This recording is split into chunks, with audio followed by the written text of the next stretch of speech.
Hello friends. This is Marvel Fiction. How are you all? So in this video, we will see, what if DC superhero Batman and Wonder Woman are sent to unexpected mission? But before we start, if you want more amazing stuff like this, then be sure to subscribe to our channel and like this video. Also, if possible, share this video with your friends. Now without wasting any more time, let's begin the story. Urban legend to the rest of the world.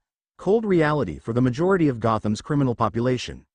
Nearly superhuman in his mental strength and physical endurance, he has defeated uncountable foes, personal trials and natural disasters. His ability and will have single-handedly held the most dangerous city on Earth together when the rest of the world wrote it off. Only now does he face his greatest challenge. ******. The Horwester charity function, sir. Tonight, the Batman sat at the newly refurbished computer system, updating the criminals' captured database. I know, Alfred.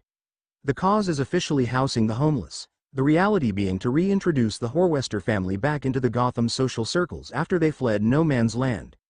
The majority of the amounts raised will be soaked up by the administrative functions and the catering, leaving only a chance for those who actually need it. I've written the check for tonight, and the order for 3 metric tons of foodstuffs to be supplied free of charge to the local shelters, sir. Batman nodded. Thank you, Alfred. Black tie affair, dinner and dancing, and a champagne which is bought by those who want to show off their wealth but actually know nothing about their drink. You mean, the brand you drink whenever you publicly entertain? Precisely. Very well, set up the fine details. Wayne will have to be there in order to keep up the alibi that I was somewhere else during no man's land. Alfred took a deep breath. There's a slight problem with the fine details. Batman gave his butler the terrifying stare which reduced criminals from the purse snatcher to the world conqueror to quivering wrecks, but not fazing the gentleman's gentleman for an instant. This isn't a ploy to try and teach me to iron my own suits again, is it? A long-suffering sigh that Alfred specialized in. No sir, we learned the last time that your enviable skills in the forensic sciences and the martial arts, setting an electric iron on wool, is mysteriously beyond you. Alfred waited for his superior, and his surrogate son to leap to the answer. When Batman didn't, Alfred shook his head. A dinner companion, sir. Batman blinked, a sign of sudden shock. That hasn't been a problem in the past, has it? I mean, whenever Bruce Wayne usually went out, it was usually Alfred who contacted some of the more prominent young belles, in his role as unofficial social secretary. Sir, as I have warned you in the past, when your usual practice is to take a young woman on a date, swan around making unintelligent conversation, then leave her at home because you have to go on patrol, you are bound to alienate that young lady. You have proven an economic law by steadily using up a finite resource. You have aggravated, annoyed and disrupted every available woman currently within Gotham's city limits. Are you sure? Master Bruce, I have spent the last few days trying to fix you up, and all I have to show for it is repeated refusals, ringing ears, and 2 tentative proposals for coffee on the weekend. Apparently, I'm quite the catch. Batman slumped in the throne-like chair, considering the options. Go by myself? Immediately, Alfred threw the Gotham Gazette onto the desk, the article about Bruce Wayne being secretly gay circled in red marker. I know that you couldn't care less, but since the whole point of an unsavory public persona was to detract an otherwise determined member of the media from prying into your private activities. I know, a secret Bruce is a public Batman. Anyone from out of town? At this late hour? Not bloody likely. Dare I say, what about young Miss Barbara? Batman's lips quirked upwards in a rare, split-second grin. We did that 4 years ago, remember? After half an hour of being patronized and talked to very slowly, we had to leave under threat of her shoving her wheelchair. Ah yes. That would have left a mark which your tights couldn't conceal. Alfred checked the time on the computer. Sir, the JLA meeting? Batman glanced at the terminal and muttered a very nasty word in an obscure language. He got up, adjusting his utility belt and cowl. More trivialities. I scarcely feel that defending the planet against inhuman threats can be labeled as trivial, but you are the expert. Perhaps you can use the otherwise wasted time to ponder the important issue for today? Yes, thought Batman. How the hell can I get a date? The agenda of the meeting concerned recruitment standards, media relations and meetings with heads of states. All things that Batman, maintaining his urban myth aura, had absolutely no interest in participating, but as one of the more dominant members of the JLA, was required to sit in on and add his 2 bits anyway. Beyond the gruff, yes, no, and don't even think about it, Plastic Man, his mind was furiously attacking the issue of who to ask, based on the criteria of availability. Who was free tonight instead of those who were in a relationship? Wayne would occasionally take out a very publicly married woman to reinforce his image as a rake, and attractiveness. Shallow, mused Batman, but then again, so was Wayne. The tally in his head was very short. Batman felt a sinking feeling that snooping reporters were going to take a very close look at him for the next few months. Something that he did not need. Problems, friend? Batman looked up, to see the Martian Manhunter listening to the Flash's report on recruiting speedsters. Of sorts. Do you know anybody who'd be interested in going out with Bruce Wayne tonight? A smile creased the Manhunter's face. The Batman asking me to fix him up. I hear that's a sign that the world will end again. Well? The Manhunter's brow creased in thought. There are a few, but questions would arise as to how the Manhunter knows Bruce Wayne. An idea appeared in Batman's head. Maybe you can. Monitor duty. Batman was suspicious at the speed of that rejoinder and the sudden undercurrent of gratitude that accompanied it, but didn't press the issue. The meeting came to an end, Batman getting up last, lost in thought. Flash and Green Lantern were bickering over the unfairness of the Academy Awards, a running argument that had been going on for weeks. Superman still had a cough, but was looking better than he had in weeks. Batman thought about how that man went on hoping that his wife was still alive, even when his own cold investigator's logic had whispered that he was looking for a corpse. Went on fighting for his wife even though he being eaten from the inside out. For an instant, Batman felt a stab of jealousy towards that man for having something he seemed destined never to grasp onto.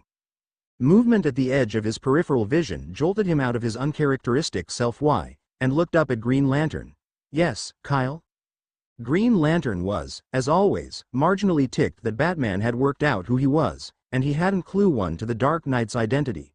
At first, he was proud that it took the Batman to find him out, but since his secret identity had become widespread to the point where even his refugee coffee shop owner landlord figured it out, that honor had become more tarnished. Batman. Flash and me. We were wondering, I mean. Batman gave the Green Lantern the look until the young man took a breath and started again. Do you know if Bruce Wayne is gay? Out of the corner of his eye, he saw Superman react in shock, and Wonder Woman hide a grin behind her hand. There's no evidence to that effect. Is this in any way important? I want you to think very carefully before replying. Green Lantern remained momentarily motionless, then shook his head, backing away as Batman turned and left the meeting room. Wonder Woman watched the dark figure head towards the inner recesses of the watchtower, and began to follow him.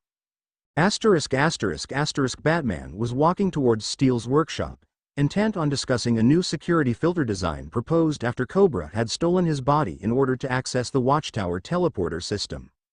He heard the footsteps, knowing immediately who was following him. Diana. I came to see if you wanted to borrow any of my Barbara Streisand CDs. Batman didn't even react to this. You don't own any compact discs. Wonder Woman rolled her eyes. Did you have that sense of humor surgically removed, or did it drop off at birth? It disappeared roughly the same time you descended to making jokes about a social minority. Did you put Lantern up to that little remark? I think he put Bruce Wayne living in Gotham, and the world's greatest detective operating in Gotham together. I also think that you're troubled by that than you're letting on. Interesting deduction. Well, you would have stopped at the no CDs if it wasn't bothering you. When Batman didn't reply, she pressed on. At least once a year that rumor surfaces, roughly the same time that Cruz and Kidman are about to split up. Why is it disturbing you now? Batman looked at Wonder Woman, then scanned the area, surreptitiously triggering a device which generated a sound-canceling wave. Too many people here had enhanced hearing. He gave her an abbreviated version of his current predicament. Wonder Woman closed her eyes, shaking her head in amusement. Great Hera. You're trolling for a date? Unfortunately. Somehow, his voice had lost its usual grating tone and sounded, well, more human. Wonder Woman had to stop at this little fact. Although her social schedule was, well, dead, she decided it couldn't hurt to help. Something was always better than nothing. Aren't there some executives at Wayne Corp? Female. She hastily amended. Over 50%. However, rumors about Wayne's private life has been distorted there to the point where most of the available women stay as far away from him as possible. Besides, during No Man's Land, most of them were evacuated in order to continue lobbying Congress. They're still tying up. Oh, suddenly, an idea came to her. I'll go. Batman blinked rapidly, an expression of extreme shock. Excuse me? I'll come along. On a date. With you. The words had shocked her, but Diana felt that her own momentary disorientation was a small price to see Batman stunned. However, that shock soon disappeared. How would Wonder Woman have met Bruce Wayne, in any capacity whatsoever? Let's see. You met me just before No Man's Land, in order to secure my help in lobbying Washington. You've just re-established contact, and I took Y on you. Batman was still trying to get over this little fact. Even so. Bruce, it's either me or Jean, at this point. Something must have crossed his face just then. You did, didn't you? Batman sighed. Yes. Of course, you're right. How shall? Wonder Woman touched his arm. I'll take the teleporter to the cave at 8 p.m. Eastern Time would be. You're supposed to say, 8 is good. 8 is good. Parroted Batman. He unconsciously rubbed the back of his neck, wondering how the hell he got into this. Right. Formal, is it? These affairs usually are. Okay. An embarrassed silence filled the area. I'll see you then. Wonder Woman turned, slightly shocked at the turn of events. Diana? Yes. Thank you. She gave a slight grin, then walked away. Batman stood alone, in the middle of the corridor, knowing that he had to do something, but couldn't for the life of him remember what it was. Green Lantern was heading for the park, intent on getting some good landscapes done, when he noticed Batman standing alone. Despite his common sense screaming at him to leave the man alone, his sense of goodwill decided to find out what was wrong. Bats? Batman's head jolted up. Yes, Kyle? No stinging remark about the informality. He's really bothered by something. Well, you were standing there, you? I was thinking. Ah, an awkward pause. Was it anything I could help with? Probably not, Kyle. A breath. There's a dangerous situation tonight that I need to deal with the utmost tact and discretion. If I handle it incorrectly, my actions would jeopardize a long-standing alliance, maybe destroy it permanently. Whoa. Muttered Lantern. I'll let you figure it out by yourself. Okay. Sounds pretty serious. I mean, you're probably trying to save the world. And the last time I ever did something like that was when I asked my best friend Susie Connor to the prom. It was a testament to the awesome willpower of the Batman that he didn't swallow his own tongue right then and there. Someone spiked the punch. Think I made a pass at her. Punched me out. Muttered Lantern, oblivious to the Dark Knight's accusatory stare. I think I should call her, what do you think? Batman had taken the first opportunity to make one of his trademark turn your back and he's gone exits. One of these days, I'm not going to be so freaked when he does that. Bruce looked at himself in the mirror, examining his features. The bruising from several point-blank range shots into his armored cowl had disappeared entirely, and his teeth had recently been re-whitened. Alfred came into his employer's bedroom unannounced, as always. Unless you have managed to solve this little problem yourself, Master Bruce, it's either going alone and risking tabloid exposure, or asking Miss Barbara and risking an embarrassing personal injury. I've arranged for a dinner companion. With all respect, a paid escort could be worse. I'm not paying her. Although, if some of the others hear about it, money will be changing hands. Bruce had a vision of Oracle recording the bets, Clark placing a 50 on Diana publicly dousing him with her drink, Jean laying 320s on her not showing up at all, and Deadman popping up and placing the lot on a wild one-night stand. He placed aside the scenario, and reached into the cupboard to fetch one of his newer tuxedos. It's Diana, Alfred. Ah. The butler knew whom he was talking about. Will she be in costume, or formal attire? She probably has clothes of her own, but get something ready just in case, discreetly. Alfred nodded, already running through his mental catalog of women's clothing within the mansion, something fashionable for a 5'11" muscular Amazon. He wasn't particularly worried. Master Bruce had faced graver situations and was still alive, although his luck had to run out sooner or later. As Bruce went into the ensuite and prepared his shaving paraphernalia, a wave of terror welled up from his stomach, forcing him to clutch at the mirror. Bruce Wayne was going to be seen with Wonder Woman, of all people. How the hell could he do something that stupid? Why didn't he wear his costume along with her on his arm? Call her now, tell her it's a stupid idea, don't risk it. Bruce looked up at himself and took a deep breath. Relax. Her idea was sound, simple and to the point. The best sort of lie. He'd better go over the details of their meeting and leak it to the media after tonight. Insinuate that he wanted her to tie him up with that lasso, like he'd seen 100 prostitutes in cheap costumes reenact in seedy motels, then deny it publicly. Diana would deny it. Her statements, like Clark's, were taken as gospel truth. Preserve both their reputations. Bruce was slightly annoyed at his panic, but was pleased that he managed to control it. As he soaped up his shaving brush, he went over the list of people who would be there, and how to warn Diana off the more intolerable of the social set. Diana looked at herself in the mirror. A dress which she only wore for social occasions and had been gathering dust was now covering her form. The fact that she was fairly immortal and her body rarely changed meant that it still fitted, but she was wondering if it would still stand up in social circles. A red-headed woman, similar in build and height to Diana, looked over at her self-examination. Why are you preening? I'm going out, Artemis. An undercover mission? No, a social occasion. I'm going on a date. Artemis looked at her fellow Amazon strangely. A date? The Amazon hadn't been in man's world as long as Diana, but knew of the social customs. If a secret fetish for daytime soaps can be called knowledge. Yes, a date. Two people, in this instance, a man and myself, will attend a social function together. Artemis walked over to Wonder Woman until their faces were nearly touching. Who is this man? He is Bruce Wayne. A man of. Aha! The Amazon's cry of triumph shattered the silence of the Wonder Dome.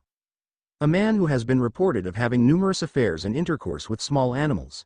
Who uses his wealth to escape prosecution for his crimes against women and other innocents. Where did you hear that? From the courageous reporters of Entertainment Tonight. Artemis. When did you start watching Entertainment Tonight? I was. The commercials. That doesn't matter. This man is a menace. Do you think my judgment would erode to the point where I would let a man like that take me out? Perhaps. The report was very detailed. Wonder Woman turned around to the mirror and started fitting 2 gold earrings. The only other pair she owned. Her thoughts were running over whether to get a new wardrobe when Artemis broke in again. Are you sure this man is honorable? Diana thought back to the numerous times she saw the Dark Knight facing up to entities that would break Superman's back, go out of his way to help innocents, and continue in situations that she had labeled hopeless, and win. That is one of the few things I can be absolutely sure about. Artemis leaned in closer. He might appear honorable. What if he tries to put on the moves? Diana suddenly had a vision of Batman, in full costume, asking her what was her sign, then moving out, John Travolta style, onto a disco floor. The laughter which she suppressed nearly bent her double. Artemis watched her in confusion. Diana? It's nothing. I don't think that he'll put the moves on me on the first date. Okay. She straightened herself up and put a coat on. Not that she needed protection against the elements, but to protect the dress. Just to annoy her ally a little more, she shouted, "Don't wait up," before launching herself into the sky. Diana headed for the UN building down below, where a teleporter tube was located, where she would manually program the coordinates for the Batcave instead of using the preset commands. Batman's paranoia made it very hard for convenient travel. A situation that he probably preferred. She had a brief sensation of surreality as the building came in sight. She was going out with the man consistently voted most anal personality of the JLA, even when he resigned. Considering the competition of Orion, and more recently, Aquaman, that was a pretty impressive track record. What possessed her to ask out Batman, of all people? As Karen had pointed out, she was becoming lonely. Trying to bring peace to man's world was a trying and emotionally draining task. At first she had thought it was an issue of re-educating the males of the world, an illusion shattered when she saw Jerry Springer's Greatest Catfights. It was like putting out 20 wildfires while teaching a kindergarten full of pyromaniacs not to touch the matches. Being desperate and dateless was not a real excuse for going out with the one person in the world who had the ear of the most powerful beings on earth, and stubbornly not ask for help when his spine was damaged. Didn't she make the world's most beautiful people list last year? Or the year before? The actual. Getting a date should not be an issue. Diana saw the mental vision of Batman reenacting Saturday Night Live in full costume and grinned. Perhaps that man's aloofness was the reason. She had never really seen the Dark Knight in anything remotely resembling a social situation. The thrill of the challenge, and the creeping edge of boredom. Not exactly the best reasons to hit the town. As she entered the building, and the secure room where the teleporter was located, she decided to see what happened, and enjoy herself, no matter what. Diana emerged from the tube, looking around at the refurbished cave. Where was he, anyway? A discreet cough attracted her attention to a man in his 60s, in a tuxedo, hands behind his back. "Good evening, miss." Diana nodded. "Hello. Alfred, is it?" A raised eyebrow. "My heavens, he actually talks about me." She smiled, brushing her hair back. Was she actually nervous? Not much, but what he says is always good. And CL. Superman agrees. He says that you must have the patience of a saint. "It's a pleasure to know that even Mr. Kent appreciates my efforts," replied Alfred, signaling that he was in the know. Of course, he completely underestimates the resolve needed. "Master Bruce is getting dressed. Since he was trying on his third shirt when I last looked, it might be a while." The butler moved aside, showing a coffee set on a silver platter. "Would you? Water, please." Alfred nodded, producing a chilled carafe from nowhere and deftly pouring into a glass that appeared by magic. "Ice?" She shook her head while Alfred passed her the glass. She swallowed half the glass, then placed it on a computer terminal. "Will this dress suit the occasion?" Alfred glanced down up, then reached behind him. Somehow the glass had gone before it made a stain. Those women hold the arts of insults and backstabbing as importantly as Master Bruce holds his nocturnal activities. They will find something wrong with that dress, or anything else you might wear. I usually find that. He held out a thin, flat box. Distracting them with something they can't possibly have is usually an effective technique to deflect part of the critique. Alfred opened the box to reveal a silver necklace, with an inlaid red gem half an inch wide in the center. Half those vultures would kill for this particular piece. The other half will hopefully die. With that, he moved behind the princess and deftly clasped it around her neck. The reflection in the massive monitor showed that the silver of the necklace matched her bracelets. It belonged to Master Bruce's mother. Quite enchanting, in my opinion. "Is there a—" The butler produced a small mirror from behind his back. As Diana took a better look at the jewelry, she glanced upwards at Alfred. That patient look was virtually the same as Bridge Batman's when he was waiting for something.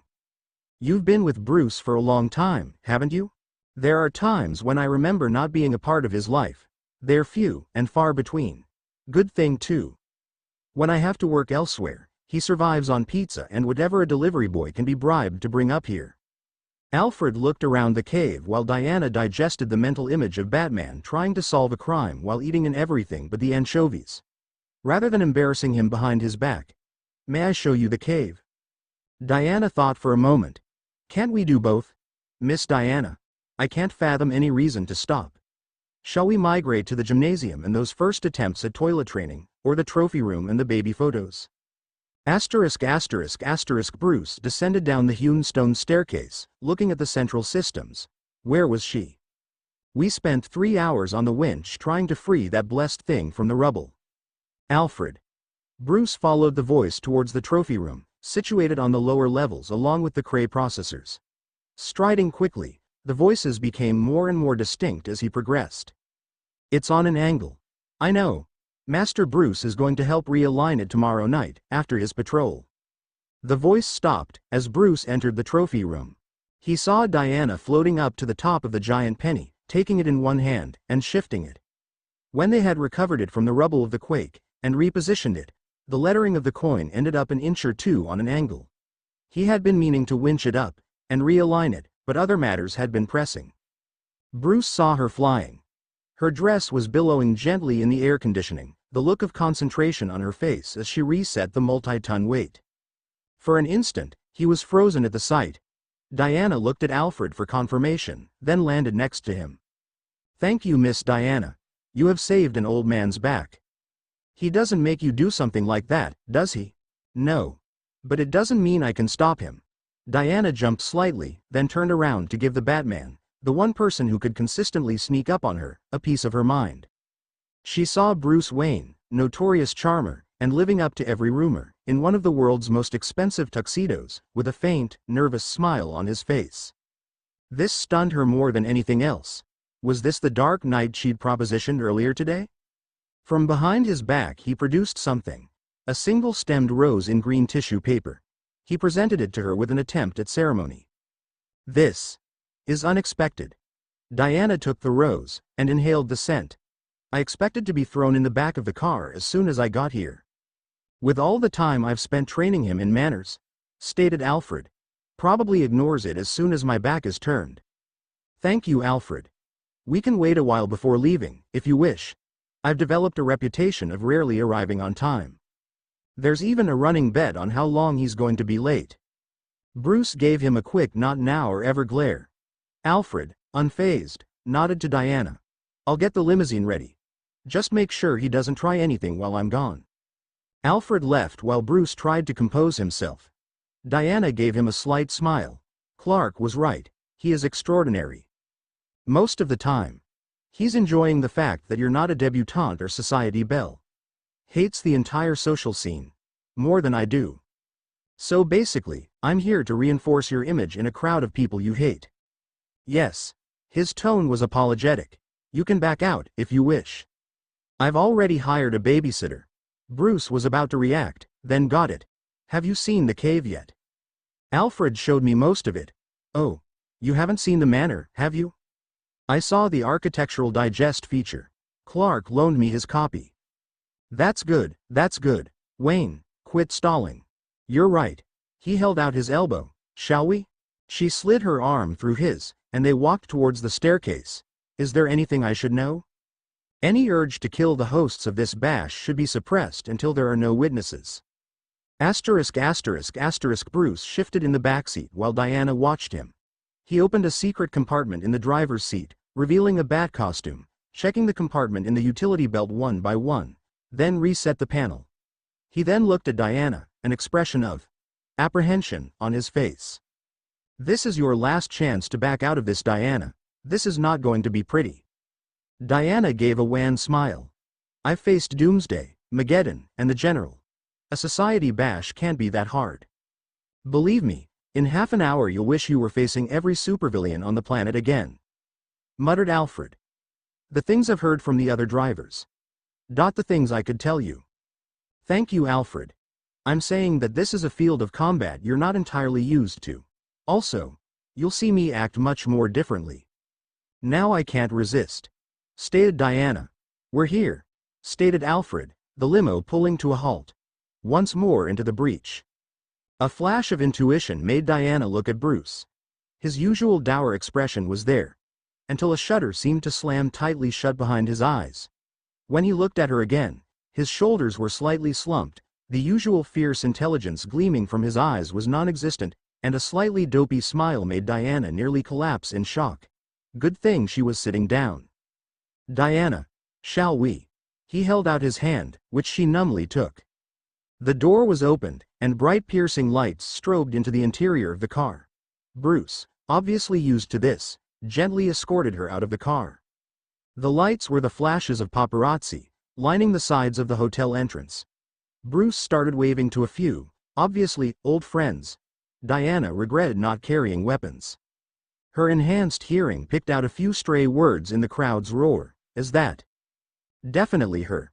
Thought she was shacking with Supes. Goddamn rich bastard ruining it for the rest of us. Does she use the rope?" She suddenly heard Bruce talking softly, lips not moving, in the way he directed her and Clark countless times on the battlefield. "Turn at the same angle as me and smile at them. Hold your pose until I move. Then face the other side and repeat."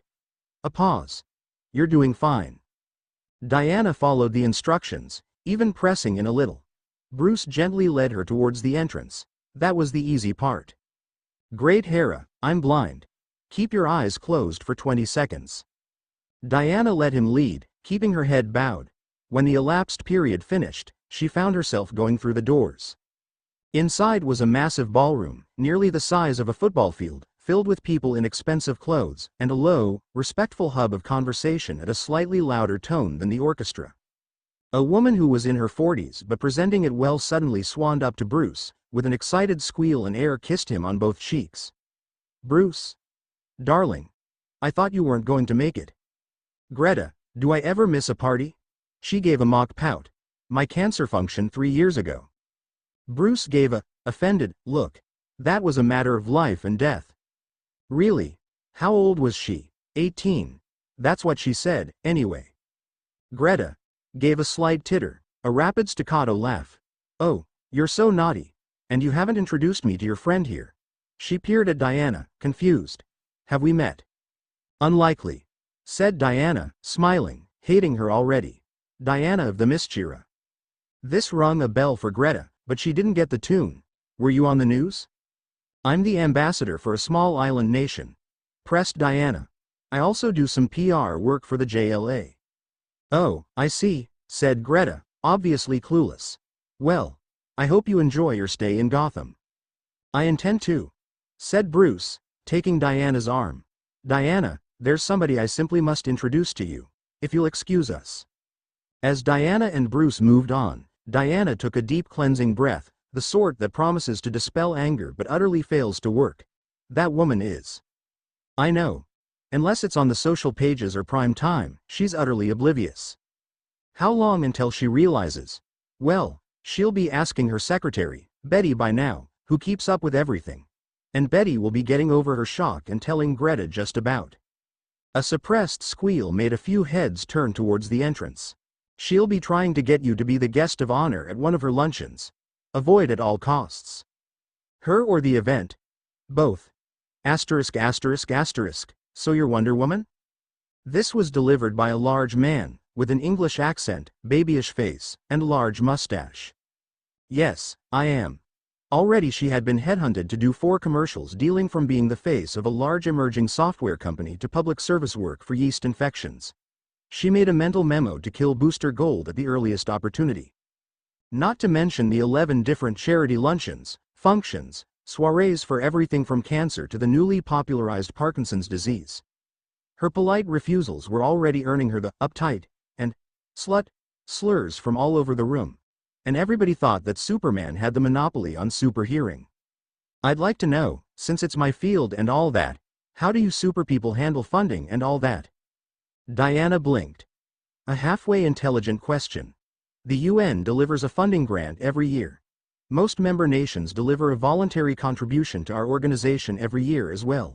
Mostly, since we use minerals from space and material contributions such as advanced technology from other sources, such as other planetary governments, our budget is very low, comparatively speaking. That's strange. Here I was, thinking that you'd have multi-billion expenditures because of all that property damage you fellows do, and all that. Well then, he produced a small business card. If you need investment advice, tax havens, and all that, just give me a call. Diana, called Bruce, materializing beside her. Sir Gregory here isn't trying to steal you away from me, is he? You old fox. What, me? My wife wouldn't let me for starters. Why, though, she'd be a lot more interesting to be around if she did though. I mean, in the 70s, I was considered. Sorry, Sir Greg, but I promised to introduce Diana to an old friend over there. Catch you on the course. Bruce swept her away with a speed that bordered on the ruthless. She breathed a sigh of relief. Hera will thank you. Trying to get your investment portfolio?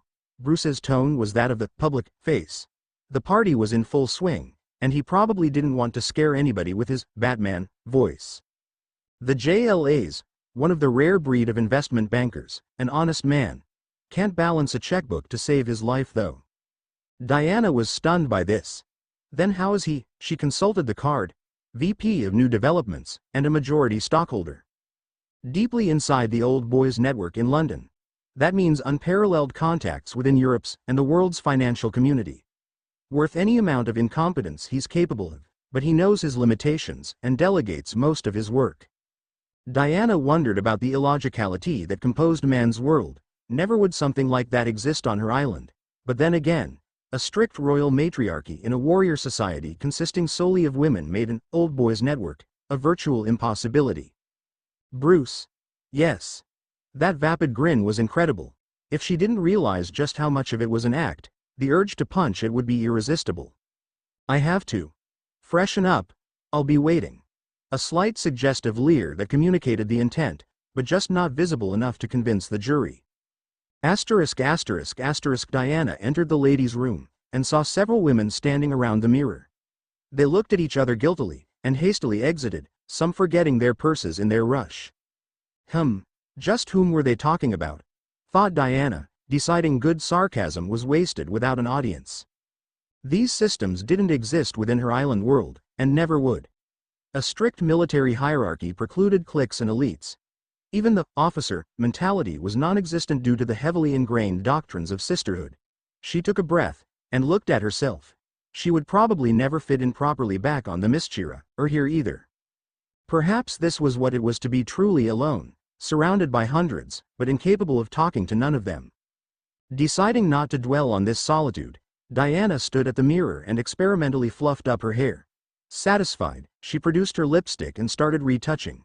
Normally, she wore no makeup, but putting on a shade of passion red was her only concession to formality. A woman who had just entered the women's room came up behind Diana as she blotted. "You are Wonder Woman, aren't you?" Diana assessed this person, 45, 50, touched up her brown locks but otherwise all natural. Probably used a Stairmaster every day. "Yes, I am." "You are?" "Rebecca Stanton. I just wanted to ask. What's Bruce like in bed? How much is he paying you? Does he really use small animals in that way? What's Batman like?" This question shook Diana. In her experience, mostly JLA press conferences, the media avoided asking, or mentioning the Dark Knight, because their reputations as serious reporters weren't worth indulging any curiosity in urban legends. The general public usually followed this line. But then again, it had been a while since she had been in Gotham. "I thought everybody considered Batman a myth." Rebecca smiled. "Oh, we know. We don't like to talk about him. You don't believe in the boogeyman, but there are times when you just don't want to look under the bed. Do you know what I mean?" Diana, with her strict Amazon warrior upbringing, had no idea whatsoever. "Yes, I think so." "Well, Batman is. He's..." Diana realized that defining Batman was a major task in itself. Can you imagine a workaholic? The kind that would rather die before leaving his work unfinished? "My husband." "Well, if you multiply your husband by 10, and if he was a policeman, you might understand what Batman was like." "Why?" The older woman looked at the mirror, and examined her features while she talked. "My husband was mugged 2 years ago. There were 5 of them, and they needed, to use their knives. They were just about to touch him when Batman hoselized all 5 of them. I found out later that they had killed every one of their victims, so that they wouldn't be identified." She turned to Diana. "Sometimes my husband won't go away from a task, will spend days without sleeping at his desk. But there's those times when he looks at me, and others, little things, I guess. Could you thank Batman for me?" "As soon as I see him," promised Diana. Rebecca turned to leave, then back to Diana, placing a comradely hand on her arm. "I know he's good looking, but you can do better than Bruce." She raised her hands to ward off Diana's anticipated objection. "I know, half the things they say about him aren't true, and the other half are wild distortions. But that man simply doesn't use what God gave him. Unless he gets his act together. I don't know, one of these days, he's going to wake up, and realize how lonely he is. Don't wait until then." With that, she left the bathroom, leaving Diana to ponder this new perspective. She entered the ballroom, ruthlessly using her meta-level strength to navigate the crowd until she found Bruce.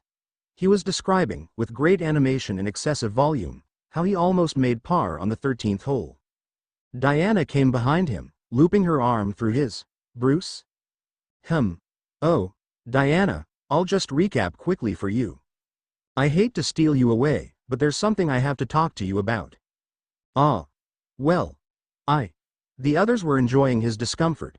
For God's sake, Wayne, it's not like we haven't heard this before. Oh, well. I'll see you later then. Bruce was dragged through the room, looking suitably stunned, but still interacting, waving at somebody, Diana recognizing a national TV sitcom star. I met a Rebecca Stanton in the bathroom? Bruce's voice kept up his conversational tone. Oh yes? Her husband works at the local LexCorp facility. VP of sales, trying to headhunt him for years. She asked me about Batman.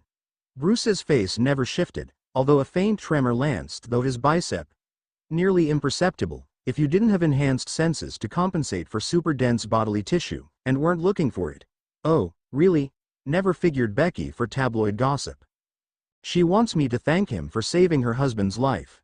Comprehension dawned on Bruce's face. Oh, yes, I heard about that, escaped from some knife-wielding muggers a while back. Nasty, very nasty. She wanted me to thank Batman. Well, you do that. And tell him to meet me on the course tomorrow, would you? That line was delivered in a condescending tone that made Diana want to hit Bruce very hard, and it was a testament to his acting skill that it came closer to succeeding than anything else in this evening. Bruce, talk to me like that one more time, and I'll feed you your utility belt. This sweetly delivered remark took a full half-second to register, the realization as effective as a crowbar between the eyebrows. Diana, ruthless warrior she was, pressed her advantage. We've spent enough time here, don't you think? You've got 5 minutes to get us out of here. Or I start talking about how you asked me out simply so you could get some time alone with Superman. Her features were friendly, but her eyes conveyed the seriousness of her threat. Bruce gulped, theatrically, and headed over to Greta to make his excuses. They were walking outside the hotel, into the massive parking lot. Bruce knew that he had made an enormous Pax foe in there, but didn't have any idea of how to fix the situation. I couldn't stay there much longer myself. Bruce produced something that looked like a pager, and a car's lights turned on in the parking lot. Alfred stays out there. I've told him to go home, but he likes to read mystery novels.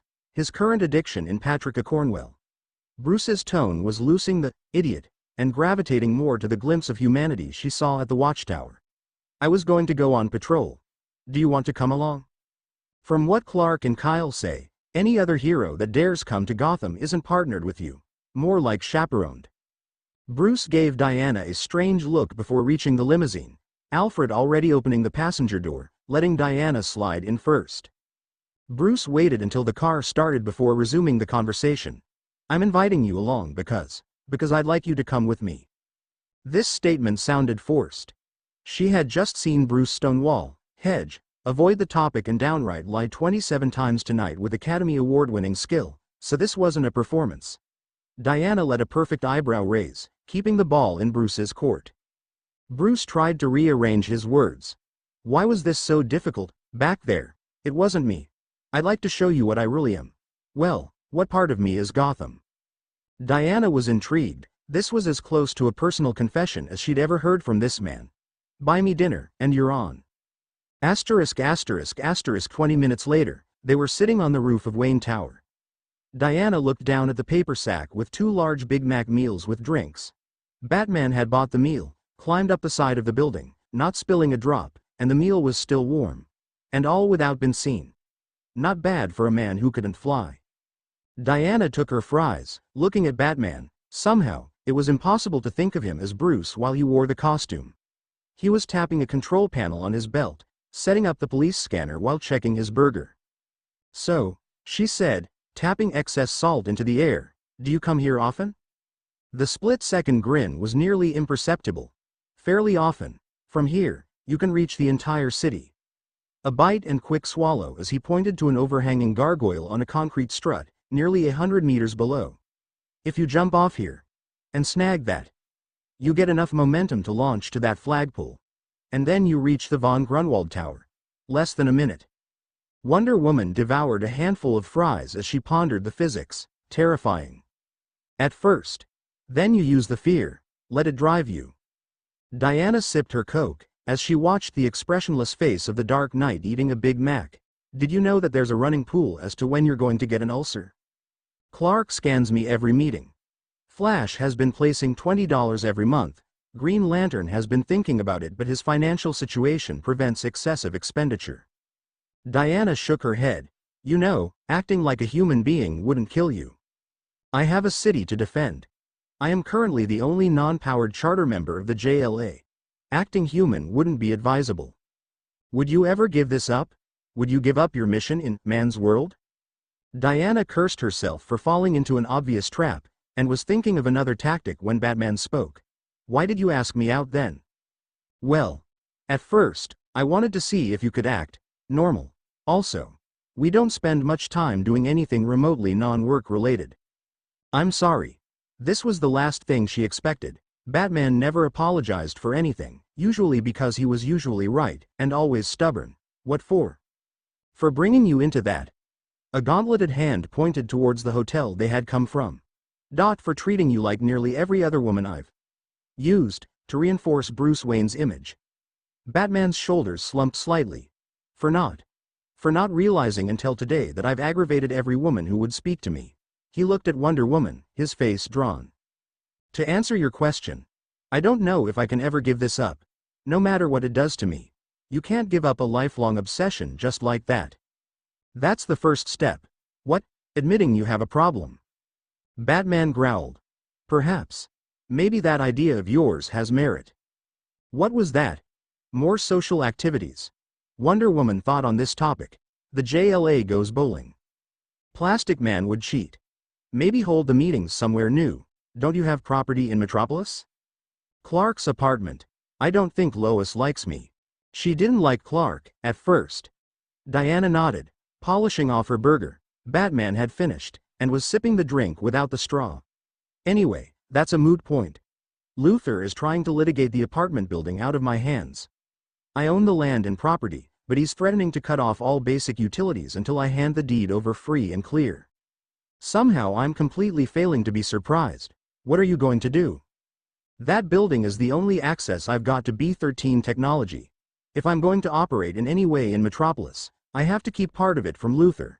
Right now, I'm considering investing in Steelworks. Bruce. What? Talk about something else. Anything apart from? She sat down, legs crossed, facing Batman. Work, are obsessions that make us wear fancy dress. Do you like music? Movies? Theater? Sports? Batman opened his mouth slightly, then closed it again. Diana saw an expression of desperation cross briefly. I liked The Cherry Orchard, once. It's a play, set in pre-revolutionary Russia. I haven't seen it in years. Forget who wrote it. A wry smile crossed his face. Robin likes alternative music. Don't understand it myself. Alfred tried to make me listen to opera when I was younger. Much younger. It's very good when you're in a contemplative mood. And I play the worst game of golf in Gotham. Diana grinned slightly at this. We're getting somewhere. What about movies? Batman darkened slightly. Diana saw him retreating back into his old persona. Not since that night. Wonder Woman knew what he was talking about. She had gotten the story out of Superman during a sudden attack of curiosity. 8-year-old Wayne watched a gunman execute his parents in a botched robbery, and devoted his life to vengeance on all crime from that moment on. How is your own social life, then? His voice sounded more hurried than usual, attempting to change the subject. A wry grin crossed her face. Hardly better than yours. I train. I try and stop wars. Occasionally, I meet Julia and Valerie, or Helena. Have lunch, or coffee. I think I'm becoming addicted to espressos. Diana stood up, and stretched. I heard that Gotham had more to offer than just one tower. The view's marvelous, but isn't there any more to your city? Batman triggered a button on his belt. Follow me. With that, he ran to the edge of the building, and leapt into space. Wonder Woman felt the winds lift her into the air, and floated after the Dark Knight, watching him travel his city in his preferred manner. The Batman traversed the rooftops effortlessly, with the ease of total mastery of this art. He first ran across the flat portions of the city, at incredible speeds. He would then launch himself into the air, throwing a batarang towards any extending piece of foundation. He seemed to have memorized every anchorage point in the city. The projectile would catch, and then he would be swinging, using the momentum to propel himself faster across the urban landscape than any human without a metagene had any right to move. He then leaped to the ground, to where a long, sleek black car was waiting, engine purring. As Diana descended, she realized that it was the latest incarnation of the Batmobile. The roof slid open and Batman landed next to the vehicle. Wonder Woman wondered why he didn't enter the vehicle, until he extended an arm for her to enter first. "At least you remembered your manners, Mr. Wayne," murmured Diana, as he helped her into the seat. "Alfred would never let me forget it if I did," responded Batman, as he crossed into the driver's seat. The closed, and the car took off. Immediately the police band filled the interior. "Most people use music on a date," stated Diana. "We're not most people," murmured Batman. He did, however, touch a switch which muted the volume to a background level. "So, do we go to Makeout Point?" "Only on Fridays," Batman began, then stopped himself. He turned to Diana, a slight smile on his face. "If I knew I had a chance, I would have used the Lamborghini." "Why, Mr. Wayne? Do you get lucky with that car?" Diana was beginning to enjoy this flirting. Okay, it was probably on par with kids in junior high, but she was going to flirt, damn it. "Truth be told, I haven't tried, in that area, for a long time." That was completely unsurprising. "No, I guess it isn't." Batman was silent. "Only today I've noticed what I've been missing." "Careful. People might think that you're human." Since that first confession, it seemed earlier to continue in that vein. For the first time, I envied Clark, for his marriage. Diana gave Batman an odd look. Most men envy Clark for his powers. "I don't."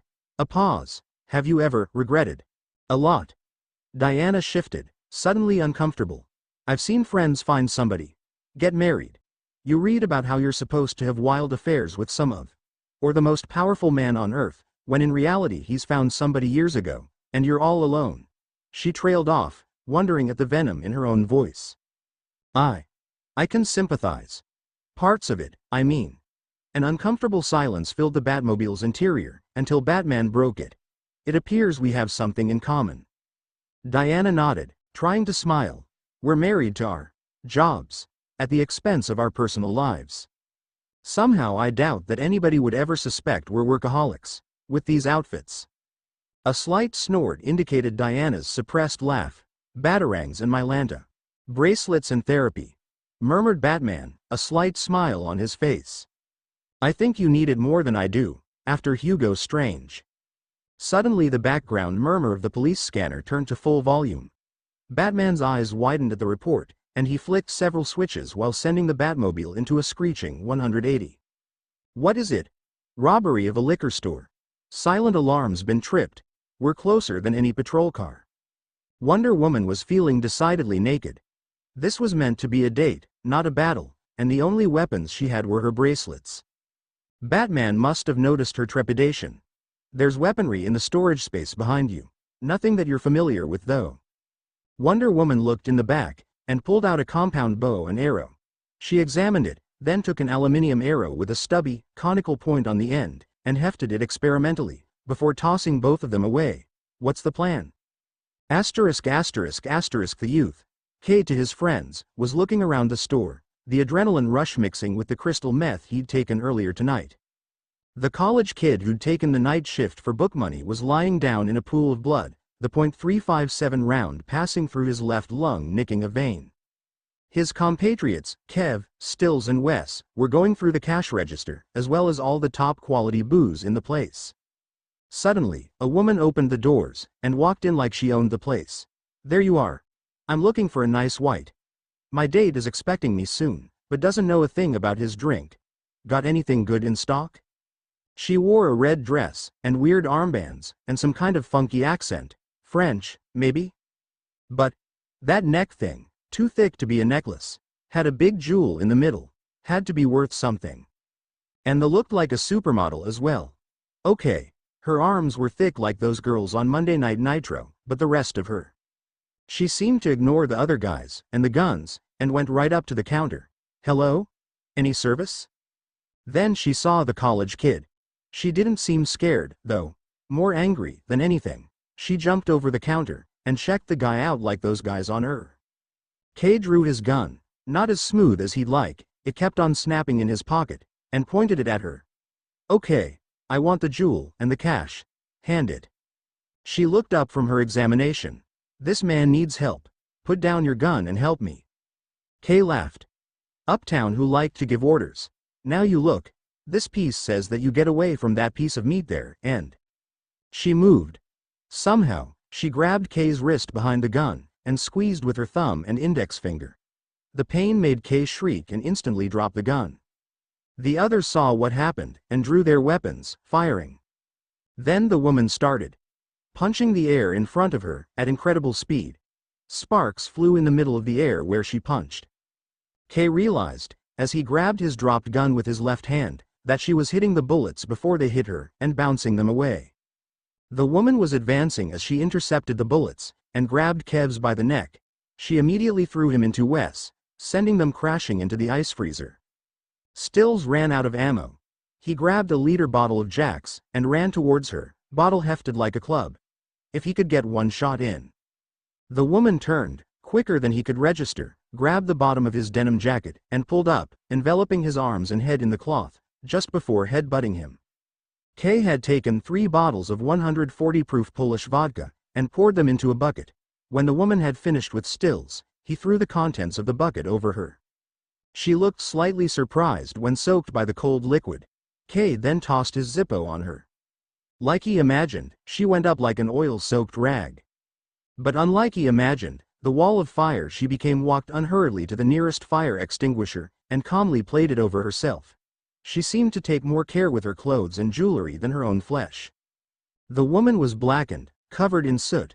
Her makeup burnt away. Nothing a shower wouldn't cure. She examined her dress. What parts weren't burnt away was blackened, completely carbonized, and filthy. This was my best dress. She moved towards Kay, films of dirt falling off her. My only formal dress. Kay moved away, trying to back off as quickly as possible. Well, he was trying for bravado that he didn't really feel. What you gonna do about it? The woman gave him a chilling smile. I'll give you to my friend. He's just behind you. Kay was about to sneer when he heard a dry chuckle behind him. He turned, slowly, to see a dark shadow, in a cape and wearing a symbol of a bat on its chest. The youth immediately fainted. Diana looked at Batman, standing over the youth. Now I see the advantage of trying to intimidate everyone you meet, so your enemies just pass out in front of you. It helps. I wish they'd do that for me. Saves a whole lot of actual fighting. Did you get the man behind the counter out? Just before Sleeping Beauty here decided to set you alight. He's stabilized within the car. You didn't have to. Batman. Who was most capable of surviving whatever these people threw at us? He was about to argue, when he shook his head. You're right. Thanks for your help, Diana. Diana looked down at her dress, mournfully. Can we get back to the cave? I think I've had enough of Gotham's nightlife for one night. The Batmobile entered the cave, and Batman got out, Diana following without waiting for Batman, neither of them saying anything, the awkward silence filling like a mist. Batman pushed back his cowl, trying not to convey his nervousness. For some reason, Diana wasn't looking directly at him. They were walking to the teleporter tube situated somewhere in the more distant recesses of the cave, the silence growing more deafening with every step. Bruce suddenly stopped, Diana pivoting to face him. Diana. The hold-up notwithstanding. This was one of the better evenings I've had, in quite a long while. The firefight was probably better than a movie. You're probably. Thank you, again. I owe you. Well, something large in return. Diana edged her head in amusement. Bruce, would you have ever refused me anything? At least. I can replace that dress. She looked up, an anticipatory gleam in her eye. A designer label? I can have one shipped from Paris. A pause. Tailor-made.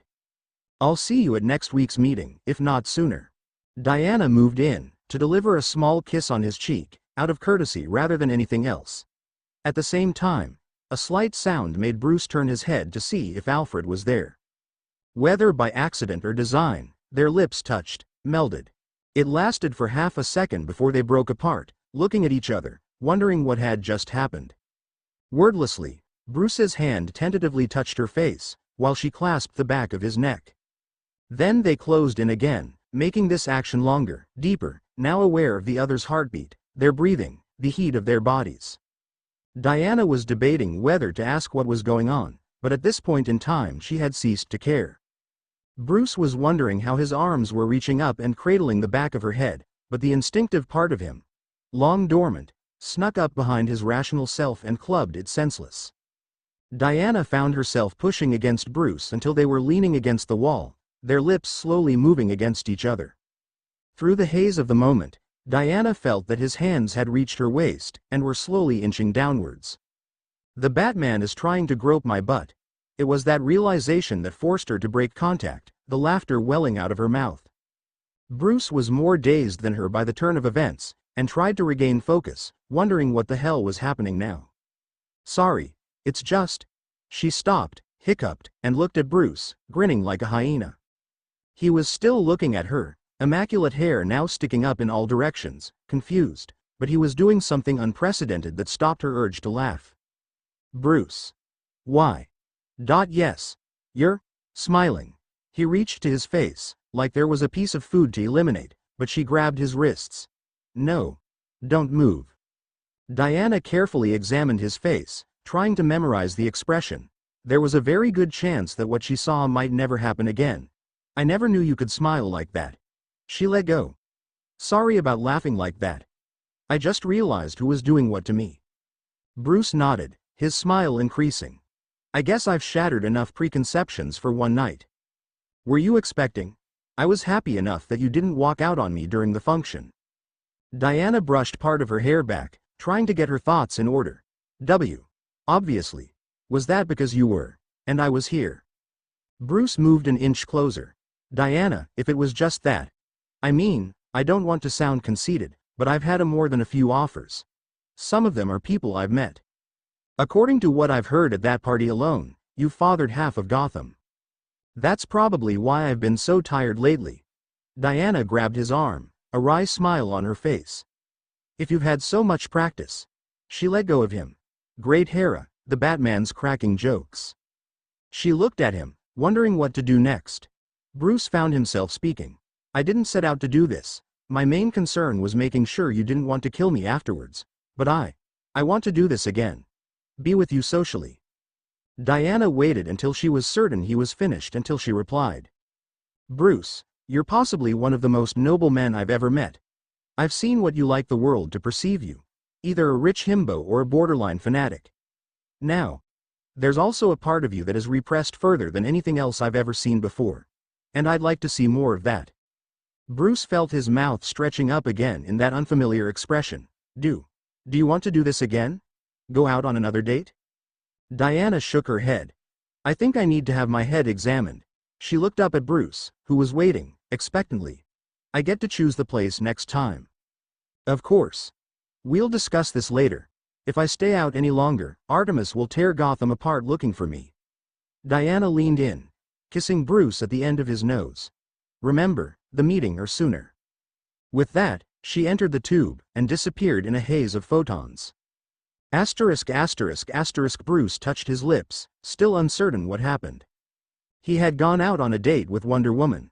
Not only had it not been a disaster, it turned out exceptionally well. Suddenly, Bruce heard Alfred moving down the stairs. He pushed up his cowl, absorbing the happier and slightly stunned Bruce Wayne, becoming the Batman once again. Alfred stood, in his dressing gown, still the impeccable gentleman. I take it that the evening was a success, sir? She didn't try to kill me afterwards, stated Batman, sitting down at the console. I'll refuel the car and update Gordon on the robbery. The boy in Hosel will have to deliver a statement. So you will be going out again? Patrol was incomplete, and the night's young. There's rumors of an ecstasy haul coming in from Bloodhaven. Might I make a suggestion? As always, before I retire for tonight, I must point out that to ensure the proper frightening visage that you employ to such effective use. Yes, Alfred? Remove the lipstick, it's simply not you. As Alfred left the cave, Batman turned to the monitor, to see the smear of passion red all over his lips and part of his chin. Asterisk. Why did I write this? First off, I wanted to prove to myself that I could write a half-decent romance story. If you haven't noticed, this is my first, and also a proper comic book story, ditto first status. Second, like a serpent from its egg, this idea has insinuated itself in my head for years. A mental purging, catharsis, call it what you will. Batman, control freak of the JLA, has no life apart from his crusade against crime, unlike me, who has no life, period. Is overdue for his nervous breakdown and midlife crisis. If a broken back can only induce a few negative thoughts before rushing halfway across the world to rescue his doctor, that does not count. I thought that a fan fiction attempt at a normal life might send a message to the powers that be at DC Comics. Fat F#% in chance to get him a woman, or a sharp shock that makes him realize that his life outside costume is non-existent. Wonder Woman. None in a really tight outfit. She has less of a life than Bats does, even though she resembles the proverbial brick outhouse. Since her entire romantic life seems to consist of her hanging around Superman on the off chance that Lois might shuffle off this mortal coil, I decided to throw a spanner in the works. Besides, heroines are not meant to be that pathetic. Since these two have no social life, I decided that they could get one together. Besides, a few fairy tales have had knights and princesses living happily ever after. Precedent does exist. Please send any and all feedback to Tolberg. The Unusual Mission, The Aftermath. By Adrian Tolberg. Synopsis. The morning after. They're still trying to work out what happened. Unfortunately, so is everybody else. Bruce couldn't sleep, mentally replaying the last few minutes of his date. He got up, redid his whole patrol over again, caught 3 amateur break and enters, suspended 2 midnight peepers by the ankles from a 7-story drop, and intercepted 4 drink drivers. Although his method of ram them into the embankment would probably be considered excessive. After that, he interrogated his usual gamut of snitches and terrorized every inmate in Blackgate's lifer wing. When the sun came up, he engaged in a 20-mile run, finished with his usual punishing workout routine, which would kill any normal man. He managed 5 hours sleep. Diana slept badly. She got up 23 times in the night, pacing and muttering, until she started practicing kata and various formations, ad nauseum, until the sun tinged the horizon. Only then did she sleep fitfully, muttering about getting cable or a PlayStation. Although both were confused about what had happened between them, they had hoped that whatever it was could be dealt with quietly and anonymously. Unfortunately, they lived in a telecommunications world, where information, given the incentive, can be distributed around the planet at the speed of light. Celebrity is possibly the foremost incentive on the planet. Cassie Sandsmark opened her eyes, yawning blearily. She hoisted herself out of bed, stretching and scratching, heading for the bathroom, noting that Artemis was already gone. No matter how early Cassie got to bed, she never saw the warrior sitting all night at the foot of her bed, and would never catch the red-headed Amazon waking. 10 minutes later, she headed to the kitchen, to see her mother bustling around, as per normal. And Superboy, Robin, Arrowhead and Impulse seated at the table, tucking into a large array of pancakes. What's going? Her mother shushed her. They wanted to see you about something, and I invited them for breakfast. Now get moving, remember it's a school day. Cassie glowered at her mother. She probably insisted that the members of Young Justice stay so that she could get a good look at Superboy. It wasn't a secret that she had a little, yeah, right, crush on him, and Mom probably wanted to use the opportunity to give him the 3rd degree. She sat down, pushing back her blonde hair, wishing that they had given her some time to get ready. Nothing killed your image in front of your friends quicker than them seeing you in nothing but your oversized Care Bear t-shirt and fluffy bunny slippers. Artemis was sitting as far away from the new people as possible, slowly chewing on some fruit. Even though she kept on insisting on rising earlier than anybody else, Artemis was not, and never would be, a morning person. Okay guys, what's so important? I wish I knew, muttered Robin. I spent all night patrolling, looking for carjackers. These 3. He jabbed a finger at the grinning Arrowhead and Superboy, and the blurring Impulse. Said if I didn't know, then I should wait until you were told. Well, said Arrowhead, drowning her pancakes with what looked like half the bottle of syrup. We wanted to know what you thought about this. With a dramatic flourish, Superboy threw down a copy of the Gotham Gazette, folded to what looked like a color insert of the Society pages. She saw Diana, wearing the kind of okay red dress she kept, even though Cassie kept on suggesting, okay, begging, for them to go on an incredible shopping trip. Diana was on the arm of some really gorgeous-looking guy, 6 foot plus and looked all muscle. Robin must have recognized him because he gave a strangled eep and tightened his grip on the fork, making it shoot out of his glove and clatter on the ground. I knew she didn't know. Hey, Rob, you know him? Duh. He's Bruce Wayne. His expression was that of unabashed shock. Impulse stopped eating, drinking, searching the house for stuff to do and looked at Robin's face. He wondered how you could make your mouth move like that while not drooling, although it looked like he was going to soon. Who's Bruce Wayne? Said Arrowhead, using one of her bolts to spear 5 pancakes at once, and attempt to eat them like a shish kebab of batter. Richest guy in Gotham. Wow, he's real. Maybe you're going to get money cause. So, she went out once with Bruce Wayne, big deal. Stated Superboy, who was on his 12th pancake. So, he's rich, really sexy. I mean, wouldn't you go out with him, if you were a girl? Cassie. Never, ever, ask a guy that question, okay? But, never, it's just, never, ever, don't you? Superboy made a zip-it gesture, making Cassie sit back, annoyed. Robin picked up the newspaper and started scanning through the article, feeling a little numb. His dad saying that he was going to get married didn't cause this kind of reaction. Then again, his father had been going out with Dana for a while. Perhaps he'd better call Bruce. Then again, better not. He still hadn't quite told him about his relationship with the spoiler, complicated as that was. Besides, if there was anything to it, he'd tell him, wouldn't he? Robin really hoped Alfred would clue him in. A red and white blur suddenly started rifling through the kitchen. Helena Sandsmark could only watch as Impulse, super speedster, video game fanatic, and poster boy for attention deficit disorder started ruining last weekend's cleaning frenzy. Robin's voice was muffled as his face was nearly touching the table surface. Impulse, put everything, and I mean everything, back where you found it. The blur stopped, revealing a 14-year-old with an incredible shock of hair and enormous feet. The blur appeared again, and the kitchen was back as it was before. Maybe she's doing it for his money, stated Superboy, peering over Robin's shoulder. Con. She's a princess, snapped Cassie, she doesn't need money. I heard that she had to work in a taco joint. That was years ago, before you were born, okay. Where's Bart?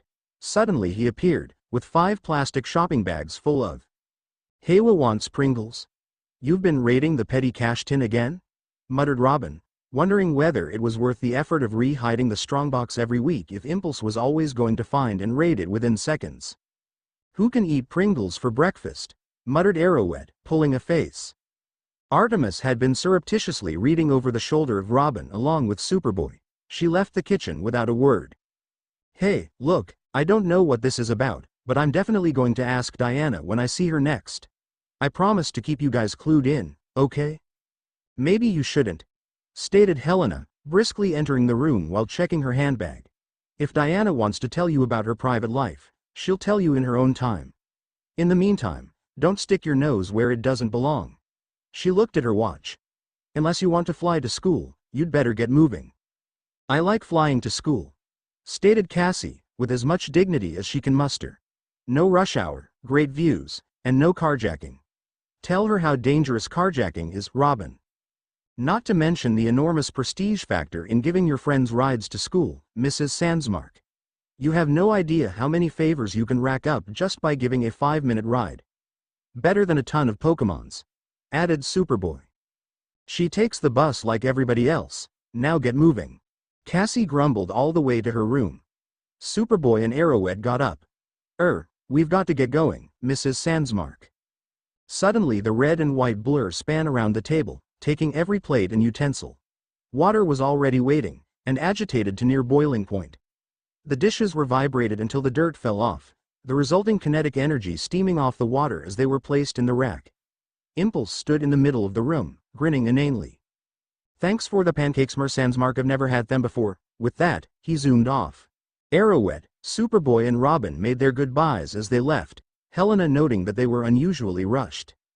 Once they were outside and heading for their outsize motorcycle, Superboy whispered in Robin's ear.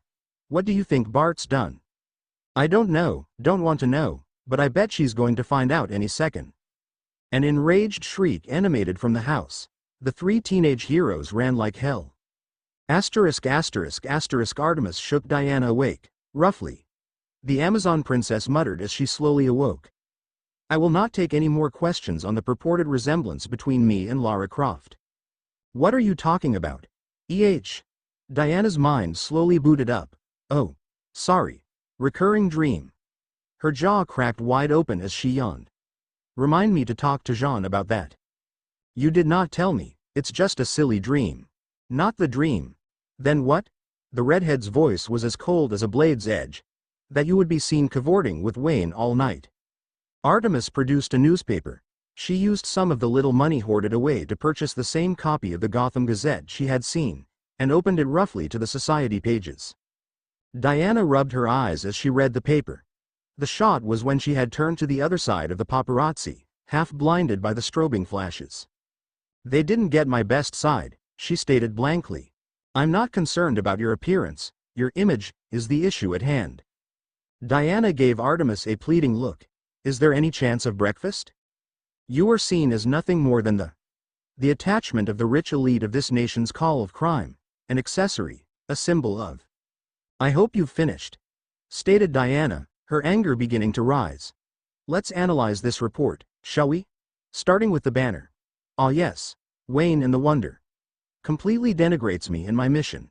Not to mention the body of the article itself. A bastion of charm and grace. A breath of fresh air within the hallowed halls of Gotham society. Wayne was the most fortunate man in the city. The damage to us is irreversible, we have to return to the Themyscira immediately. Artemis snatched the paper from Diana, walking around the large circular bed. We can only hope that some new scandal breaks out quickly, distracting the media from your little flight of fancy. Diana got out of bed, intent on finding water. Possibly. What do you mean, possibly? When the agents of the media find that you are not pursuing Wayne, they will find another fresh scandal, and devote their energies to investigating Bill Clinton once again. The way man's world works is very simple once you. She trailed off. You only were intending to be seen with Wayne that one time, weren't you? Diana shifted away from Artemis' fresh glare. That was the plan. Artemis slowly stalked up to Diana, fingers curling into sharp spikes of bone and sinew, but now. I found that there was something besides what I had seen before. Artemis was virtually nose to nose with Diana, expression blank. Did he seduce you? No, stated Diana. There was no attempt. You wouldn't have minded if he tried, would you? A little imp spoke in her ear. Artemis' voice dropped several degrees. Perhaps he is laying a trap for you to fall into. Her voice became a hiss. You already have one foot in The Amazon warrior turned around, intent on exiting. It's obvious you're too emotionally involved to think straight. I will deal with Wayne myself. You can thank me later. Artemis attempting to intimidate Batman. However, if she was intent on just more than scaring Bruce. Listen to me, Artemis. What is going on between me and Bruce Wayne? She was still trying to come to terms with the situation. Remains that between us. You will not interfere. Physically, mentally, spiritually, directly, indirectly. Artemis stopped, then looked at her sister, exasperated. Very well. Swear it. Her expression turned to incredulousness. Are you mad? Hardly. Artemis tried to stare down Diana, but failed. Very well. You have my word that if that oath hurts you, in any manner possible, I will not intervene, unless asked. Good. Diana started changing into her uniform. Bruce Wayne is not an oath, however. I shall retain my opinion until evidence to the contrary presents itself, stated Artemis. He finds me intriguing. You have only proven he has eyes. Why should you court the attentions of one who only has his wealth to proclaim? Artemis started stalking back and forth across the chambers. The Superman. I would have thought that on man's world, he was the only potential warrior. Diana took a breath as she fastened her belt. You think like Maxima. Who? Never mind. Superman has found his mate. A long time ago. Ah. You wish to make him jealous by publicly courting Wayne. A tactic Artemis often saw on Ricky Lake. Diana closed her eyes and counted to 10. Slowly. Can you entertain the possibility that I find Bruce potentially suitable, without some ulterior motive? Considering what I know of him, not for any reason whatsoever, Diana, he is not a suitable mate. Maybe you're right. Diana stated. She walked towards the armory, Artemis following. Maybe he's totally unsuitable for me. The fact remains. She suddenly turned, and rounded on the redhead. I don't know, one way or the other. I saw something in him last night that might mean, yes, and I intend to pursue that possibility. Just because. A hunter does not abandon a trail. She pursues her game until she finally corners, and traps it. Comprehension dawned for the single-minded warrior. I find it hard to believe that you can find a quality in such a retard. Diana placed her hand over her mouth to cover the laughter beginning to well up. I'm beginning to wonder about your vocabulary, Artemis. The warrior turned away in a huff. Waiting for Cassie, being left alone for hours every day, and having an animosity with machinery that bordered on a blood feud left her with very little to do but become intimately acquainted with the wonders of daytime television. If Diana would not appreciate her efforts to acclimatize to man's world, so be it. Alfred entered the large house, locking the doors behind him. After getting Tim prepared for school, he would travel back to Wayne Manor to perform his general duties. Since the great Batman could not even touch an oven or a washing machine without a major disaster occurring, he rediscovered the joys of cross-city commuting and drive-time radio. Since Master Bruce spent most of the day sleeping off a hard night of terrorizing the criminal community, Alfred didn't see much of him unless his presence was specifically required. As Alfred entered the study, the sight of his employer sitting down, facing the grounds, made him frown. "Good morning, sir." Bruce looked automatically at a clock. "Is it?" Alfred nodded, bustling around the study. "Master Tim read the papers this morning. He's very curious as to what happened concerning your occasion with Miss Diana, although he's trying very hard not to show it." A dry chuckle from the figure in the chair. "I'd like to know myself." "Seems fairly obvious to me, sir." "Is it?" Bruce got up, and started pacing back and forth. "We both admitted to being lonely, with nothing but our missions to keep us occupied. Maybe it was the moment. Or maybe she has a power to attract males to her that I haven't found out about yet," finished Bruce, noting that this was probably the lamest excuse he had ever given in history. If Alfred ever shared his thoughts, he didn't show it. "In my experience, it's a quality, rather than an artificial ability, that only exceptional women possess." Bruce turned around, then slumped into the overstuffed chair, more confused than ever before. Even the Riddler's worst didn't cause him this much trouble. At least there was a guarantee of a solution at the end. Alfred placed his duster down, and sat across from Bruce, looking him directly in the eye.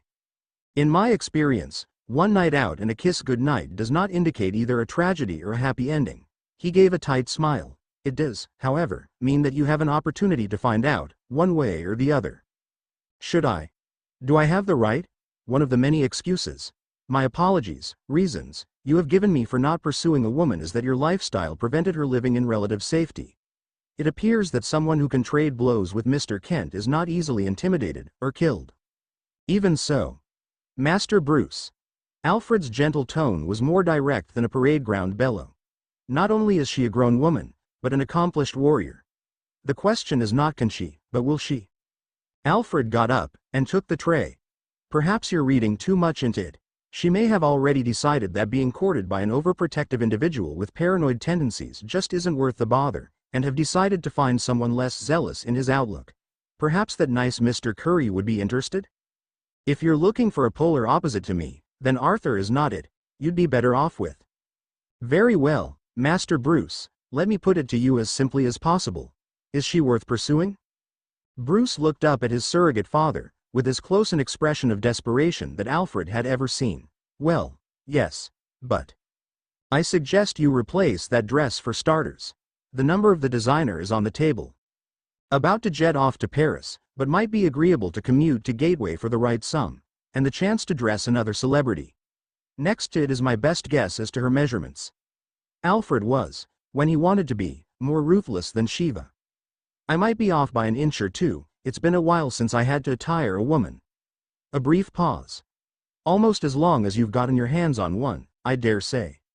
Alfred left the room. Nothing killed the dramatic impact quicker than somebody stealing the last word. Besides, he had laundry to do. Bruce looked at the notepad, then numbly started punching in the numbers. He almost slammed the phone down when someone answered, but made his request. The bartering and agreement were done on automatic pilot. This wasn't the first time he'd done this. When a society belle admitted a love for the Stones, Bruce bought and had delivered a vinyl copy of their first album the very next day. Dumped her the next week. Treat it like all the other times you've got a girl something, it's not a concern. Oh, this isn't like the other times, is it? She knows your secret. The others had no clue whatsoever, just as you wanted them to. You fought alongside her. The others just played tennis. Most importantly, you've shared something with this one, but kept the others at arm's distance. You never thought she'd be more than an ally, at best. Now your relationship has radically changed. Bruce sat down again, looking at the daylight playing around the grounds, for him, an alien sight. Forget propriety. Forget what Jean, Arthur and even what Clark will think and say. Is she worth pursuing? Wonder Woman flew down, and entered the federal building below her, entering through the roof exit. Ever since she'd taken up residence in Gateway, the UN had occupied a floor, keeping a small staff there to keep her updated on world events, and a place to store her teleport tube. She checked in there once a day to get the latest intelligence reports. Although they weren't as accurate as, say, Clark scanning the planet from low orbit, they gathered the occasional tidbit of data that might become useful later. Just as she was about to close the door, she heard, "Hey, Diana, wait for me." She sighed, keeping the door open as Cassie flew in. How was school? A direct violation of the laws of physics. It blew and Ed at the same time. Why didn't you tell me you had a date? The Amazon in her charge walked into the offices. The 3 secretaries, the Army Intelligence Liaison and the DAO officer stood up, giving their various greetings. They presented their briefs to Diana, consisting of handing over written reports, which she would read, sign, and hand back. Most of the material was rated top secret, while they witnessed the affair. Cassie, not old enough to vote, let alone hold a security rating, was gently escorted to the other side of the office, where she pouted while watching Oprah Winfrey. Since it was a slow day, it took Diana 20 minutes to get through the material. She walked over to Cassie. You were saying something? Cassie muted the volume eagerly. Yeah, Bruce Wayne, rich hunk, and you didn't tell me? Diana spotted 2 of the secretaries and the DAO officer stop what they were doing and try very hard not to look like they were eavesdropping.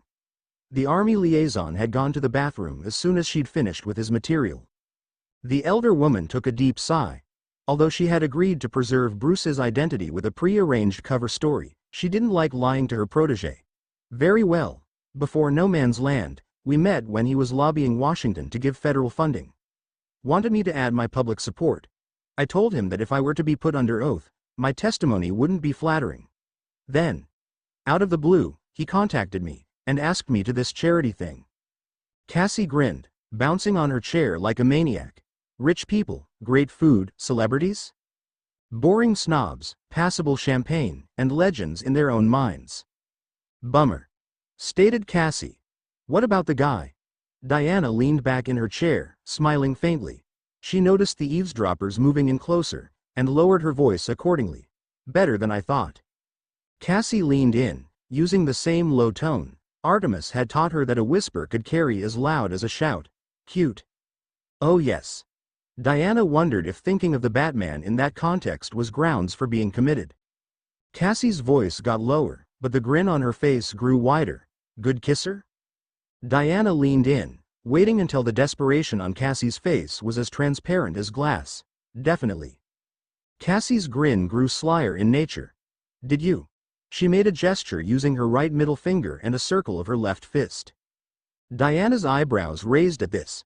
No, we didn't. She mimicked the gesture. I wouldn't. Gesture again. On the first date, and even if I gesture again, why should I tell you? Cassie gave her a downcast pout that had gotten her out of more trouble with her mother than both of them cared to remember. I'll be your best friend? Not good enough. The DAO officer coughed gently, standing over the 2. Ma'am? Yes, Alice? There's a person here to see you. Says it's urgent. Doesn't seem like your usual fan, and isn't packing. Diana looked as Cassie, who gave her a "why are you blaming me" shrug. The 2 walked over to the entrance to the office, to a small lobby, where a small, thin man with pinched features, red-dyed hair, and thick glasses was waiting impatiently. When he saw Diana, he stood up, and grabbed her hand. Miss Diana of the Mischira.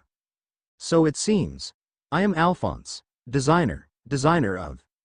Alphonse produced a leather-bound folder and opened it with a flourish. Inside were inked sketches of women in various dresses. He rapidly flipped the pages, producing photos of women wearing the penciled creations. I do not produce clothes, I create art. Masterpieces which complement and enhance the feminine figure. Each one especially crafted for each unique figure. His hands accompanied his words like darting birds. Well, I'm sorry, but I'm not interested in promoting. Ha! This sudden bark made the two jump. I don't handle the promotional thing. Very shabby indeed. I wash my hands of it. I have been commissioned by a Mr. Bruce Wayne to create a garment for you. Diana blinked. When Bruce mentioned replacing her dress, she didn't think he'd take care of it this quickly. Really? Cassie was leafing through the folder. You did this one? That Naomi's wearing? She turned the page again. This one too? I love it. Alphonse glanced at the indicated pages. You like that one? I never really liked that one myself, not one of my better works. Now then.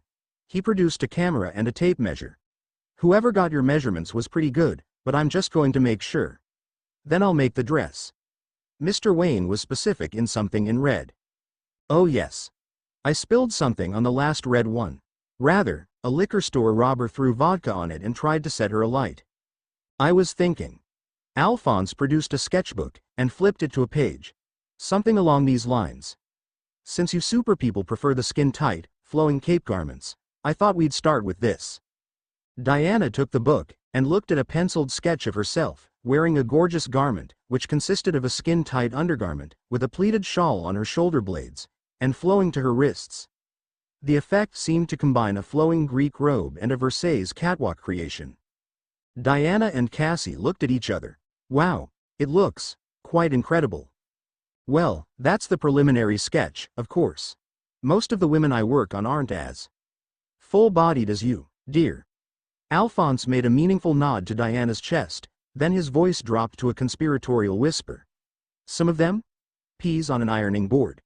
He began to make quick, deft measurements, darting like a mosquito, Diana feeling quite distant from the whole arrangement.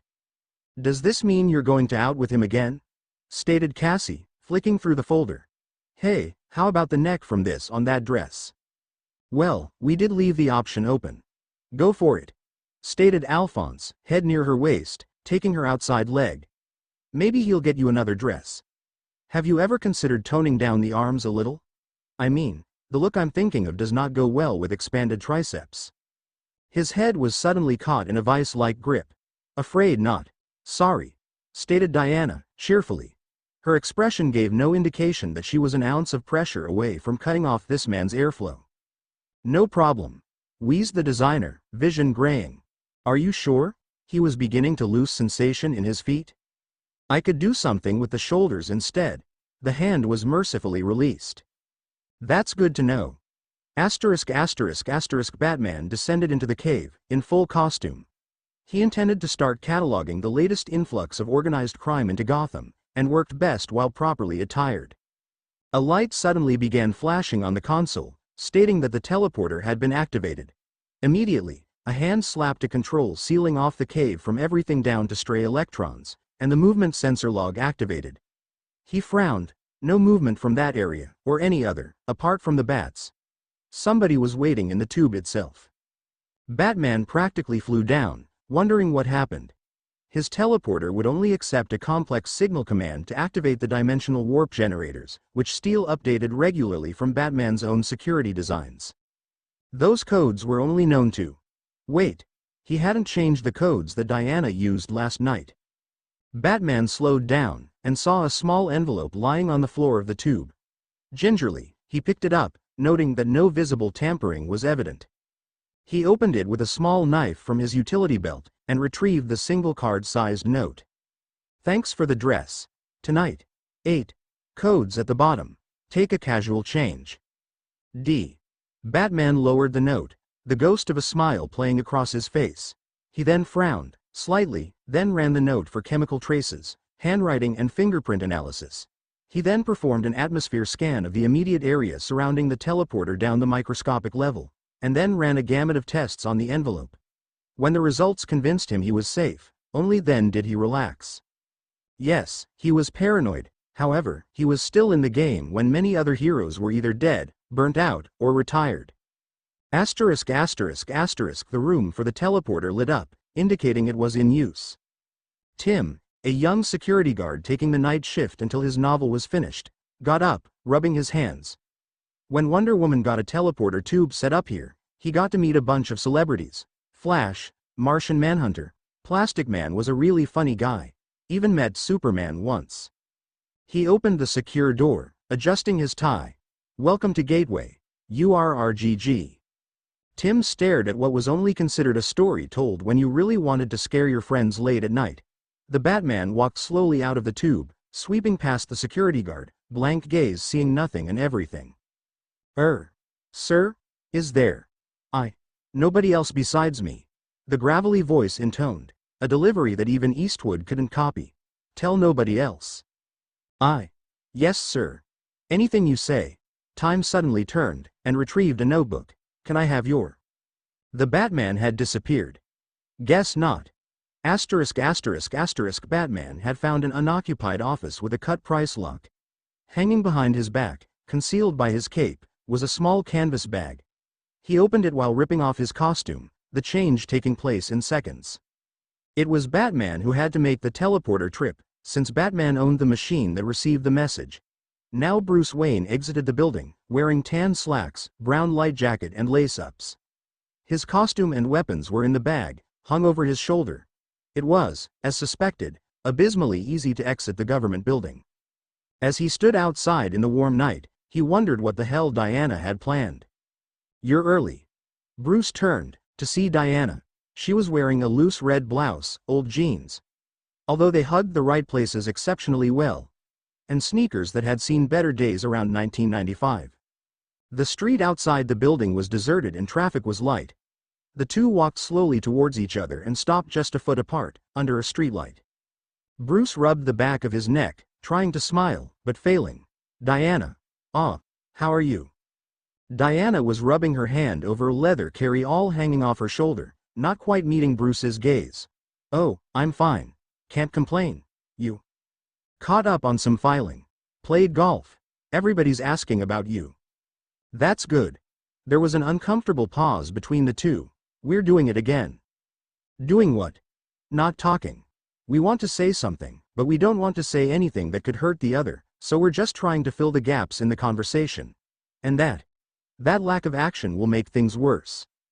Bruce looked at Diana, not quite knowing what to do with his hands, in his pockets, moving around, crossed in front. And why was he fixating on his hands in the first place? This is getting ridiculous, isn't it? We're grown adults. We've done things that. I know. A pause. Bruce, can I ask you something and can you only take it in the spirit it was intended? A straightforward query and response? He opened his arms slightly. Always, when did you regret what we did? At all? I analyzed what we did for nearly a full day.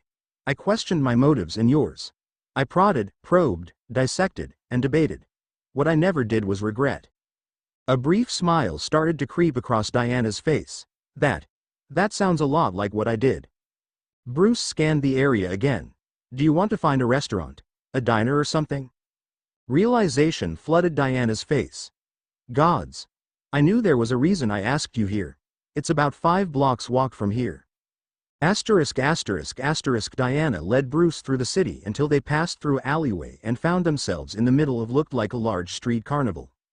Squeezing past a cotton candy vendor and someone who was selling stuffed Pokémons, they were surrounded by a mass of humanity. Live bands were playing, children were laughing, or vomiting due to an overdose of junk food and carnival rides. Diana leaned in close and spoke. Shouted really, into Bruce's ear. It's a local festival.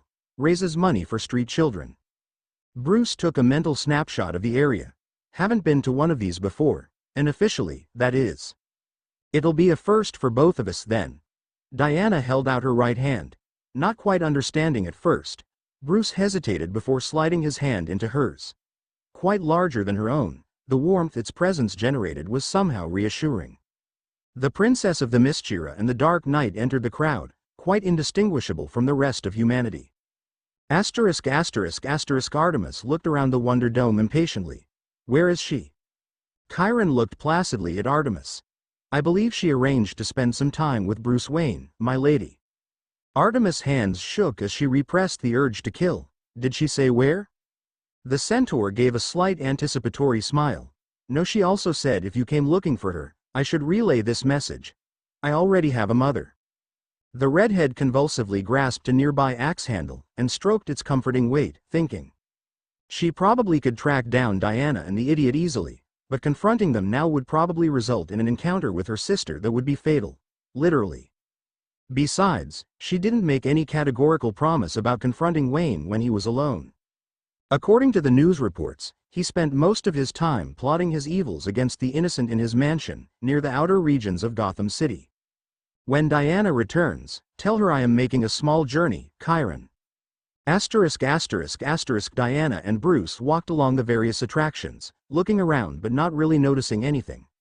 Diana was wondering what Artemis would do if she knew that she was going on another date in less than a week, and if she could be persuaded not to resort to a violent solution. Bruce was wondering if he could get away with putting his arm around her shoulders. Come on, try your skill. Just $5 for $1, win a prize for your girl, a toy for your kids. Come on, just $5 for $1. Bruce automatically tracked the source of the voice. A try your skill booth. His slowing down jolted Diana out of her reverie of reasonable arguments to present to her comrade in arms, Bruce. She saw a teenaged couple attempting to knock down 3 bottles with old baseballs. Bottom bottles are weighted, muttered Bruce. Obviously. I mean, what's the point? The girl whooped as her boyfriend finally knocked over the bottles, the vendor handing over a medium-sized teddy bear. She gave a cheer.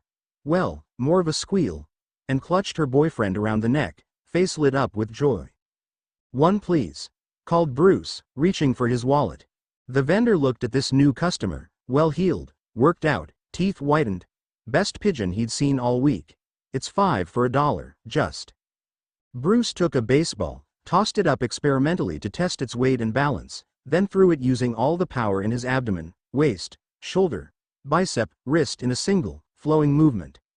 The same move that sent weighted projectiles spinning around distant flagpoles, cracked apart the pile of bottles packed with 5 pounds of powdered lead.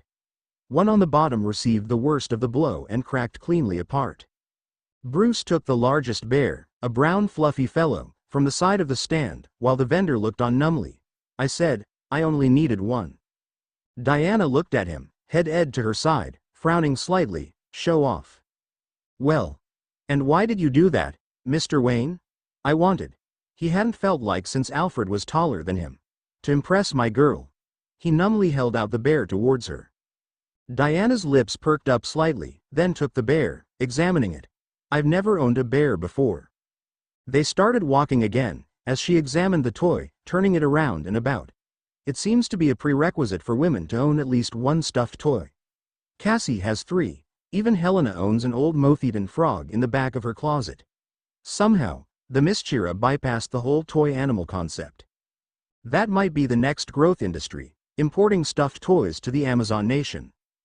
Diana gave Bruce a quick glance at this. I can barely see my mother holding a furry bear while she sleeps. She suddenly looked away from her examination of the bear. I can't begin to imagine what she'd do if she knew what I was doing here with you. Bruce shrugged slightly. I take it she wouldn't approve. I don't know. She looked at Bruce ruefully. On the Mischira, you train, you duel, you live forever. Rarely has anything changed. You'd think you'd be able to predict people there. But my mother still has the ability to surprise me. She ruffled the head of the bear absently. I know that if she ever found out about you, a challenge to fight to the death, she'd think that would be too quick. What about? She quickly bit back her words. Oh, right, sorry. I think they'd be honored to know you. Bruce's expression was fastened on a distant point, far away. I've tried to keep them alive. Their memory. Honor their lives. And justify their deaths. Always. Bruce placed his hands in his pockets, expression tightening. Diana could see the bad beginning to emerge, in his voice, his posture, his actions. She held his arm, making him stop. Bruce, do you know why I wanted to come here? I showed you my place, Now you have to show me yours? Yes. And I wanted to take away your excuse. My what? Gotham. That city created both the rich idiot and the Batman. They're two masks you hide behind. Nobody knows that Bruce Wayne is on the other side of the country, and over here, Batman is a scary campfire story. She clasped his arm. You've got no choice but to be yourself. You might like the rich idiot better. Darkseid himself hasn't encouraged self-injury more than the rich idiot. The Batman uses theatrics to terrify criminals. You. She broke off, collecting her thoughts. You miss your parents. You talked to Alfred. You fought for a city that nobody cares about, and you won me my first bear. Her mouth tightened slightly. I didn't kiss the idiot or the Batman. Bruce didn't know what to say. He was having a hard time connecting his mouth with his brain. Finally, he got words to come out of his mouth. Thank you. For believing in me. Believing in you is the easy part. But you're still what Helena would call a fixer-upper. Bruce glanced sideways, expression neutral. I've been called worse. They began their journey again, heading into the middle of the street. They suddenly saw a mass of tables and benches laid out under a large awning. Surrounding the tables were several food stalls. Hungry? Are you buying? Bruce quickly located and bought 2 large slices of pizza accompanied by bottled water. They found a table with vacant seating opposite each other, next to a couple in their 60s. This is the second time you've bought me a meal involving junk food, Bruce. He looked around. There was one stall which sold what seemed to be slabs of lasagna, but that was crowded. Doesn't seem to be anything else here. Next time, we go to Denny's. Bruce looked at her, a slightly amused expression on his face. Does that mean there's going to be a next time? A girl has to eat. She took a large bite of the food and grimaced. This is more oil than meat. Bruce took a bite, chewing contemplatively. I've had worse. Alfred said something about your dietary habits. Diana grinned, slightly. Haven't you heard of TV dinners? I lived on those for months before I finally learned how to operate ovens and hot plates. Bruce spread his arms wide. I haven't got the knack of cooking. Diana's eyes widened at this. You can't cook? Cook, wash, operate a microwave. Basically, anything Alfred can do. Diana took a swig of water. Finally, you admit to not doing something as well as the rest of us. Bruce frowned. I'm the first to admit that you can outdo anything I can physically. I was referring to something normal. Her expression became sly. Even Kyle can cook better than you can. Do you have to rub it in? Oh yes. She pushed the remaining pizza away. Did Alfred ever try to teach you? Tried. Once. 2 fire alarms and 3 Armanis destroyed. In the end he muttered something about job security, and he's never tried again. Bruce took her pizza, his finished, and started on it. Once you get used to it, this isn't bad. Diana snatched it out of his grasp. We are going to teach you to fend for yourself, Mr. Wayne. Bruce couldn't help but smile at this. Alfred can cook English, French, and Oriental cuisine. He's single-handedly arranged fundraisers for hundreds and has invented a method of sewing Kevlar. How can you succeed where he's failed? Diana gave him a stern look. I doubt that an English butler can offer the same kind of. Bruce suddenly felt fingernails raking along the inside of his thigh. Incentives icon for success. The sensation vanished as quickly as it arrived. She hadn't categorically promised anything. Bruce reminded himself to get Alfred to give him a refresher course. Alfred Pennyworth looked at his new visitor. A very tall woman, slightly taller than him. Muscular enough to intimidate Master. Redhead. May I help you, madam? Are you the servant of Bruce Wayne? Her accent was virtually identical to Miss Diana's. This must be her ally, the one who replaced her briefly. Indeed I am. I will wait for Wayne to arrive here. I have business that must be conducted face to face. I see. Alfred turned around. The sitting room has a television in a full bar. I will feel more comfortable if I can see you, at all times. The Amazon was very close to Alfred now, trying to intimidate him. The man who taught the Batman how to make his dramatic entries and exits merely took her efforts in stride. There were 7 different ways to contact Master Bruce Desse Artemis efforts, and even if he couldn't, he always checked the monitors within the house before entering from the cave. I was planning on scrubbing the kitchen. It's not a very exciting task. The look on Artemis' face stated that she would endure a wait in hell itself in completion of her mission. Alfred sighed and got out the pledge. Asterisk asterisk asterisk, and these are called toffee apples. Haven't had one in a while. Alfred made them for Jason and Tim. Diana tried one experimentally. The brittle but slightly soft exterior gave way and mixed with the juices of the fruit inside. She chewed and swallowed. It's good. Bruce was looking at his mournfully. Alfred makes far better ones. You'd cheerfully eat a substandard pizza but complain about apples covered in sugar. Diana saw the look on his face and recognized it, trouble. She covertly looked where he was staring. Just a girl, a teenaged Latina, and some boy, well-dressed, college age, near a cotton candy machine. Bruce looked down, apparently wrapped in his toffee apple, his lips not moving. Their clothing are from different ends of the social spectrum. Diana glanced again. Yes, his looked like designer labels whereas hers were probably from Target's stocktake clearance. Hardly a red flag though. Dot and those 5 on your left are looking for somebody. At least one has a gun, possibly a .38 revolver. Chances are she's the girl or former girlfriend of one of those youths and she's trying to move up in the world. Diana scanned again. Damn it, yes, 5, all decked out in the same black and red motif. The leader with an angry, frantic look she'd seen before on a man who'd been holding his ex-wife and her lover hostage. Bruce's expression was that of the bad again.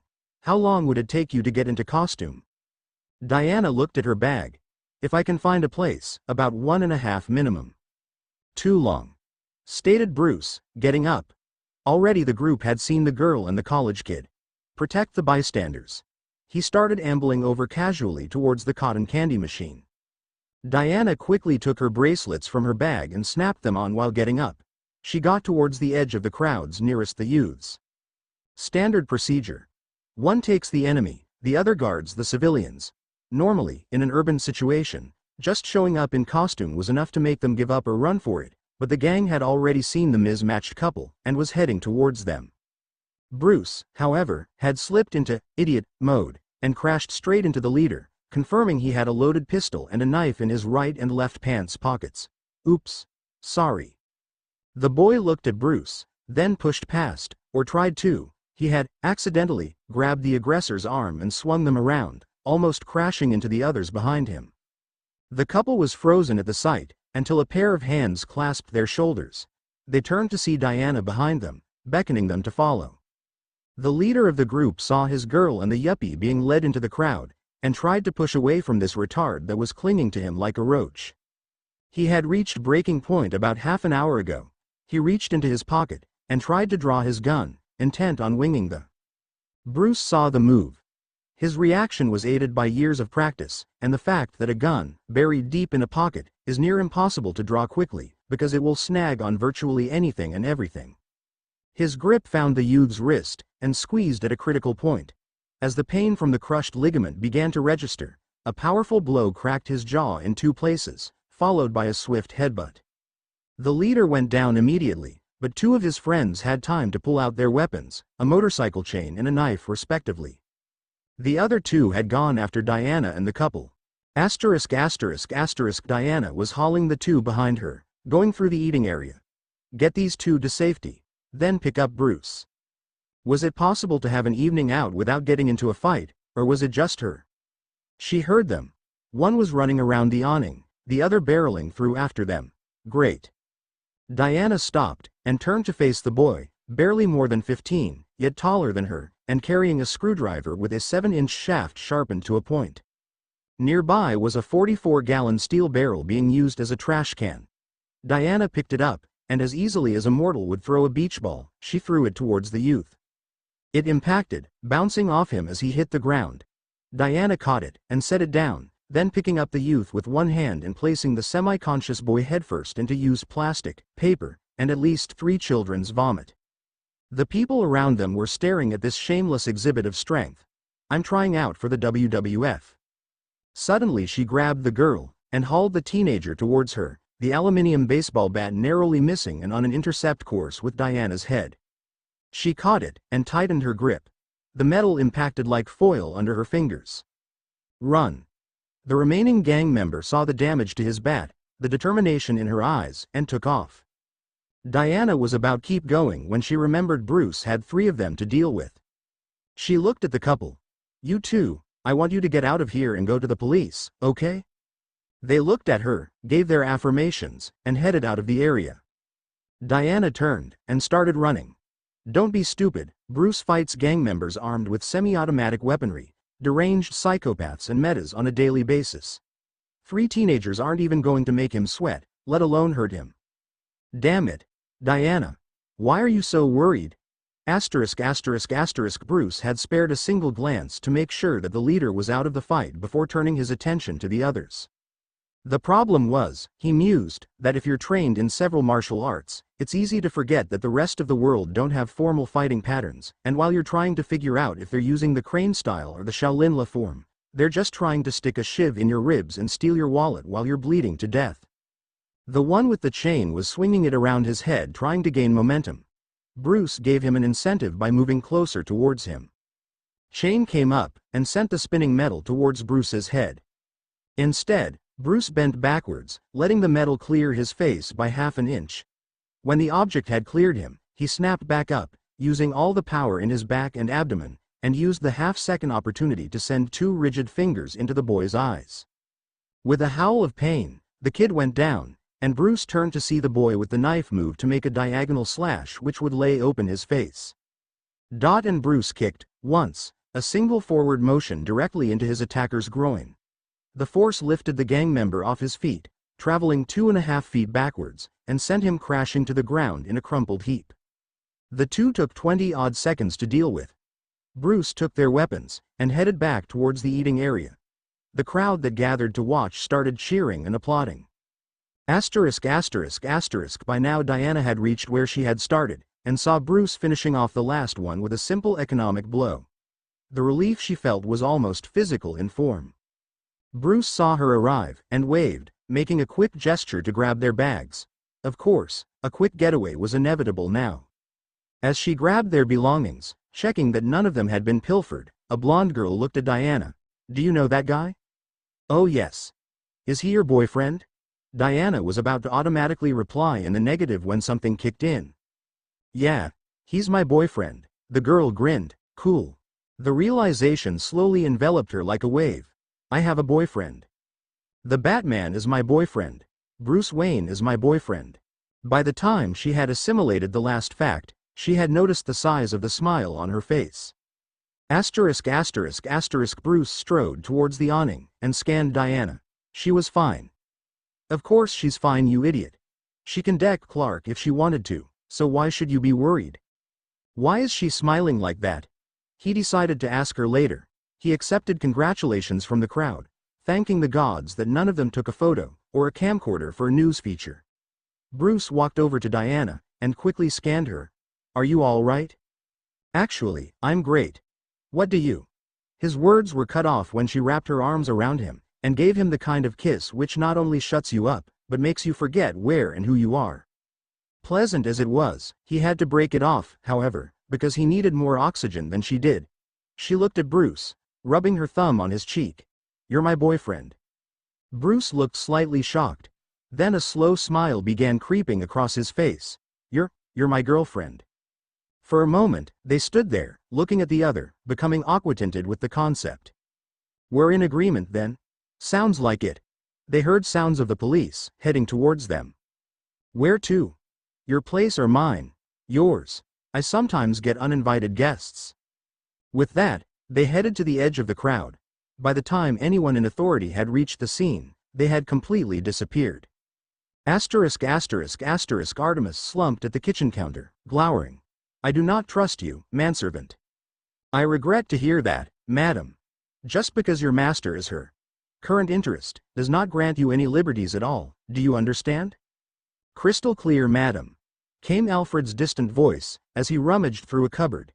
He finally emerged, sporting a pair of alligator oven mitts. "Can you open the oven door, madam?" Artemis stomped over, on the verge of telling him where to stick it, and opened the door. She was about to stomp back, and glower on the stool when her nose started flaring like a rampaging wild boar. "What is that?" stated Alfred, taking 2 metal trays of piping hot biscuits and taking them to the counter. Is my latest creation. Triple chocolate chip cookies, with extra butter. Artemis' nose was twitching madly, and her mouth was beginning to salivate uncontrollably. I haven't. Alfred quickly and efficiently started placing the cookies onto a cooling mesh. If it isn't too much trouble, could you taste one for me? I need an unbiased opinion, otherwise it's not worth baking them again. Artemis swallowed, unable to take her eyes off the morsels in front of her. Diana requested that I help. Why not? Alfred gave a wan smile, then placed 3 cookies onto a plate, adding a folded napkin, then pushing it across the counter. Thank you, madam. I have to warn you, it's rather. The redhead took 2 cookies off the plate, and shoveled them into her mouth without ceremony. Hot. Artemis chewed twice, and swallowed. Her eyes took a glazed look as Alfred's creation, made with especially imported butter, overwhelmed her taste buds and shut down half her higher brain functions. Then she looked at him with a predator's gaze, making him feel slightly worried. Diana was flying him home. He had changed into his costume, because his cowl had incorporated lenses which protected his eyes from the high speeds they were traveling. It didn't take long before she had reached the outskirts of Gotham where Wayne Manor was located. Diana landed on the 2 acres of front lawn. The Batman walked towards the gardener's shed and started changing. The Amazon followed and started watching the Batman change. That is not behavior befitting a princess of the Amazon nation, stated Batman, now down to his skin-tight leggings. It's within my rights now that we're officially a couple, retorted Diana, haughtily. Failure to observe the goods is considered grounds for breakup. Goods?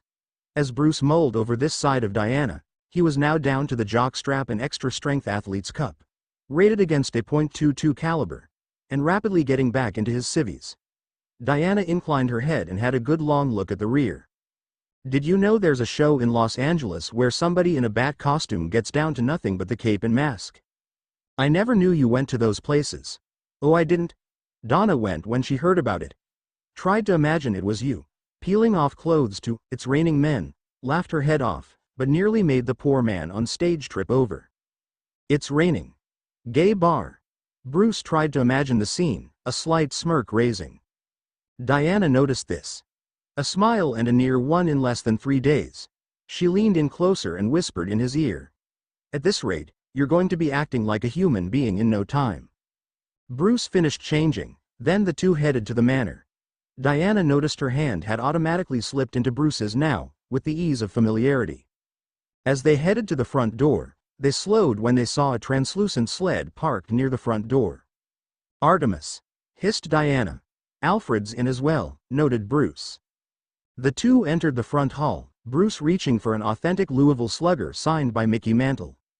Diana looked at him. A baseball bat? Are you crazy? This is Artemis? Bruce looked at the bat, then her. I was just. She snatched the bat, then reached for one of a pair of mounted ornamental, but fully serviceable battle axes. She hefted it experimentally before placing it in his hand. That's more like it. They both heard the moan from the other side of the room. Carefully, they crept over to the door and listened carefully. Oh. MMHHH. Sounds of swallowing, gulping. That is, more. I would like more. I'm glad that my efforts are appreciated, madam. More swallowing, liquid gulping. Chewing? I thought you would appreciate that, madam. Can you do no wrong? More, I said more, at this rate? I said more. Diana looked at Bruce quizzically, who shrugged in response. A frantic movement, a chair dragging against the floor, the swallowing sounds escalating. Damn you, Alfred, if there were any man worth worshipping on this planet, it would be you. Shall I quote you as a reference, madam? The sounds reached a crescendo. Then slowly slowed down. Are you sure that was all, Alfred? I told you, there isn't any more left. Her voice was a chilling monotone. Then I suggest you get some more. The kitchen door suddenly opened, to show an immaculate Alfred Pennyworth, wearing an apron and wearing alligator oven mitts. Sir, madam. It looks like I have to go shopping. Alfred. What was going on in there? A slight smile. An old British method of diplomacy, madam. If you'll excuse me. As Alfred headed for the garage, Artemis crashed through the door, hair disheveled, eyes shining bright. "Alfred? You must." "Miss Artemis, I have to go and buy some more butter." "I will fly you there," she shouted, stopping only to lick her fingers. She turned to Bruce, eyes bright. "Wayne, to have that man's talents all hours of the day." "Diana, you will not be sorry." She hurried off after the butler. Bruce placed a hand to his head, wondering. Looks like Alfred made the peace. Obviously. Do we want to know how? Bruce debated the issue. He'll tell us when he's ready. Artemis will probably say something. It's their own business. Why should we? Are you as disturbed as I am? You have no idea. Barbara Gordon, aka Oracle, spoke to the speakerphone. I'm not answering that question. You have to. What you're asking of me is impossible. It seems pretty easy to me. You're not the one who has to part with the information. Babs. All right. She sighed. I'm wearing that black t-shirt and those jeans Dad bought me for my birthday. And a pair of pink socks. Happy? Ooh yeah. Richard Grayson, you're impossible.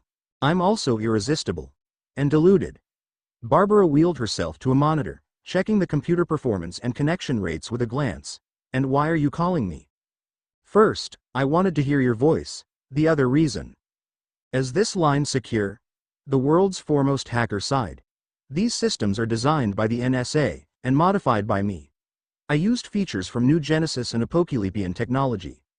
I transmit on a secure waveband to the watchtower regularly, and only Bruce and John have clue one to my identity. Nobody can listen in on this conversation. Okay. Did you catch the society pages? Barbara tapped on one of her 3 keyboards, showing the net edition of the Gotham Gazette Society article concerning the appearance of one Amazon princess appearing with one billionaire playboy at the Horwester charity function. A little hard to miss. Did he tell you about this? No, I didn't see it coming, either. She lifted her wireframes up and rubbed the bridge of her nose. Perhaps I should actually attend a JLA meeting instead of telecommuting all the time. Conversations with Superman in the is fun, but you miss out on the office gossip. There was a pause. Sorry, that image just threw me for a moment there. Me too. Barbara jumped, turning to see Tim Drake leaning over her shoulder. Do you want to give me a heart attack, Drake? I'd rather see your JLA meetings. How did you get in? You left the door open. I would have said hi, but I had to go to the bathroom first. The current Robin leaned towards the speaker, and talked to the first person to hold the title. By the way, she's wearing a Hanson limited edition tour t-shirt. Barbara covered her face in her hands, the sounds of chortling ringing through her apartment. Nobody can listen in? Hanson? It was a gift. What the hell were we talking about? Bruce going out with Wonder Woman. Tim helped himself to a bottle of zesty cola. Where's Cassandra? In bed. 7 muggers at once and 2 drowning teenagers does a tired Batgirl make. Back to Bruce's new social life. Alfred won't say a thing. Tim sat down in the well-worn visitor's chair. He just does one of those smiles that makes you think he knows everything. He does know everything. I couldn't do a thing in that house without him knowing about it. I swear he has a metagene. Knowing that you were up to something is hardly the world's greatest deduction. Does Donna know anything? Asked Tim. Offworld, saving Corey's planet. There's going to be a sudden crime wave in Bloodhaven when she comes back, because I don't want to be the one telling her. You're volunteering, Roy? Consider it karmic payback? Bruce hasn't talked to me since that function. Barbara sighed. Why don't we just ask him? Barbara stared at Tim, the speakerphone crackling in the silence. Just for that, you get to ask him. Is there any evidence that they did anything else apart from go to the function? Just one. Gateway PD reported an attempted assault with intent to kill 3 days ago. 2 people, a man and a woman, stopped a local gang from performing the assault. Not the brightest bulbs in town, they did this in the middle of a local festival. The woman reputedly threw a 44-gallon drum at one of the attackers, and blocked a baseball bat with one hand. Some say she crushed it. The guy, unarmed, took out 3 of them in 30 seconds, one of them had a gun, but never had a chance to use it. Barbara leaned back in her wheelchair. No photos were taken, but guess whose physical descriptions they matched? Circumstantial evidence. Not enough to convict, but enough to follow up on. Retorted Tim. When's the next JLA meeting? Tonight. You watch them. Check for body language and other signs. Don't ask him anything. I'll ask him tomorrow. You want me to monitor the man who taught us how to watch others? Got a better idea? Barbara rubbed the bridge of her nose. Perhaps we'd have a better chance of finding out tomorrow. All of us.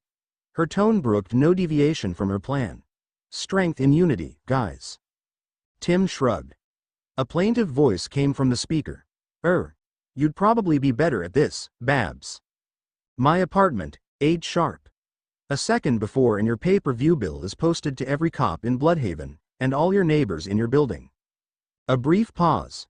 Do you want me to pick anything up before I get there? Asterisk asterisk asterisk Lois Lane, reporter, minor celebrity, and multiple kidnap victim was at the breakfast table, reading through various magazines. Turning to the Gotham Gazette, she flipped through the pages until she found the pages she wanted. Lois took a pair of scissors, chortling around a mouthful of toast, as she finished cutting the article out.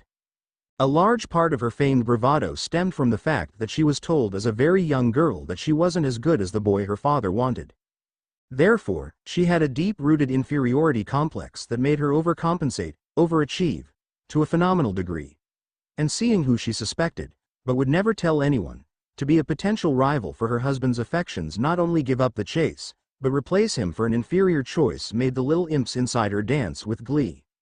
A gust of wind fluttered her hair around but not a paper. Experience taught her long ago to always keep a paperweight handy. How was the fortress? A massive pain. A multi-dimensional construct with glitches is not easy to debug. Clark Kent, aka Superman, slumped down to the table. Knew that the whole thing spontaneously reconstructing itself was too easy. Anything interesting happened while I was away? Well, she showed him the article she had just cut out. Clark took the article from the Gotham Gazette, one of the society pages, judging from its florid style.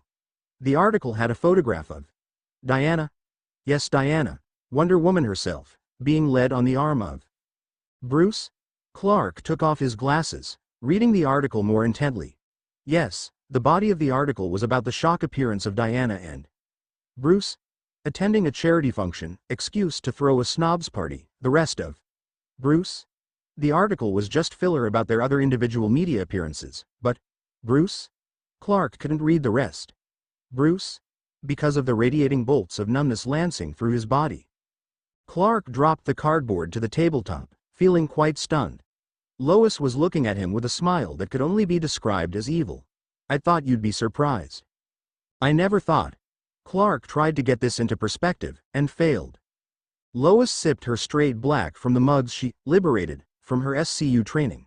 How does she know America's richest slacker, anyway? Diana meets him, once a week minimum, on the surface of the moon while he wears black tights and a cape. He got us one of the best apartments in this city as a virtual gift, and saved you from a dark cave, Lois, and you casually insult him without ever knowing the irony. I've rarely seen him trade more than 10 words at a time with Diana, and this surprises me more than you know. I'd love to tell you exactly, but although we've shared no secrets from each other, this secret isn't mine to share. I'd love to hear that myself. Maybe there's hidden depths to the man. Well hidden. Lois started reading a copy of the Star. You know, if you died, he'd be the first I'd marry, then screw for millions in alimony. Lois, he is our landlord. I call it getting my deposit back. Haven't you got a JLA meeting tonight? Oh yes. Clark could see everybody trying to find out about this little affair. As the JLA's chair, he suspected that this was not going to be the most productive meetings. Tell her that if she gives me an exclusive, I'll go easy. The Webster's Dictionary definition of easy, or the Lois Lane definition, which gave that senator the heart attack and quadruple bypass. You want to interview her? Fine. Lois would still consider her husband a rival for a scoop, an attitude that made him surreptitiously scan her for ulcers every other day. Probably better, since she knows you. Probably reveal a few more things. You work on your Amazon friend, I'll work on Wayne. Brew. Wayne knows me better than he does you. Why do you think you'd do better with him, anyway? Lois shrugged, a sly smile on her face. I'd look better with a low-cut blouse. You wouldn't? Clark then remembered who he was talking to. I'll talk to her. He leaned in. You can try to talk to him. You, be good. I thought you liked bad girls. So might he, If some of the rumors concerning Catwoman were true, I'll take a quick trip around the world, then head to the Watchtower. Oh, if you're heading to Germany. I know. Diana was on the phone. More accurately, a point-to-point link to another Wayne Industries encrypted unit, on a direct satellite link. Bruce had given it to her to keep in touch, and to keep his secrets. Rather than make a convoluted series of code phrases for their cross-country conversations, he dug out one of the direct line units that he used on a field mission and made a gift of it. And they say romance is dead. Judging by the background sounds, Bruce was in the Batcave, filing, Alfred tidying up around him. I'll see you at the Watchtower then? Get the meeting out of the way. Then at this new restaurant, French. Is it as good as Alfred's cooking? A virtual impossibility, miss. She heard Bruce strum his fingers impatiently until she heard Alfred move away from the receiver. Is there anywhere else you want to go afterwards? What? No, judging by the last 2 times we went out in public, it's better we keep that to a minimum. Besides, we're overdue for some time spent alone, don't you? Oh, right. Yes. Just making sure. Wait a minute. She picked up a newspaper next to her. Just before you hang up, what do you think about this? Luther running for president. I try not to, stated Bruce. Clark's horror stories are enough for me. And they laughed when I kept my British passport, called Alfred. Diana smiled, faintly. Foreign national. Her smile increased. Diplomatic immunity. If Clark wants to raise a point over this, let him. It's his territory. The sounds of the paper shuffling increased. She could virtually see Bruce fidgeting. Perhaps you should avoid this meeting. And why that? They're going to torment you relentlessly. Somehow, I think I can cope. At least let me go first. Give me an hour to. Put the fear of God into them. A short pause. Preferably fear of me. Diana simply gave 10 seconds of stone-cold silence before replying. I know you're trying to protect me, but I'm more than capable of taking care of myself. It's just. Bruce. This isn't the latest deadly gauntlet of Darkseid. It's friends and colleagues wondering who I'm going out with. It's just. You're going to be doing most of the work, taking on most of the burden. You've just described the feminine role in most relationships, Bruce. A slight murmur. I have to try. Be nice to them. I'll go easy. Okay. Bye. With that, she hung up. Both agreed that the cutesy, you hang up, routine was risking a fatal saccharine overdose, and weren't willing to risk it. Bruce sat down in front of the computer as Alfred set a glass of water in front of him. She won't be deterred, will she? Not for a moment. Bruce absently sipped at his glass. This was begun solely to protect my identity. It was meant to be a one-night favor solely for my benefit. Now, she'll have to continue that charade as long as we decide to. Continue this. He set the glass down harder than he intended. Short of going public, I can't see any way of deflecting the attention off her. I'll have to stand aside and watch the others interrogate her about why she's going out with Bruce Wayne, of all people. You could consider that as how most people feel when the Batman shows up to save the day. Helpless, incapable, wanting to help you help them, but knowing they can't do a thing about it. Perhaps this will make you more normal? Bruce gave his butler an askew glance. You're telling me to use one of my relationship issues to empathize with my fellow man? Well done, Master Bruce, you're finally listening. Alfred turned to a hanging suit, and brushing it off. If no other emergencies come up, you should make the reservations in plenty of time. Bruce strummed his fingers. The reservation is too close to when I start my patrol. The JLA is an obligation you must meet. We're playing fast and loose with the scheduling as it is. I know. I'm not blaming you, I just won't spend as much time with her as you like, sir? Bruce nodded. Alfred smiled as he finished off his brushing, straightening up the lapels. I was considering. Maybe you could give it a miss, tonight? Bruce turned away from Alfred. I can't give up my duties, Alfred. You know that. You can delegate. Alfred held out a cordless phone. Master is staying in the townhouse. Bruce looked at his butler, a grin stretching across his face. He's still not fully acclimatized with the new Gotham. Miss Cassandra can help. She knows this city just as well as you do. Grayson hung from the bar by his ankles, touching his toes and then the floor in flowing movements. MTV was on the big screen, showing Britney Spears' latest clip. The former acrobat wasn't too sure what the song was called, but had unofficially titled the music video The Adventures of Latex Girl and her sidekick, NASA's designated head. He'd planned a night of doing absolutely nothing, one of those rare times in his life of watching the worst cable had to offer in his underwear. A non-productive nirvana. Of course, the phone rang. Grabbed it on a downward stroke and snapped it up. Grayson, envy of men, lover of women. I understood it was the other way around. Bruce? Lost his flow and kept hanging from the bar? When did he start opening with a joke? I can't perform the patrol tonight, it's up to you. A sinking, or at the moment, rising sensation was in his stomach. There was a Japanese monster movie marathon as well. Meet your partner at Barbara's place. Alfred will take the car to the usual spot. The line cut off. New opening, same old Bruce. Asterisk asterisk asterisk. Well, it looks like I've got the whole night to myself. This alien concept gave Bruce a sudden attack of vertigo. What can I do? Alfred had put on his coat and bowler. I don't really know, Master Bruce. You see, I'm taking the night off. Night off. But what if? There comes a time when every man must spend some time with a woman. By himself. Normally, it occurs between the ages of 13 and 16. Now, at long last, that time has come for you. Besides, I've always wanted to try the club scene. Alfred descended towards the Batmobile, Bruce feeling more than a little lost. He walked over to a full-length mirror and examined himself for any stains, wrinkles and imperfections. To scare the hell out of the planet's most powerful individuals on a regular basis took flair and a lot of preparation. As he adjusted the utility belt that he normally carried for the JLA and whenever he was hunting down metahumans, he mused over what Alfred said. Nonsense. He had spent time alone with women. He couldn't remember the exact dates and times at the moment, but the experiences were there. Still, Alfred's judgment was sound. Some time alone with Diana would help. Maybe. Snap out of it, Bruce. Diana was born and raised on an island feminist utopia. This is also her first real relationship, and you haven't even started your third date. Add to the fact that you're not exactly ideal boyfriend material, and your own skills in that area are rusty. She's not going to be making, or be receptive to any sexual overtures anytime soon. Don't ruin a good thing by rushing it.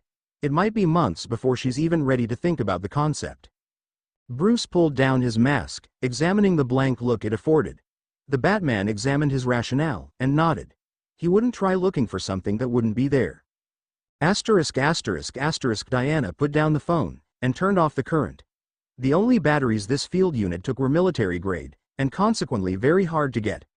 Luckily, it also ran off house current, so she kept in Helena's and Cassie's house, in the spare room which had been hers before she moved into the Wonder Dome. The flying fortress was spacious, insulated against the elements, with unrivaled privacy, a telepathic interface and a great view. What it didn't have was electricity, and what she considered the greatest achievement in man's world, hot running water. She left the room to see Cassie watching television. Anything good on?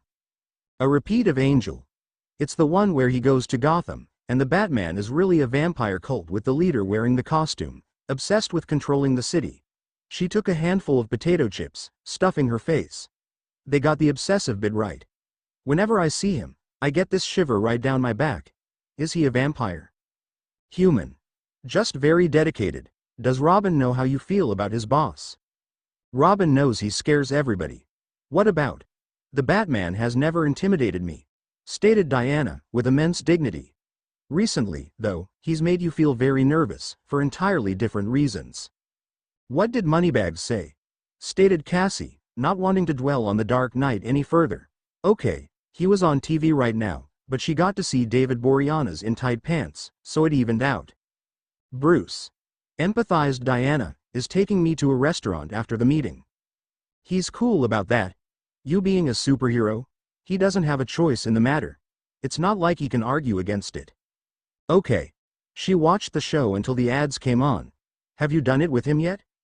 Cassie.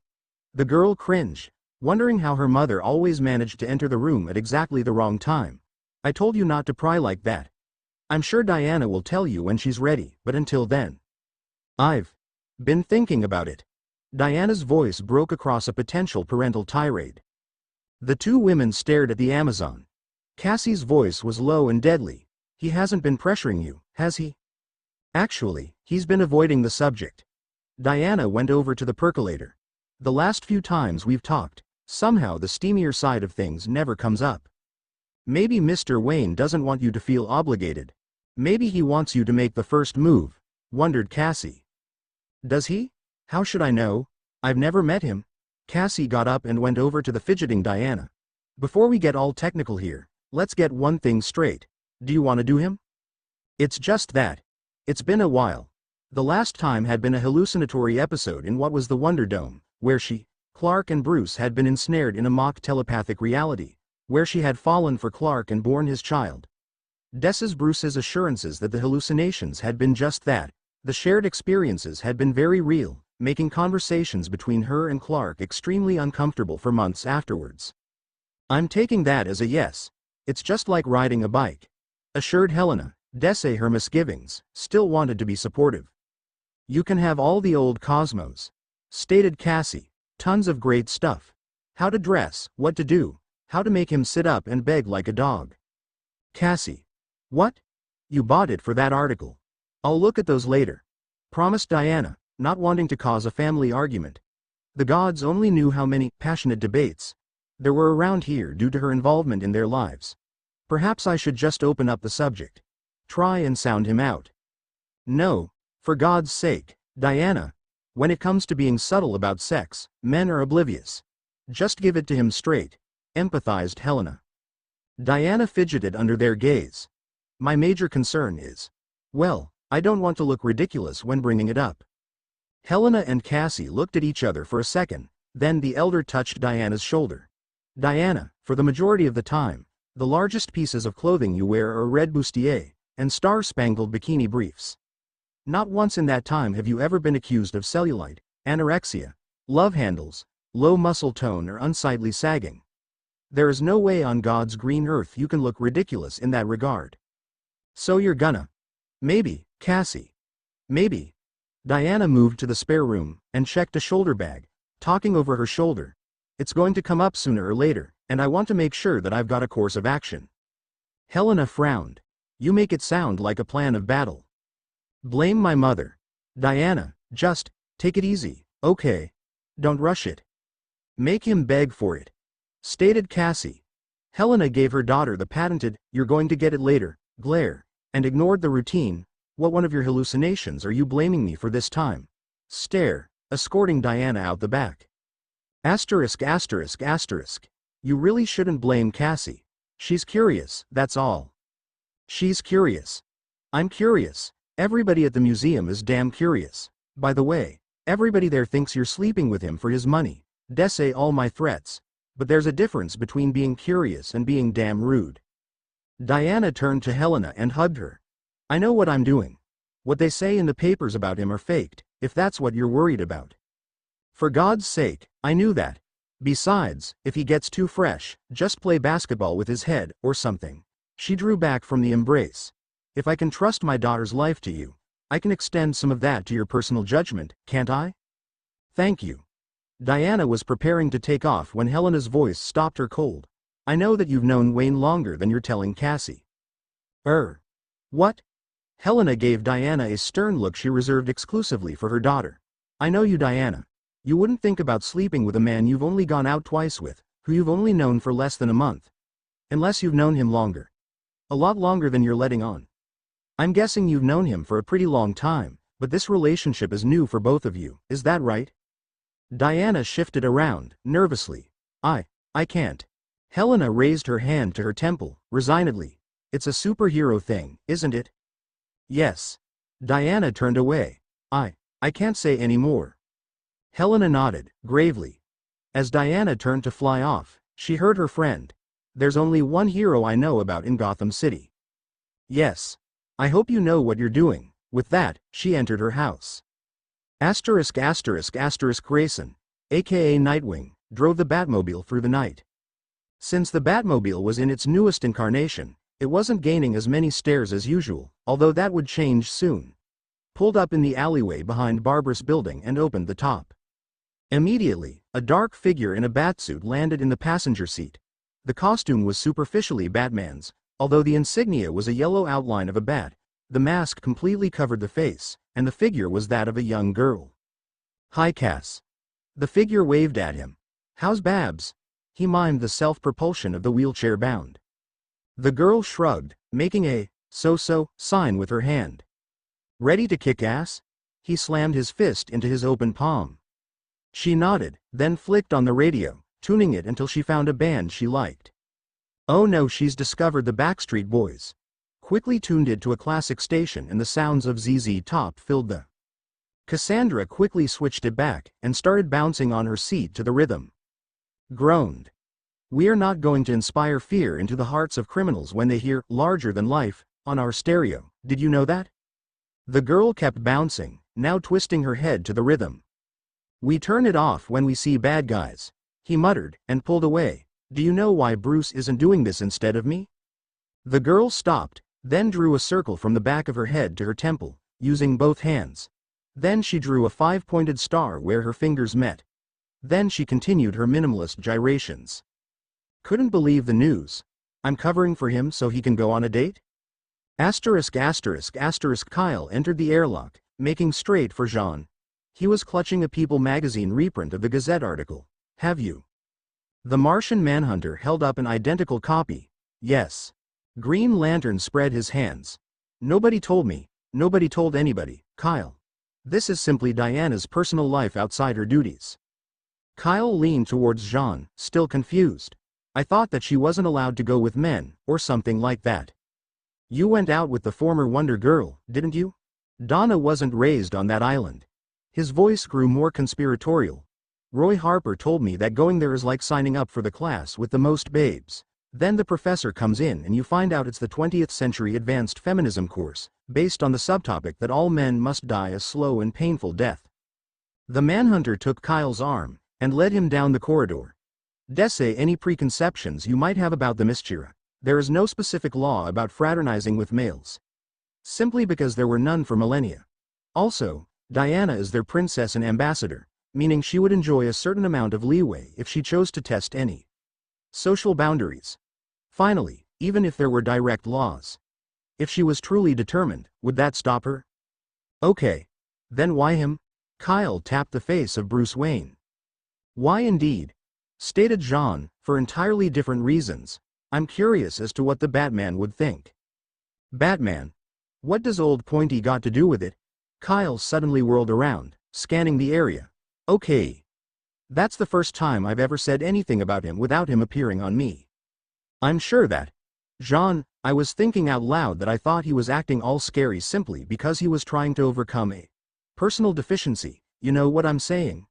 I was in the shower, using the back scrubber, getting that hard-to-reach bit below the ribcage. Guess who opens the shower curtain a second later and tells me to assist him capture a meta-powered serial killer? Buffy the Vampire Slayer. No, it was." Kyle stopped. There wasn't a hint of amusement in the Martian's features. "I can't figure you sometimes." In response to your earlier question, since Batman operates in Gotham, he might take a vested interest in Diana entering his territory on a regular basis. Kyle snorted. He couldn't stop her. His features grew worried, could he? Batman might take offense that another hero would operate in Gotham without his direct approval. Yeah. No muggers after midnight, no gang members wearing pastels on alternate days. Superpowered psychotics go straight to Arkham. Do not collect $200. You know, I don't need him telling me not to go to Gotham. I can stay away from that madhouse by myself. Your common sense is improving, Kyle. Batman strode past the two. Jean. Kyle raised his hand towards the dark figure. See? Asterisk asterisk asterisk. Batman was heading to the conference room when a familiar red and blue figure stepped in front of him. Bruce. Clark. Are you going to fill me in? No. Batman started to walk past Superman, but the Kryptonian grabbed his arm. Listen to me. The Dark Knight remained still, but silent until Superman released his grip. I'm listening. What's going on? Nothing that you should be concerned about. With that, Batman strode away. The Martian Manhunter materialized beside Superman. I take it you were as successful as you anticipated? Better. He broke the 10-word limit. Superman turned his head in the general direction of the teleporters. She'll be here soon. Perhaps you should speak to her. I'll have a better chance of finding out what's going on from her. I'll talk to Bruce. Superman murmured his agreement. You're the one he talks to the most, have you noticed that? Well, I am the most charming. The Manhunter glanced at the teleporters. But you're missing the important question. Which is? It's not what two people are doing, but what one other person in particular is going to do when he finds out. Superman's face fell. Oh. Him. Asterisk asterisk asterisk. A large figure materialized in the teleportation tube, and stepped out. 6'1", 325 pounds, all muscle. He had long blonde hair and beard and a steel gaze that rivaled Batman's. He wore green and gray-scaled pants, and a piece of armor which covered his right side, and his left arm sported a yellow mechanical hand. Arthur Curry, Orin, King of Atlantis and the Seven Seas, and the core member of the JLA known as Aquaman strode into the conference room, noticing immediately that Diana wasn't there, and sat down next to Green Lantern. Kyle. Hey. Lantern was tapping what looked like a rolled-up newspaper on the edge of the table. Aquaman scanned the room, and it looked like nearly everybody had a newspaper. The typeface belonged to the Gotham Gazette? Why does everybody have the same newspaper? Kyle gave Aquaman a bizarre expression. You don't know? Obviously. Don't you? Kyle. For the past few weeks, I've been mediating disputes between several governors within my borders. Add to the fact that we don't get any television, internet, radio or printed media, there are the odd gaps in our knowledge of what we consider an alien environment. No TV. Yes. Chandler and Monica are together. That's hardly the... Really? Yeah. Live together now, in her apartment. What about Joey? Had Elle Macpherson for his roommate for a few episodes. Now he works in the coffee shop as a waiter. Aquaman was about to ask about the latest hurdle in the saga of Ross and Rachel, when Superman entered the room. He was the only one apart from Batman who was not holding a newspaper. He also seemed to be annoyed, and judging from where he was looking, it seemed to be connected to those newspapers. What the hell was going on? Asterisk asterisk asterisk. Wonder Woman materialized in the tube, and placed her bag nearby. She brushed her hair back and strode towards the inner recesses of the watchtower.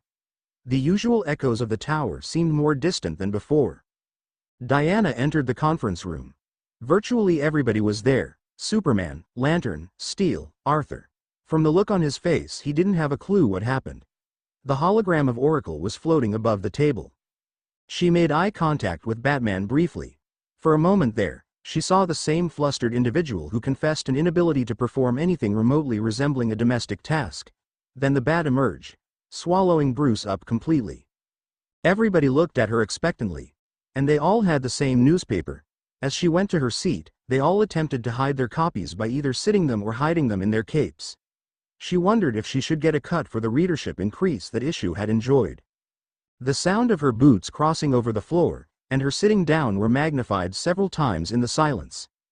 Every hero was either looking at her, or trying very hard not to look like they were staring. Batman made absolutely no comment, giving his air of usual indifference. Aquaman mouthed, "Tell me now," to Kyle. Green Lantern wordlessly opened up his copy of the Gazette, to see a smiling Diana and Bruce Wayne. A paparazzi shot from the entrance. Aquaman's jaw swung open like a drawbridge. His frantic face was torn between staring at the cover and giving Batman an evil glower. The Dark Knight surreptitiously checked his utility belt, making sure his weapons were all there. Suddenly, a man in a red and yellow circus acrobat costume entered, newspaper in one hand, anguished expression foremost. "Oh, why? His head extended on a telescoping neck, pleading. "We were meant for each other, Wandy. It's you and me, babe. I know I'm not as rich as him, but..." His body inflated into a bodybuilder's parody. "Look at this bod." His head then whispered conspiratorially in her ear. "Those aren't the only muscles I can flex, bend, expand, and twist into interesting shapes. Plastic Man. I know. Shutting up, sitting down, putting on a brave face, Desse having his heart broken, shattered, torn asunder. Superman decided to assert authority. "Plastic Man, if you don't sit down and be quiet, we'll tell Barda that we found out you've been impersonating items of her underwear for the past few months." Eep. The flexible hero sat down, putting on an innocent expression that wouldn't fool a blind man. Superman gave Batman a quick glance. If you didn't know the man behind the mask, you would swear that the Dark Knight was impatiently ignoring the whole affair in front of him. Now then. We've been debating the possibility of investigating low-level reports in accordance to Batman's proposed proactive stance. One such incident is the alleged contamination of the water supplies of a small town called Capeside. Accusations of a wide-scale experiment which doubles vocabulary but reduces common sense by at least 4 times. The agenda was passed with lightning speed, thanks to everybody's total indifference to the meeting. Superman placed the documents down. Any questions? Yeah. Did Wayne try to slip you the tongue? You did it for a gag, right? You lost a bet. Just do what I do and run around the pool table with your pants around your ankles. Those questions broke the silence and the entire table turned to a cacophony of questioning. Wonder Woman covered her face with both hands, but couldn't hide the grin, which fairly threatened to crack her face in two. A slow, methodical rapping filled the conference room, and everybody turned to see the Batman knocking on the table until relative silence reigned. The Dark Knight got up, slowly, placing both palms flat against the conference table, giving everyone his patented blank-eyed glower. If you've finished gossiping like old ladies. The implied threat was more than enough to make the younger heroes shut up, and the veterans think twice. The meeting broke up, however not into the small groups as per usual thanks to Batman's little proclamation. Wonder Woman was walking to the lower levels when Superman came up to her. Diana? You're about to ask me about my evening? Sort of. Well, yes. He looked around, seeing that A. The other heroes weren't around and B. Batman was remaining at the table, talking to, oh great, Aquaman. Bruce and I went to this charity dinner. It was either that or spar with Artemis again. Just that? One of those charity dinners he goes to? Are you concerned, Clark?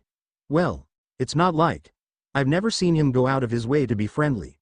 Superman knew that was the case. Even though most of the people within the League didn't even know he had a secret identity, he still tried to relate to them. Watched some football with Lantern and Wally a few weekends, indulged Jean's Oreo habit, gave Steel a meteorite composed of nearly pure nickel as a housewarming present.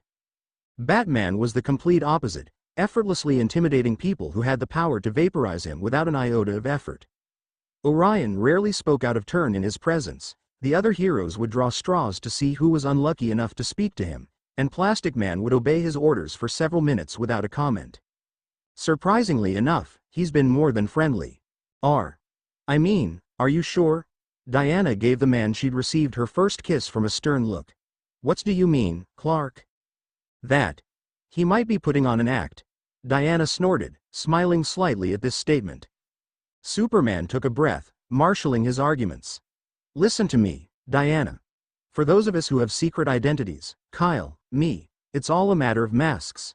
For me, it's taking off old glasses and wearing a skin-tight costume that my mother made for me. Diana thought about raising a point about mothers who would make such a costume for their sons, and wisely shut up. What are you getting at, Clark? I'm saying.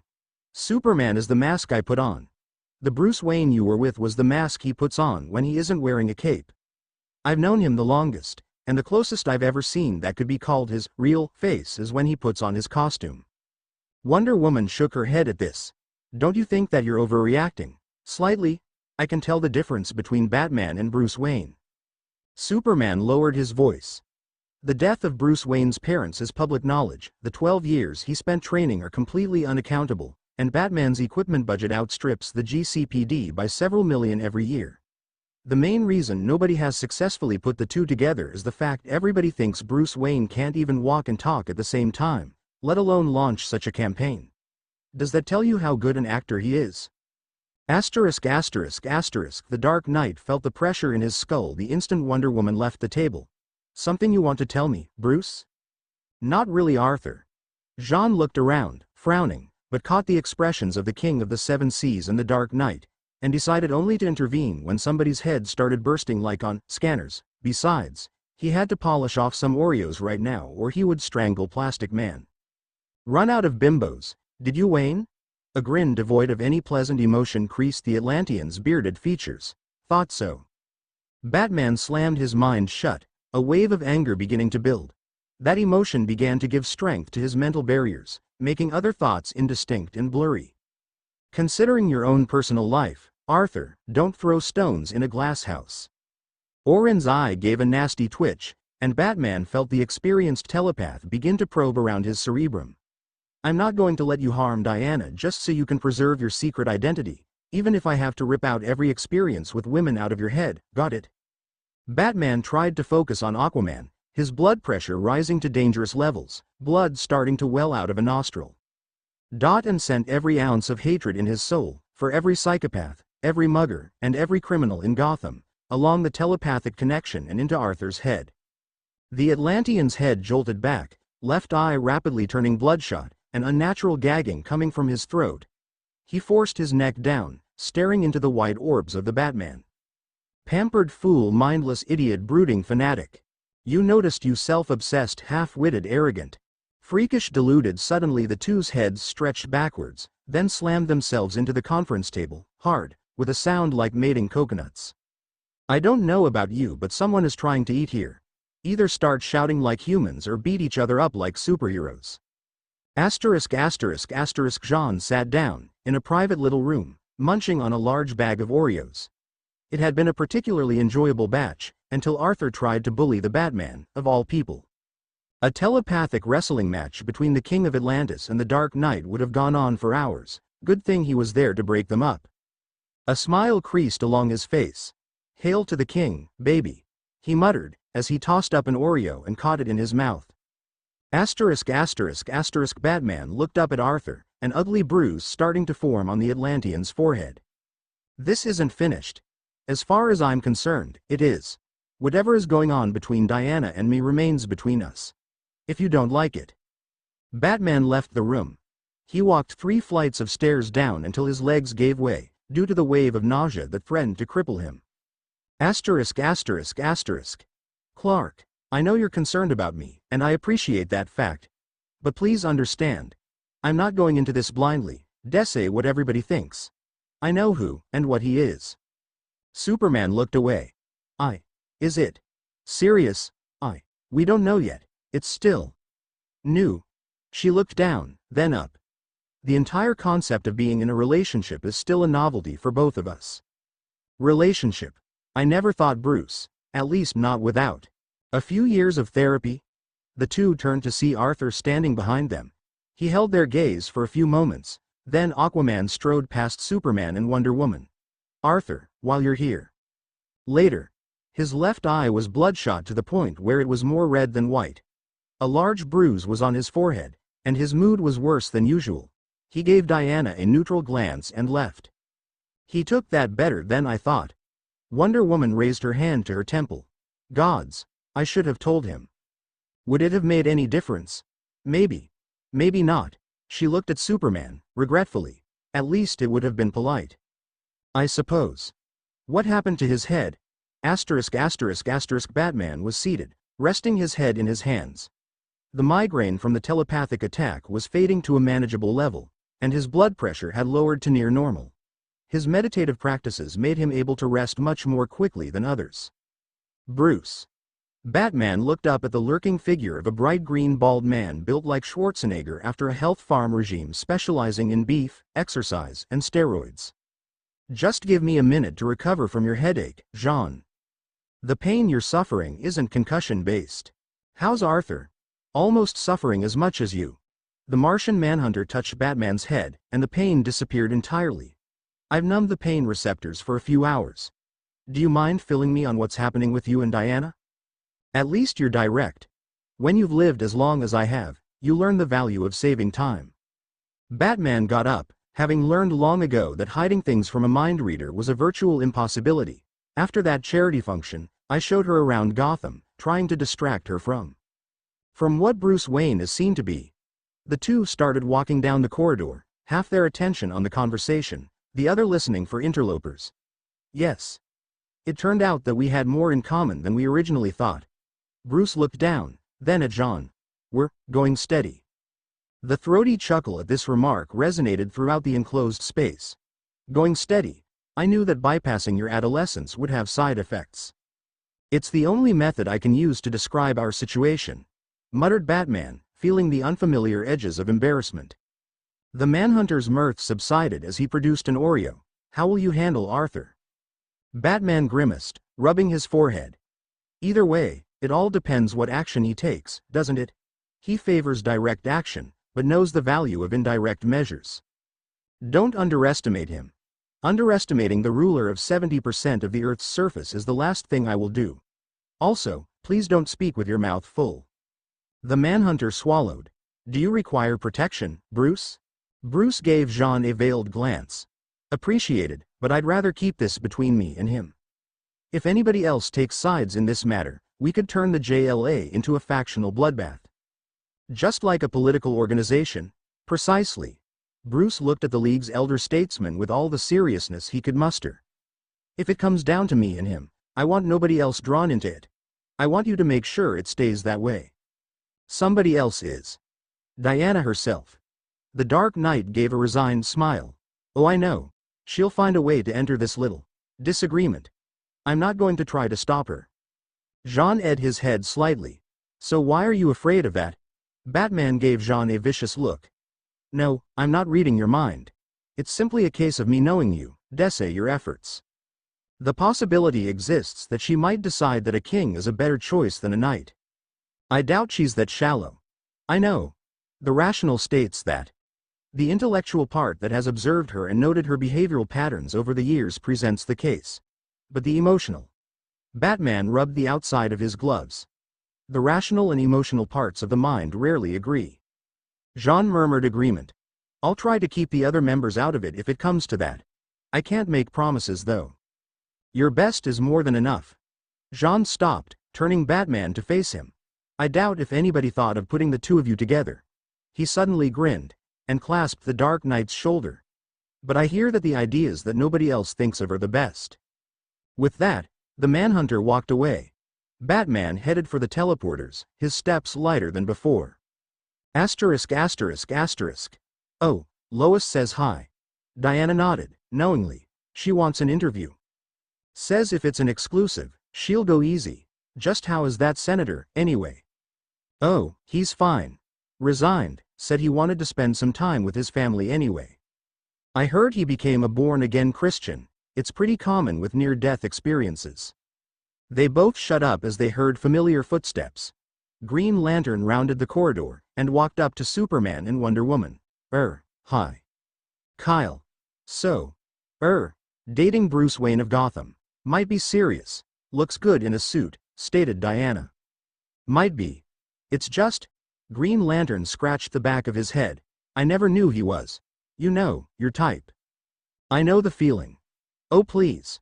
A rolling gate made them all look up. Batman was suddenly there, at the end of the corridor, heading towards them. The Dark Knight gave Superman, the closest thing to an ex-boyfriend Diana had, one of his more life-threatening gazes. Superman gave him his stern, resolute expression back, while reminding himself that he was bulletproof. Green Lantern, the only person there who didn't know Batman's identity, moaned, "Here we go. I take it that the topic is Wonder Woman's personal life." That's right. Superman met Batman's gaze without blinking, then turned to Diana. Do you want the JLA to have an official position on this? I recommend a firm, no comment. The implication was that his recommendation would be made official policy or else. The JLA has no official position, or directives as per the personal affairs of its members. Let Wayne's press staff deal with the media. That's what they're paid for. His blank gaze swept over Superman and Green Lantern. I recommend, strongly, that you both adopt that policy. Am I allowed to say anything? Asked Wonder Woman, directing this comment to the air. Green Lantern thought Batman was somehow shocked by the question. You can say anything you wish. While we're on the topic, you seem to be the only person here who doesn't have an opinion. Since everybody else is giving their 2 bits, do you want to say something about it? Your personal life, unless it jeopardizes your life or the lives of those you work with, is yours. Nobody else's.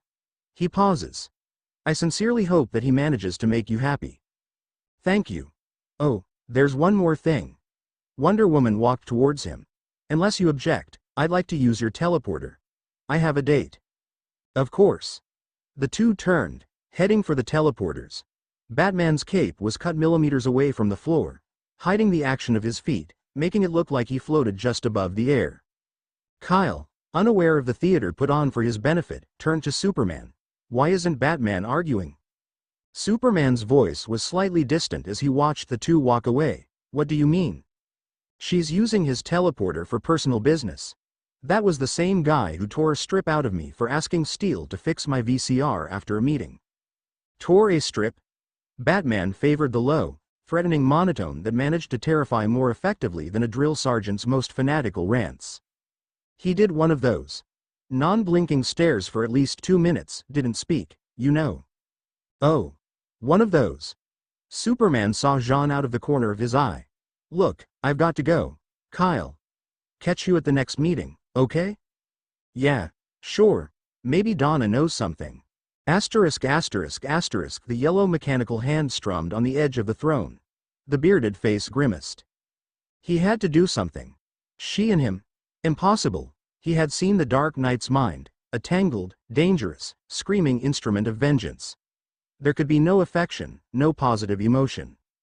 Diana had to have been deceived by Wayne. Some dark scheme of his. Possibly trying to seize the chair of the JLA. Batman and Superman rarely agreed on anything, and Batman had frequently gone his own way despite the League's lack of support. Even formed his own personal supergroup once. Batman might have intimidated the rest of the League, but he and Diana were never terrified like the rest of the sheep. Would he intentionally seduce her just to secure control of an organization? Orin smiled in his solitude. Never underestimate the Batman. Think, Orin, think. Engaging him directly would be sheer stupidity. Beating up Batman would only turn Diana further towards him.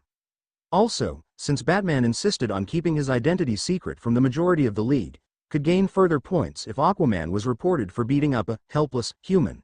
Not that it wouldn't feel very, very good. Maybe afterwards.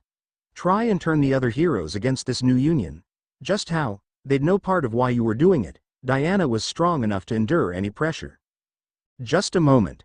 Pressure. Not society, not peer, but another pressure entirely. The idea formed within his head, and a beatific smile creased his features. The King of Atlantis got up, stopping only to pick up a watertight plastic bag, and that copy of the Gotham Gazette. He tore the pages enough to remove the good works of Wayne from the article, revealing only Wayne's infamous dating record. As he boarded the fastest submarine in the city, he went over his plan, which was simple and direct. If you want to win the heart of a woman, allies are always desirable. And what better ally than the woman's own mother? Asterisk asterisk asterisk. Can I have your autograph? Diana looked at the girl, no more than 7, holding a notepad and pen, a pleading look in her eyes. She sighed, then smiled, always having a soft spot for children. Of course. What's your name? Larissa. Hi, Mr. Wayne. Bruce waved to the girl as Diana gave a flourishing signature on the pad. How's your mom and dad? Okay. Daddy says he's going to kick your ass on the course next week. Diana gave the pad back. Now watch your language. The girl took the pad and practically skipped over to her parents' table. Diana unconsciously rubbed her wrist. Are you all right? Fine. Just that I've given more autographs than I can remember. Even when I was still learning English, and barely forming coherent sentences, I was asked for autographs. Bruce Wayne had given 5 at the most, even when some of the more malicious rumors about his lifestyle broke out. And the Batman never stayed around long enough to be accurately described, let alone asked for his signature and a souvenir snap. Ever get used to it? It's not the occasional one. It's the 20 in a row when you first go out in public, and the crowd nearly crushes your friend next to you, so you have to fly her to safety. Then a cop meant to be holding back the crowd asks you for one when you're waiting for a Meta's counterattack at any second. She looked around, making sure others weren't listening, then leaned in. Those are the times when the rest of us realize that you're onto something with this urban legend idea. Diana drifted into silence, a pattern she'd adopted throughout the meal. Every time Bruce tried to start up a new topic of conversation, she would abstractly latch onto and drift away from the topic. Is something wrong? Well, there might be.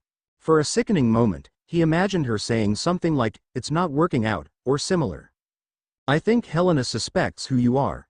He shrugged, That sudden weight now gone. I suppose it was inevitable, at some stage. Diana was looking at him strangely. You're not mad? I have half a dozen alibis lined up at any one time. She looked back at her meal. I imagined you would be foaming at the mouth. One of the aspects of having. He quickly scanned the area.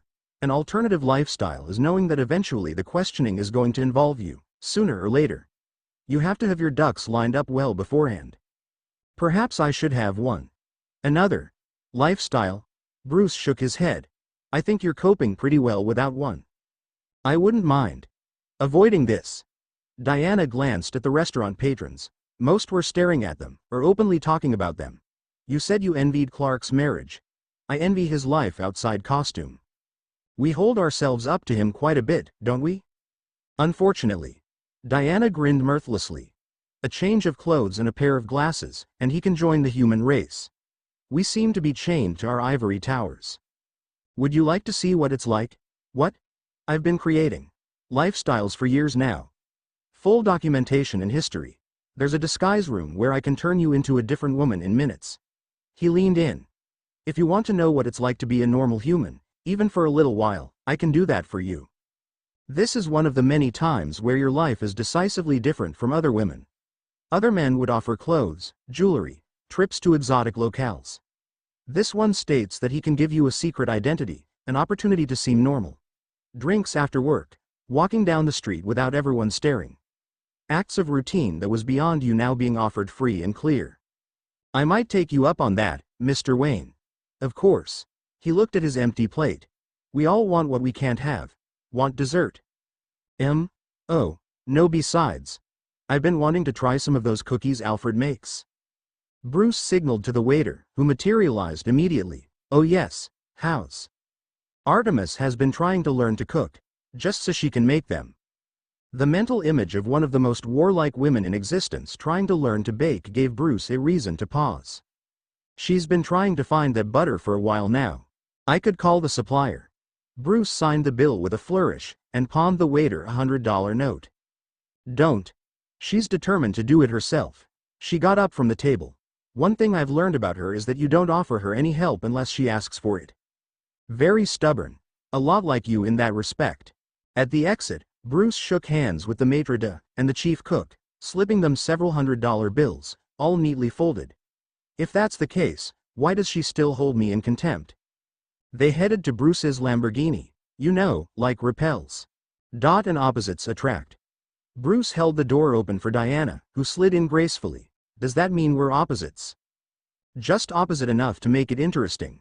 Bruce revved the engine and peeled into the freeway, hitting the speed limit in 3 seconds. Diana sat back, looking at the city flying past. Where to? The mansion, replied Bruce. So are we going to go on patrol again? Not really. Bruce sounded embarrassed. Alfred suggested that I let perform the patrol. He then decided to take the night off. Really? There was a discernible lilt in her voice. When the butler's away. It was his idea. He changed gears aggressively. I want you to know. I'm not going to attempt to pressure you towards that. That? Yes. You're talking about sex, aren't you? Yes. Good. We Amazons, not knowing about such things, want to make absolutely sure. She looked away to the window. I know you're trying to make things easier, and I appreciate that, but I'm not going to be coddled like a child. Okay. If you feel you have to say something, then just say it. The last few words were spat out. There was an awkward silence in the car as the scenery flew by. Is this an argument? Diana heard a slight edge of fear in his voice. No, she smiled faintly. You'll know when we're having one, believe me. Are you sure? I mean, Bruce, remember when you refused to bend on 4 words in a letter to the Indian Prime Minister for 3 hours straight? That was an argument. You single-handedly made Clark go outside and bash his head against a crater wall. Ah. He smiled, faintly. Is it wrong to feel proud about that? History will be the judge. She turned back to Bruce, and laid her hand over his on the shift. We need a song. Bruce reached for the radio, but Diana swatted his hand away. I meant our song. We do? Apparently most couples do. You're right. He was suddenly stuck by a thought. No cute nicknames. Oh, come on. I have to draw the line somewhere. Brucky? No, Brucky Wessy? For a split second, she saw terror on his face. You can't. Brucky Pusey. Please don't. A laugh issued from her throat. Okay, no cute names. For now. But we have to negotiate a song. A song's fine. He thought for a moment. It's not unusual. Not Tom Jones. What's wrong with Tom Jones? I don't know. There's nothing specifically wrong with him or his songs, but I just don't see one of his songs as ours. What about My Heart Will Go On? D'essay his best efforts, the nausea was plainly visible on his features. Unchained Melody. What's that one? The theme from. Right, you don't like movies. She thought for a moment, then cleared her throat. Oh, my Louvie, my darling. She suddenly scowled at Bruce. I know I can't sing. Stop smirking. Bruce quickly looked at himself in the rear view. This is not a smirk, it's my trying to remember expression. Bruce, I know a smirk when I see one. He signaled, while racking his brains for a solution. I think your voice is one of your most attractive features. You're just saying that. Her scowl was softening, however. Women would kill for that voice. He pressed his argument, and I never just say that. She smiled, glancing at her lap, then at him. Bruce? Yes? Have you ever thought about me like that? His eyes kept firmly on the road. It's been an effort not to lately. He seemed embarrassed, but Diana wanted to delve behind this. What about before? Not seriously. His fingers twitched around the wheel. You seemed unattainable. I've been doing that a lot. She leaned back, then looked wolfishly at Bruce. The jury's still out on whether you're gay or just fanatical. What do you think? Why should I know? I'm only your girlfriend. The girl, christened Cassandra, now officially the new Batgirl, was a phenomena. Trained at birth in every form of combat, she had nearly superhuman combat abilities at the age of 15-17. Nobody knew her exact age. However, her ability to communicate had been severely hampered, to the point where she had no verbal or reading skills whatsoever, and could only interact by an elaborate means of charades. It appeared that scary pointy-eared guy who inspires bedwetting had told Lady on Wheels, who hides Brad T movie collection, to perform a Circle City look for bad guys, with man with long hair who resembles male model. Cassandra liked guy with the rear girls try to stare at. He would put on the radio instead of the police band, and actually talk to her. She couldn't understand the words. Yet, but acknowledging her rather than just barking out orders made her feel warm, safe. This was not one of the best times, since man who makes wheel lady put on makeup had been talking non-stop ever since she'd turned on the radio. Okay, I know that Bruce should have a private life, and he should. I mean, he deserves to have one. But, Wonder Woman? Come on. Okay, let's overlook the fact she's in Superman's power class. It's actually not a factor. They're totally different. I've met her. I've met a lot of heroes. And I know her sister. Hey, we get on pretty well. Not that way, I never did. We're like, you know, brother and sister. Sort of. And Bruce is sorta like my father. Looked after me, taught me, keeps on giving me grief, like a dad is supposed to. And Donna's going to freak when she finds out, so. I mean, what's your opinion? He looked at the masked girl, who was leaning back in the chair, was about to ask what she was thinking when a loud snore reverberated throughout the interior. Diana and Bruce were in the kitchen.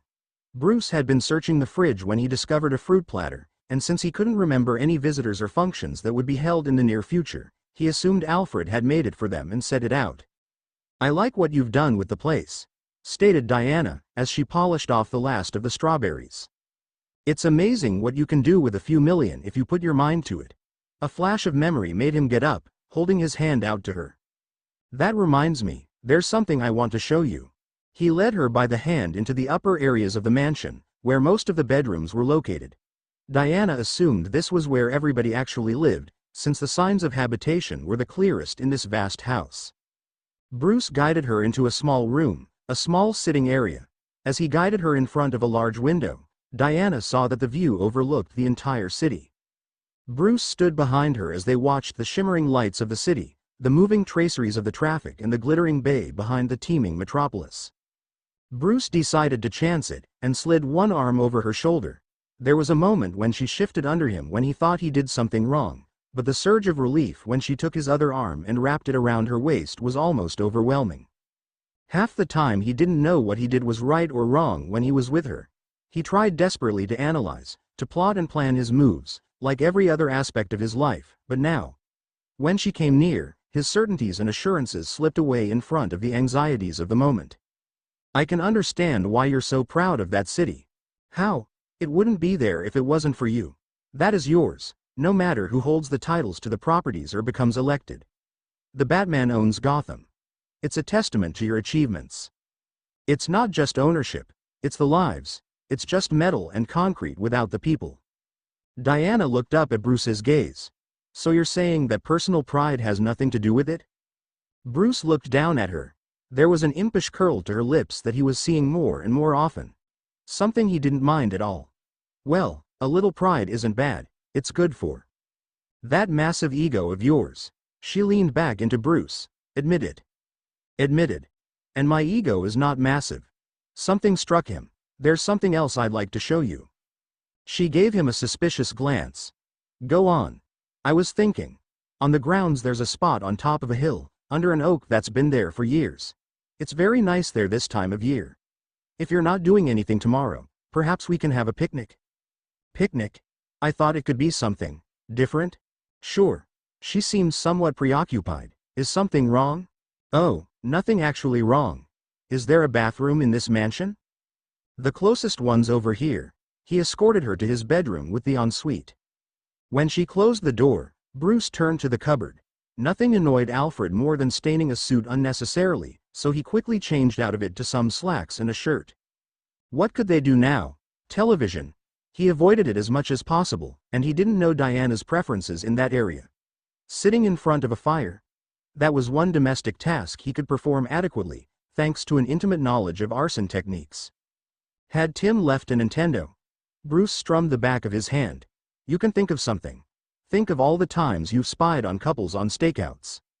Since most of the subjects of his observations were criminals, he doubted that his voyeuristic journeys would have any wisdom for this matter. Bruce heard the door to the bathroom open. He turned around to discover that she had changed out her dress. She now wore black shoes with spike-high heels, sheer dark thigh-high stockings, and a smile. Nothing else. Bruce's IQ dropped 150 points as Diana walked.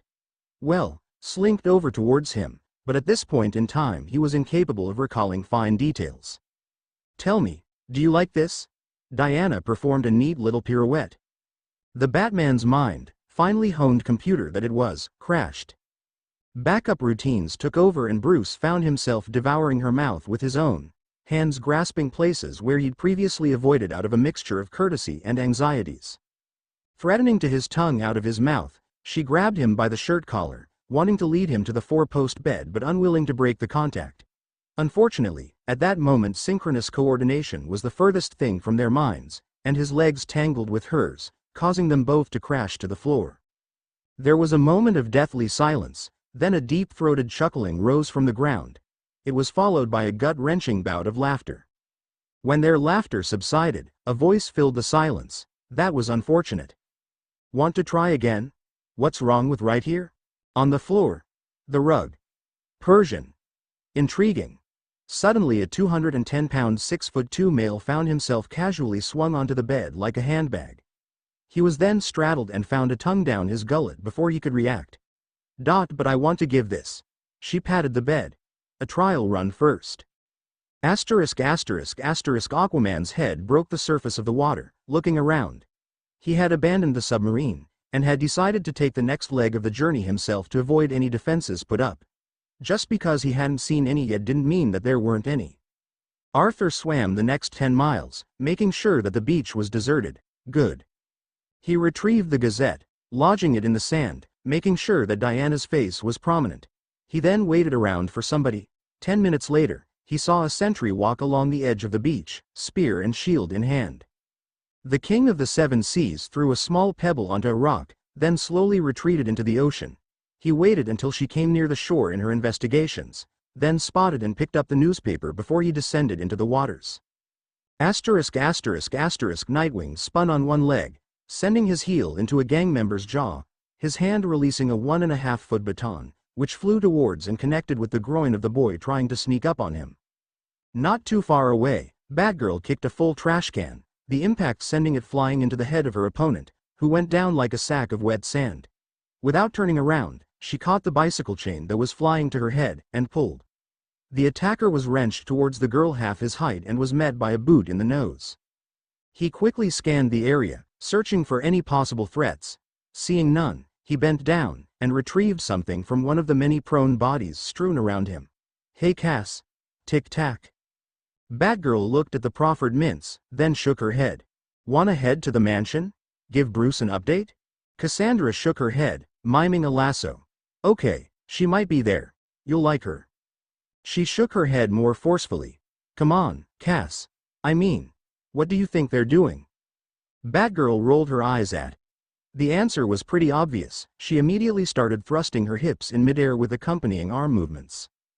Did what any child does when confronted with their parents' sex life. He turned away, pushing his fingers in his ears, and started muttering, "Popeye the Sailor Man," as quickly as possible.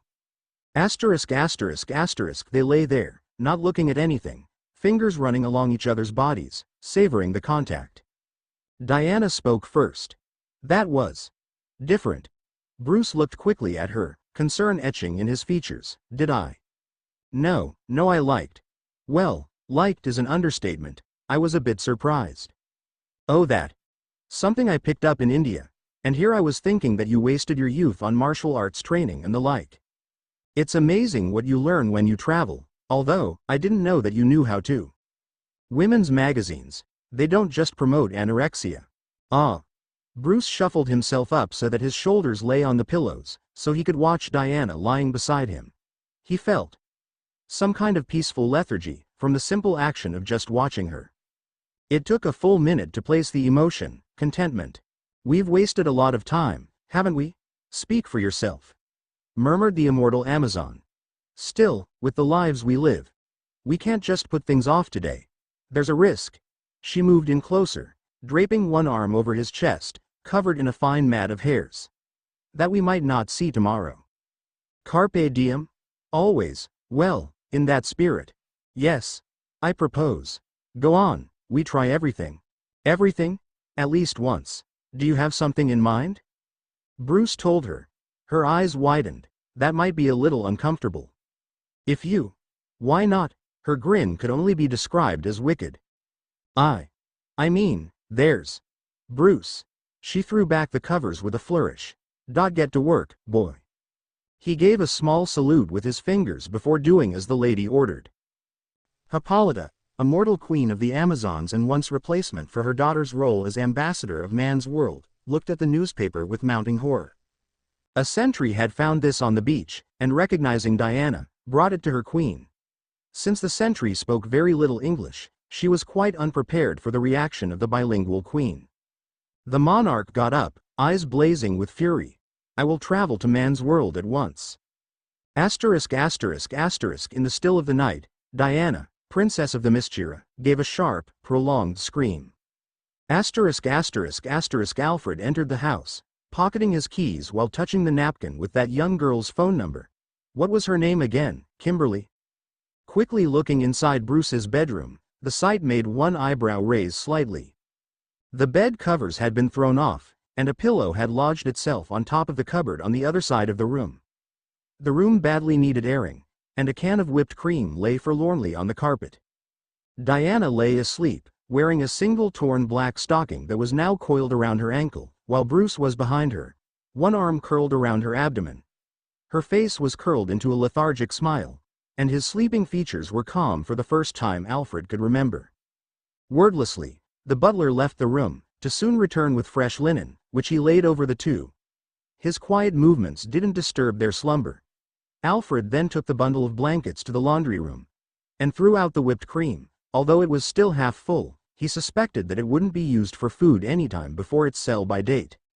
Alfred silently wished his master peace before retiring, and hoped that he wouldn't stuff this up anytime soon. Asterisk asterisk asterisk at roughly 7:30, Three figures walked up the drive to the front door of Wayne Manor. One wore a flowing white Greek robe and a murderous expression, the other two wore copper armor and short swords. Hippolyta, queen of the Amazons, raised her fist and brought it smartly on the door. The 3-inch thick door shattered like matchwood, and the queen pushed the remains aside. Alfred Pennyworth walked towards the trio.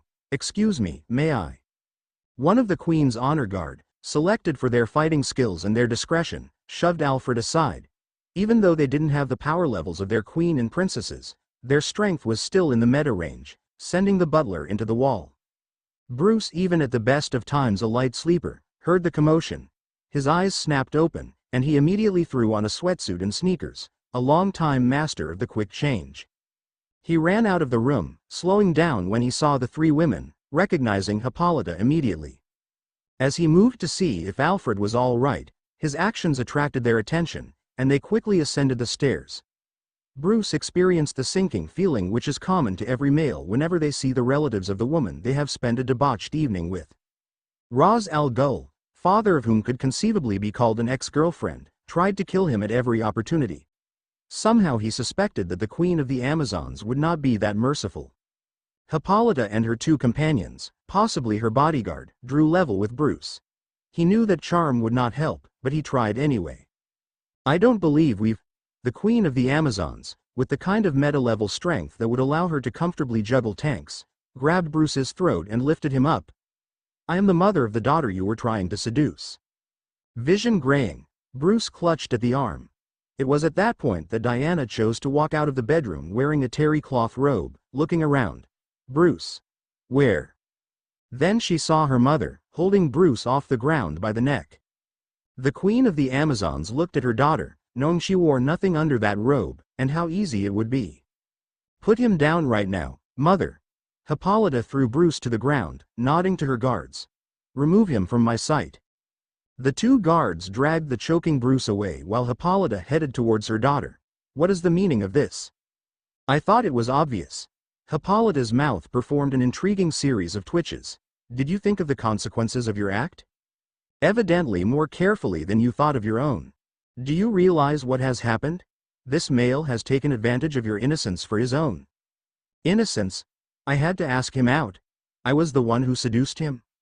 "You were manipulated by a master of this depraved practice." Hippolyta produced. "Yep, that article. He is a dangerous predator. First, mother, I have the physical power to rip off his arm and beat him to death with the soggy end. I was not in any physical danger. Second, I know about this. I have been reading English longer than you have, and most of this is fabrication. You are not thinking clearly. The two guards, several thousand years old, whose last encounter with males was the war against Heracles, an unpleasant encounter involving deception, rape and enslavement, held up the devious male who had seduced their princess.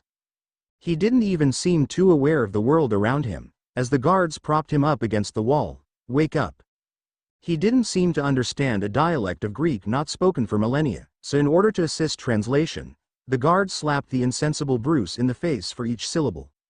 "Can you understand me, pig?" Her friend lifted Bruce up by the hair. "Perhaps the queen would appreciate us educating him, I feel that is a lesson she'd enjoy giving herself. Then we should give him." She lifted his head up and looked him in the eyes. "A beginner's course." Hippolyta ran her fingers through her hair, blood pressure rising. "The guards will show Wayne the penalty of dishonoring the Mistura's princess. You've told them to beat him up." One of the guards tried to lift up Bruce, the other finding a nice heavy candlestick. Somehow she was having trouble getting him into position. He kept on slumping over at precisely the wrong time. The second grabbed Bruce by the arm, lifting him up. "Perhaps we should wait for him to wake up?" Her friend listened to the escalating argument outside. "Best to do it now." The male slumped again, slipping out of his captor's grasp. He staggered towards the first, arms flailing. His wildly gesticulating arms hitting the guard with incredible force, driving her back into the wall. Then he seemed to turn, accidentally slapping the other, knocking her over. After all, the Amazons had never heard of drunken boxing. Bruce dropped the semi-conscious act, as they got up, now angry. Two angry, trained, meta-level women, out for blood. Asterisk asterisk asterisk. The lack of concern made the queen frown. Do you not care? Diana shrugged. He won't hurt them too much. The door to the bedroom shattered, sending the blonde guard flying out onto the landing. Hippolyta watched as the guard shakily stood up, and ran back into the room, the sounds of the brawl now fully audible. Alfred approached the two women, a cut to his head plastered. Good morning, Miss Diana. Good morning, Alfred. The other guard flew through the shattered door, landing face first on the carpet. Do you have any preferences for breakfast, or shall I continue with the bacon and eggs? That will be fine. Mother will have some of that fruit platter you make. Hippolyta listened as the sounds of two of her best guards having the crap kicked out of them reverberated throughout the manor. I'm going to deal with Wayne myself. Diana grabbed her mother's arm. I think you've interfered enough. One of the guards flew through the door, rolled to the railing, crashed through it, then fell to the floor below. She got up, woozy, grabbing for a bright blue object for balance, until Alfred snatched the priceless vase out of her reach, causing her to fall to the ground again. Bruce rolled out of the bedroom, trying to prise the hands of the blonde guard off his throat, while she tried to unsuccessfully bite the thumb that was lodged in her eye socket. On the ground floor, the guard, angered, tried to snatch the vase from Alfred, who somehow kept it out of her reach. This old body is not long for this world. She lunged again, failing. The fixtures and paneling can be replaced. The guard feinted left, then lunged again, Alfred not fooled for a second. But you will damage the last of Mrs. Wayne's favorite pieces of china. Noting that she wasn't going to be any more fixated on the vase, he produced a heavy lead mace, smashing her smartly over the head. The blow made her collapse to the ground, moaning. Over Alfred Pennyworth's decaying corpse, he twirled the mace once before remounting it behind him. Bruce had levered the fingers off his windpipe and shoved the Amazon away from him. She drew her sword out, intent on skewering the wretch. Alfred materialized behind the arguing Diana and her mother. I'm afraid we have no more pawpaws. Will cantaloupe suffice? Perfectly. Did it ever occur to you that I might wish to pursue a relationship? At all? Bruce ducked a wild swipe and lunge, rolling to avoid the blow that shattered a nearby table. I hope that you might consider the fact that a daughter of the Mischira is required to act appropriately. By whose standard? Have you no faith in my own judgment? Bruce grabbed the guard's wrist, and squeezed in two places. She dropped the weapon, but hit Bruce across the face. She was about to grab it when Alfred suddenly kicked it away. Oopsie. The guard was about to hit this interloper when Bruce grabbed her neck, and started slamming her head repeatedly into the floor. Would you prefer orange juice, or coffee, madam? She'll have the orange juice. You dare to question my conduct when yours is at question, by attempting to have my boyfriend beaten up. Hippolyta watched the man described as a useless fop entangle her guard's hands with his own, then sending a vicious round of blows into her face. She turned to the manservant. Is this normal? Among males of his class? He's at that age where it's either that or Scientology, madam. The guard entangled Bruce while he was positioning for a kick, the expended kinetic energy sending them rolling off the landing, and landing onto a coffee table below. I think we all know which is the preferable option. The guard got up, but Bruce sent a pile-driving blow into her head, sending her down. He got up, dusting himself off on shaky legs, then trotted up the stairs to where Hippolyta looked at him in near shock. You must be Diana's mother. He took her hand. I must say this is one of the more interesting times I've been introduced to members of the family. A slight cough drew them to Alfred. Breakfast is served. Asterisk asterisk asterisk. The guards had been woken up, and nursing bruising and contusions, ate the breakfast Alfred had prepared. Bruce and Diana sat next to each other while Hippolyta positioned herself between her daughter and her guards. Hippolyta spoke up first. Which hero are you then, Wayne? Diana and Bruce looked at each other, then at the woman. What do you mean? First, no other man would be able to beat my guards. These two are some of the finest fighters on our island and yet you beat them. She looked Bruce directly in the eye. I also recognized some of Ted Grant's fighting style. The infamous Wildcat of the JSA, which Hippolyta, thanks to the mysteries of time travel, had served with retroactively. Bruce, during his many studies in his youth, learned the finer points of boxing. mainly hitting somebody as hard as humanly possible. So, Diana, which hero is he? The one known as Beetle? The Lantern? Flash? How many heroes are within Gotham, Madam? Alfred. You have just beaten 2 women who were each stronger than Bane on that concoction of his. Things like that tend to clash with your media image. Hippolyta suddenly looked at Bruce with a new light. There is one who is not mentioned, but everyone knows. One who took the lawless city and bent it to his will. Careful, he's got enough of a swollen head as it is. Why does everybody think I have a titanic ego? Not everybody, Bruce. Just those you've met. Tell me, Batman. How did you beat these 2? The guards were pecking at Alfred's fruit platter, the loose teeth and split lips making consumption difficult. Bruce let the bat seep into his posture. Your guards were highly trained, with the added bonus of having thousands of years to practice and duel. They can fight more easily than breathing. That is their weakness. Hippolyta frowned at this. Diana was also puzzled. Explain. They have completely mastered only one fighting style. They have no knowledge of any other form of combat. They've never seen or heard of Oriental fighting styles, or modern Western boxing.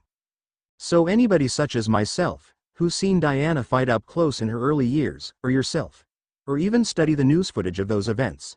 There's a significant amount of media dedicated to superhumans, even during World War II. Any modern library will have hundreds of hours of footage available. Then, you can anticipate how they'll fight. The habit of thousands of years is particularly hard to break, I'd imagine. Hippolyta nodded slowly, looking again at her guards. Alfred had given them water and Tylenol, but were demanding what he was giving them. She ordered them to shut up and take the painkiller, then back to Bruce. You turned their own discipline against them. The art of the warrior is never static. Along with the discipline of maintaining your art, there's the discipline of mastering new arts, and the methods of your enemies, be they old, new or potential. Hippolyta leaned back in her chair, taking a swig of orange juice. Thank you, Batman. You have revealed to me a danger in our thinking. She looked at her daughter, who had remained silent throughout Bruce's statement. She switched to Greek. Can others employ those techniques? Possibly. Diana answered in English. And only one language at the table. Mother, it's rude. Very well. Tell me, Wayne. Her posture shifted to a more aggressive stance. Do you intend to harm my daughter? I have never set out to do so. Not before, not now, not in the future. Hippolyta coldly evaluated him. The first male she'd trusted had poisoned and imprisoned her. Although the others she'd met, and the heroes she'd fought alongside within the JSA had softened her attitude, the initial distrust of men still remained. Now her daughter was obviously enamored with this one. A proven hero, yes, but one who had hidden his existence, and regarded with no uncertain amount of fear. The urge to grab him and rip his heart out was irresistible, but the mother realized that you can only alienate your daughter so much in one day. And judging from the looks they were giving each other, the familiarity, it didn't seem to be likely he would be hurting her in the near future. I will allow you some freedom to pursue this courtship, madam. Alfred refilled her glass. Courtship, yes. She glanced at Alfred, warily, then leaned towards Bruce. What I hear about you is disturbing, Batman. But with that fear is respect. Respect for an honorable warrior. She started tapping the tabletop for each second word. If Diana is harmed in any way, you will face me, and you will not threaten me. His voice was low, but the undercurrent of malevolence was plain to all, even the guards. To threaten me is to make an enemy of me, and believe this, if you have heard about what I can do, you do not want to make me your enemy. He matched her eyes, and getting her first look at the bat, Hippolyta unconsciously drew back. I will never harm her. You have my word on this. If you don't believe me, fine. Let my actions be evidence. He drank the last of his coffee, then held it out for a refill, not breaking eye contact for a second. Hippolyta nodded, then stood up, the guards following her example. Very well, Diana. Diana looked at Bruce, then moved over to her mother. Yes. Hippolyta started speaking in rapid Greek. He has no ill intentions, and will do nothing to harm you. But he will, in any fashion. Mother. Let me finish. You serve peace. He is an instrument of order. His order. She looked at her daughter sadly. I may be wrong, but I cannot see this being permanent. Please keep that in mind. Diana looked at Bruce. The fact that his features were a mask was a sign he didn't know what her mother was saying. I shall. I promise. Asterisk asterisk asterisk Hippolyta was escorted to the door. Alfred had tended to the guard's wounds, and they seemed to hold Bruce with a grudging respect. Hippolyta shook hands formally with Bruce and Alfred, then hugged her daughter. I do not know how this news will be taken back home. It'll be the first bit of juicy gossip in millennia. That seems to be the function of royalty in this world. Unusual. Take care. With that, she started down the drive, Alfred closing the metal door that had been installed after Bane had barged in unannounced. As soon as the front door shut, Bruce immediately lowered himself to a nearby chair, taking ragged breaths. His face seemed to be paling, and his hand was visibly shaking. Diana quickly leaned over and examined him. Apart from the facial bruising, there were damaged ribs and nasty blows around the abdomen. Bruce glanced at her face, and gave a slight grin. They got 1 or 2 good ones in. More like 6 or 7. Might be some damage to the windpipe. Her expression turned murderous. Why didn't you get Alfred to check you out rather than just chatting to my mother? Your mother rules a warrior society. What do you think she'd respect more?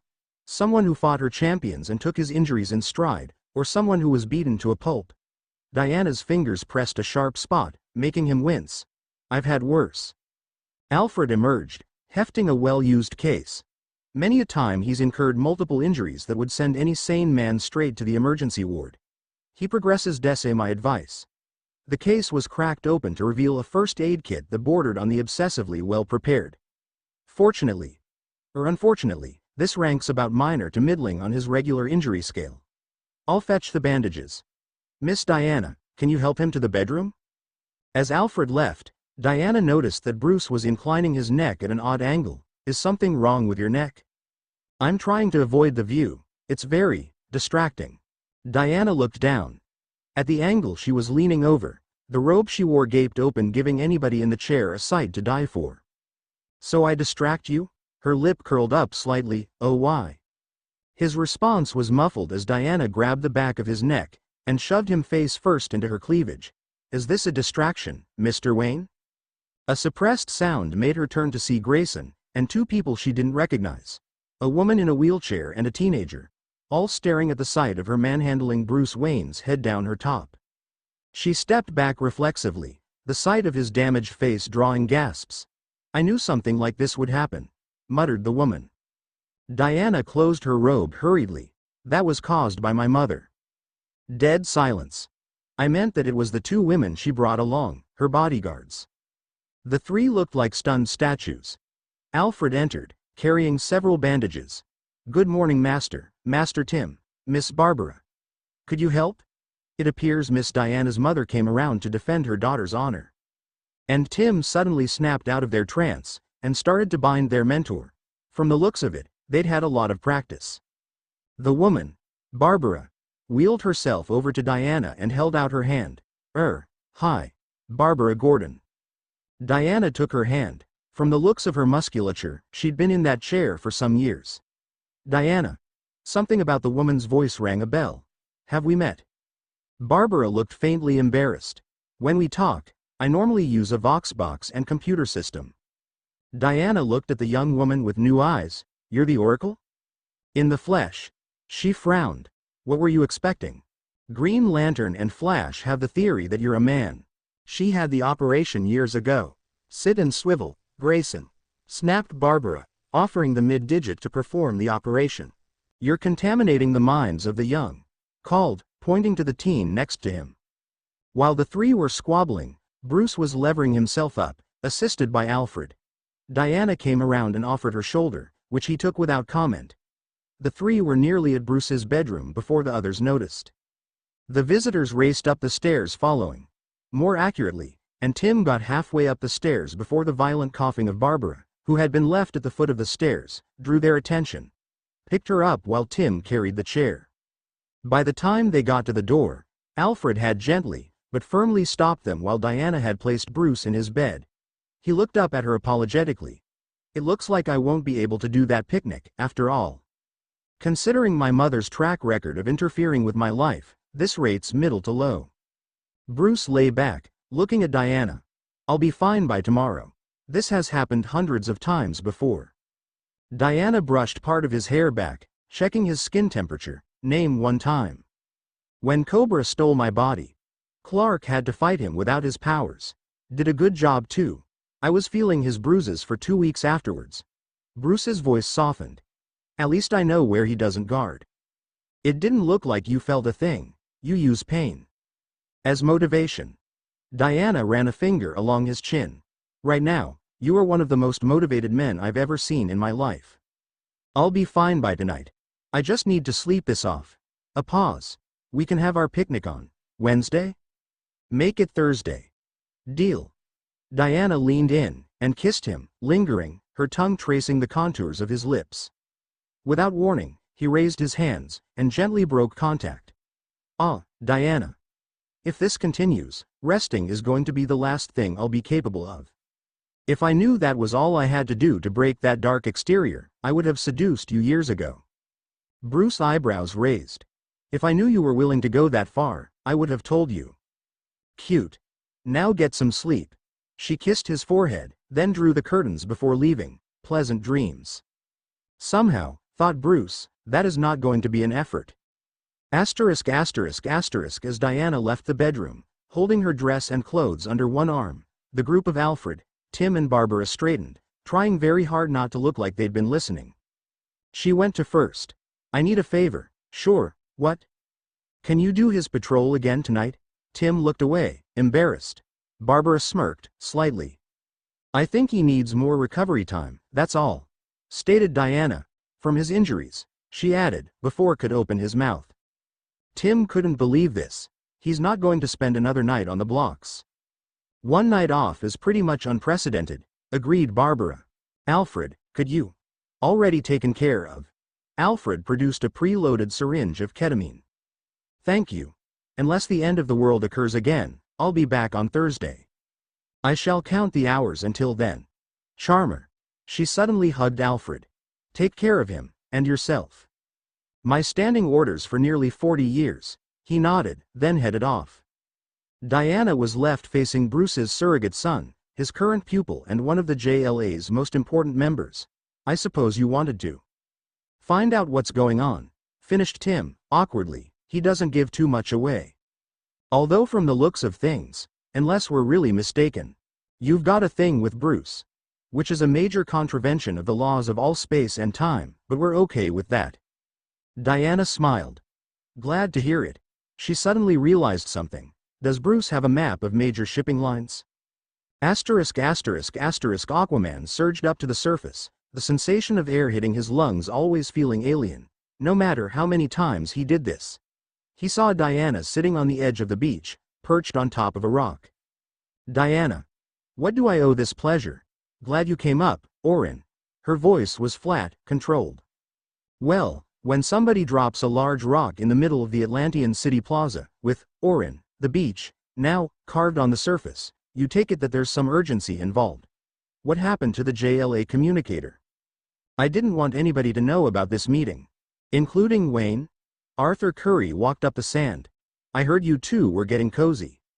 Especially him. She turned her head to look at him, her features expressionless. He's not exactly the forgiving type. Aquaman made a mask of his face. Oh, what have I supposed to have done? My mother paid him a visit.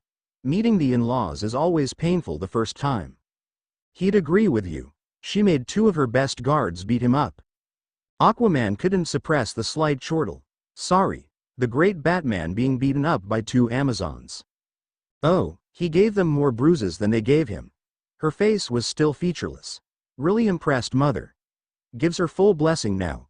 She let a slight smile crease her features. Said something about looking forward to the grandchildren. She feared that the last part was laying it on a bit thick, but the look on Arthur's face as he realized that he'd critically miscalculated was worth it. Diana went on. It's all too soon for that, of course, but you know what mothers are like. She had the knife in, and now she twisted it, and it's not like we're not going to have a lot of fun if we do decide. Orin felt like he had to hold down his breakfast. Well, don't let her pressure you. It came a bit sooner than we intended, but better to deal with it sooner rather than later. She got up from her rock, brushing herself off as she walked towards Aquaman. Really strange, though. What? Found out from the Gotham Gazette. It found its way all the way to the Mysteria. She started circling Aquaman as she talked. That was strange, because Mother deliberately keeps anything from man's world as far as possible. There's a few odd items. A camera, some handguns, even a videotape of Titanic. There aren't that many newspapers. The most recent one is when Superman died. Aquaman tried to be nonchalant. Maybe it blew in from a ship. The closest shipping line is 93 miles away. I checked. Diana stopped her circling and stared Aquaman in the eye. That's somewhat strange, don't you think? Since you're the expert when anything goes beyond the shores, perhaps you've got a theory. He shrugged. Not off the top of my head. Arthur. She retrieved her lasso from her belt. Why don't you put your hand in this? I need to check that it's working. He looked at the lasso of truth, fashioned by the Olympian gods, which would compel anyone bound to answer directly to Wonder Woman's questions. Normally, yes.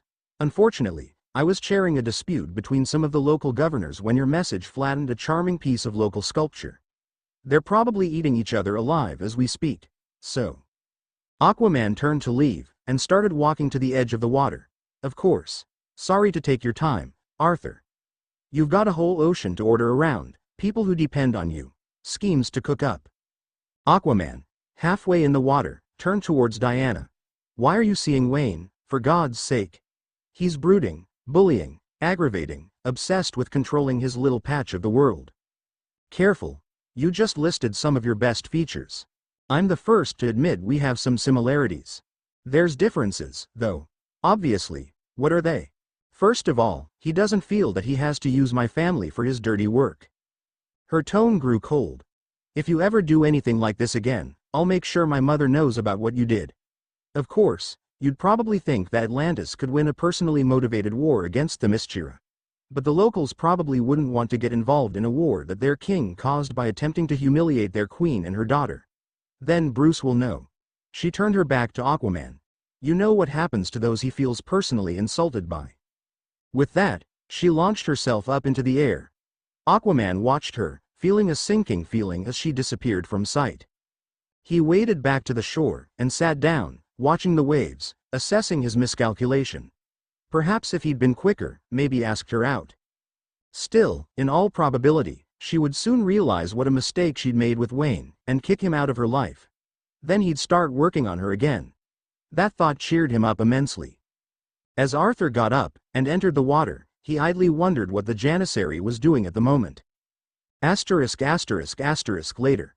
11:14 p.m., Gotham City.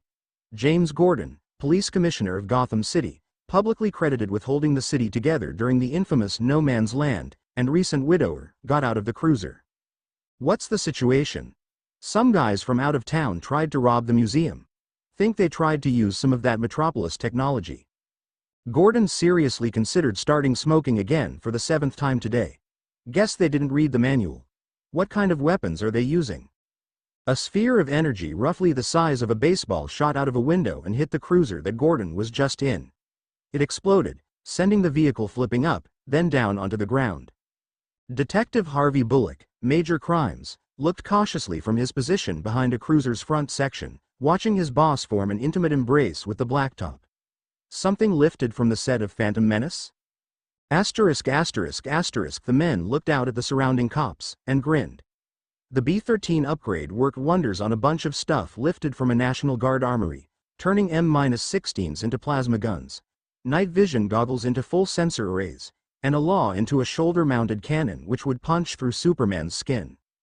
Unfortunately, this worked on every other piece of technology in the city, so they decided to move into less advanced territories. Ever since Catwoman had been locked up, people had decided to put stuff that was actually valuable into the museum. I don't know why you pussies are worried. We can just walk out of here. You get the stuff ready, and we'll shoot our way out. One of the men turned to where a bunch of once bulletproof vests, now force field harnesses, were stacked. Hey, where'd they go? The lights went. Grimacing, the leader scrabbled for his goggles, but somehow, it was too hard to get them on in the dark, and the straps kept getting in the way. Something snatched them out of his hands. The others tried to get this. Something that took their goggles and weapons, but it moved too fast, and couldn't be seen. It stopped, in front of them, a living, moving shadow. The shadow's blank gaze sweeping over them and their spoils, as they grabbed their plasma rifles. It grinned. "You're new here, aren't you?" Something flew from its fist, and their rifles were smashed out of their hands. "Welcome to Gotham." Then it sprang out, claws outstretched. Gordon perched on top of a cruiser and looked at his watch. "Got an appointment, Comish?" "Hardly, Bullock. I'm just wondering." A scream rang out from the museum, and an energy blast rang out. Must have been delayed. The police force got ready, hearing the now familiar screams of terrified criminals. "I heard about a purse snatcher on the other side of town," stated Bullock, chambering his 12-gauge. "Must have been it." Gordon produced his .45 and Ed the hammer. They ran out into the night, terrified. One was bloodied and limping, another was holding his arm at an odd angle. What made Gordon's heart sink was that who looked like the leader still had one of those fancy Metropolis guns. The leader looked back at the museum, then at the cops before him. He grinned, raising his rifle at the police. "Leave him to me." Everybody turned to look in the air at this. Somebody landed in front of the police. A woman in a bright red, blue and gold costume, holding a metal circular shield. Wonder Woman strode towards the crew, body language radiating authority. "This is your only warning, you will lay down your weapons and surrender immediately." As she expected, they didn't. They never did. Still, it was an unwritten rule to issue at least one warning, like the Miranda rights. The one holding the rifle fired, only to be intercepted by the shield that she carried. The metal of the shield was composed of the same material as her bracelets, which made Superman's dermis look like melted butter. However, the shield was a better choice against superheated gases projected within a magnetic bubble, because her bracelets would have protected her wrists, but leave her arms and face covered in 3rd and 4th degree burns. Before the shooter could think to target her legs, his weapon was snagged by a gold rope and snatched out of his grasp. Wonder Woman absently stood on the weapon as she advanced. The smallest of the gang walked towards her, pulling on some mechanical gauntlet. Without ceremony, the individual drew back his. "No, her." Diana now noticed her feminine form. Fist, and hit her across the chin. A bright flash lit up the front of the museum. When everybody's retinas cleared, Wonder Woman had been thrown clear across the street and landed in the front window of a health food store. The gauntlet had once been a set of brass knuckles, now it was a rudimentary low-powered antimatter generator. Across the knuckles, single antiparticles were contained within low-level magnetic fields. Whenever they came in contact with anything solid, the magnetic fields would blink out and release a single antiparticle.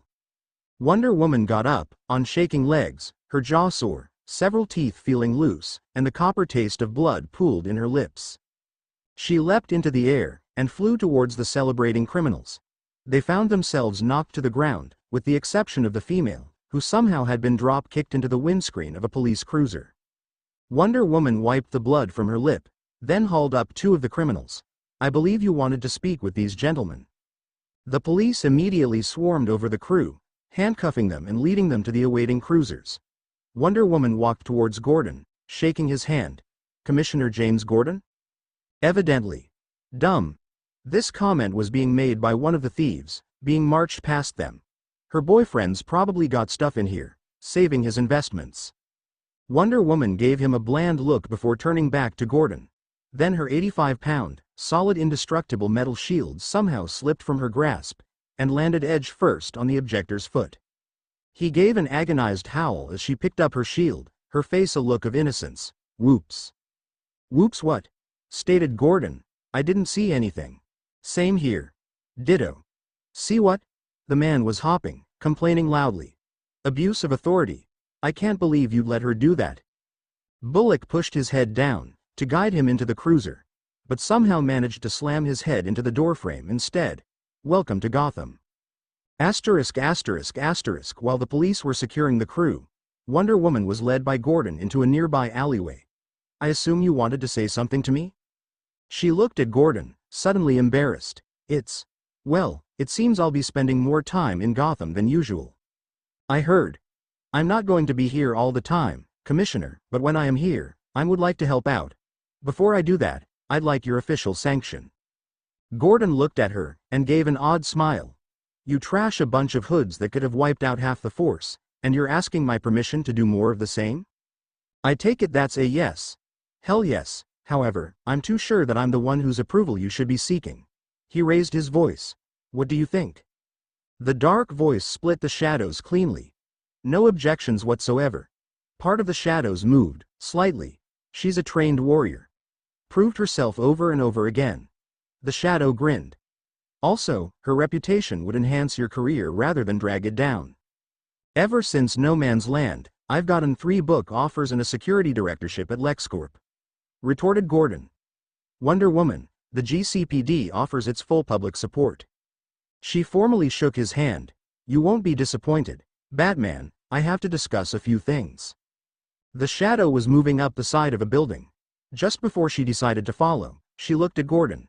How did you know he was behind you? I've never been able to catch him. The commissioner, possibly the closest thing to a friend that the Batman had, started moving away. I never have either. Just assume he's there when there's something interesting going on, and you'll rarely be wrong. Wonder Woman lifted into the air, after the shadow. Asterisk asterisk asterisk on the roof. The Batman was waiting for her. Diana landed on the roof, a few feet away, looking at him. His voice suddenly took a less grating timbre.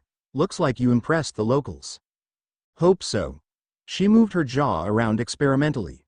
I'd hoped for a less violent introduction into Gotham's culture. That was a less violent introduction into Gotham's culture. Batman moved over to her, leading her to sit down, then examining her face with the care of a paramedic.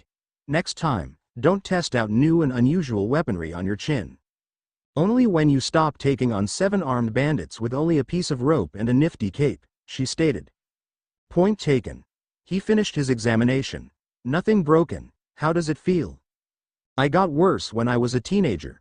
Somehow, it's hard to imagine you as a teenager. Imagine a girl, with a single mother, and 5,000 younger aunts, with no other boys and girls to play with. At least you bypassed the prepubescent gender war. Diana looked at her boyfriend with the fond, exasperated smile that was becoming common whenever she was around him. That is the first time I have heard the "boys are icky" phase described so clinically. She raised her hand to her mouth again. It feels like they've increased to 3 times their size. Cheaper than collagen. I can hardly see supermodels lining up to get punched in the face. I can see people lining around the block to volunteer. Bruce, I was thinking. Go on. I'd like one of those cupboards that's empty in your house. To keep a change of clothes, my toothbrush, some weaponry. Stuff like that. Of course. He suddenly stopped. You can keep your weapons in the cave, if you want, it's safer. If somebody else is in the house when an emergency is announced, she pointed out. I'll buy a safe then. I like that. Someone who isn't afraid to spend his money on my problems. Batman traced her cheekbones, faintly grinning. According to half the media, you're only after my money. Better give them something to write about. I really like the sound of that. She felt his arms curling around her waist. And I'd better start fulfilling every carnal urge you've ever had. You're halfway there. Wonder Woman suddenly leaned in, kissing Batman, not giving him a chance to escape. But at this point he wasn't inclined to try. After a full 3 minutes, she gently leaned back, looking at his face. I just realized, we've never did that while wearing full costume. What about the first? I had a dress, and you had your mask off, didn't count. Oh. He thought for a moment. Is there anything else you want to do, while we have our costumes on now? A few things. But none of them are legal in public. He grabbed her closer. My average patrol violates at least 7 federal laws every night. Did I ever tell you how much I like the way you think? As Wonder Woman moved towards his face, the Batman moved a hand to his ear. Damn. What? Diana had a sinking feeling. The Riddler left one of his trademarks where VX gas was stolen. Already he was moving to the edge of the roof. He'll probably won't set them off, but he's not as experienced with chemicals as Joker or Ivy. Could kill the entire city's population by accident. Reality intervened again. They were still attached to their careers, and whatever time they spent together was dictated by their duties. They didn't have the luxury of knowing that tasks could be delegated or bought off. If they missed a deadline, somebody would die. I'll take you there. Before he could voice an argument, she had hoisted him under the arms and flew him into the air. It's not necessary. Yes, it is. Besides, Bruce, I think we're at that point where we should talk about certain topics. Cohabitation. No. I still like sleeping alone. Occasionally. Meeting each other's friends and family. I'll let you off because of that beating my mother gave you. Well. What then? Have you ever considered some therapy? The end. Now we will see you in the next video.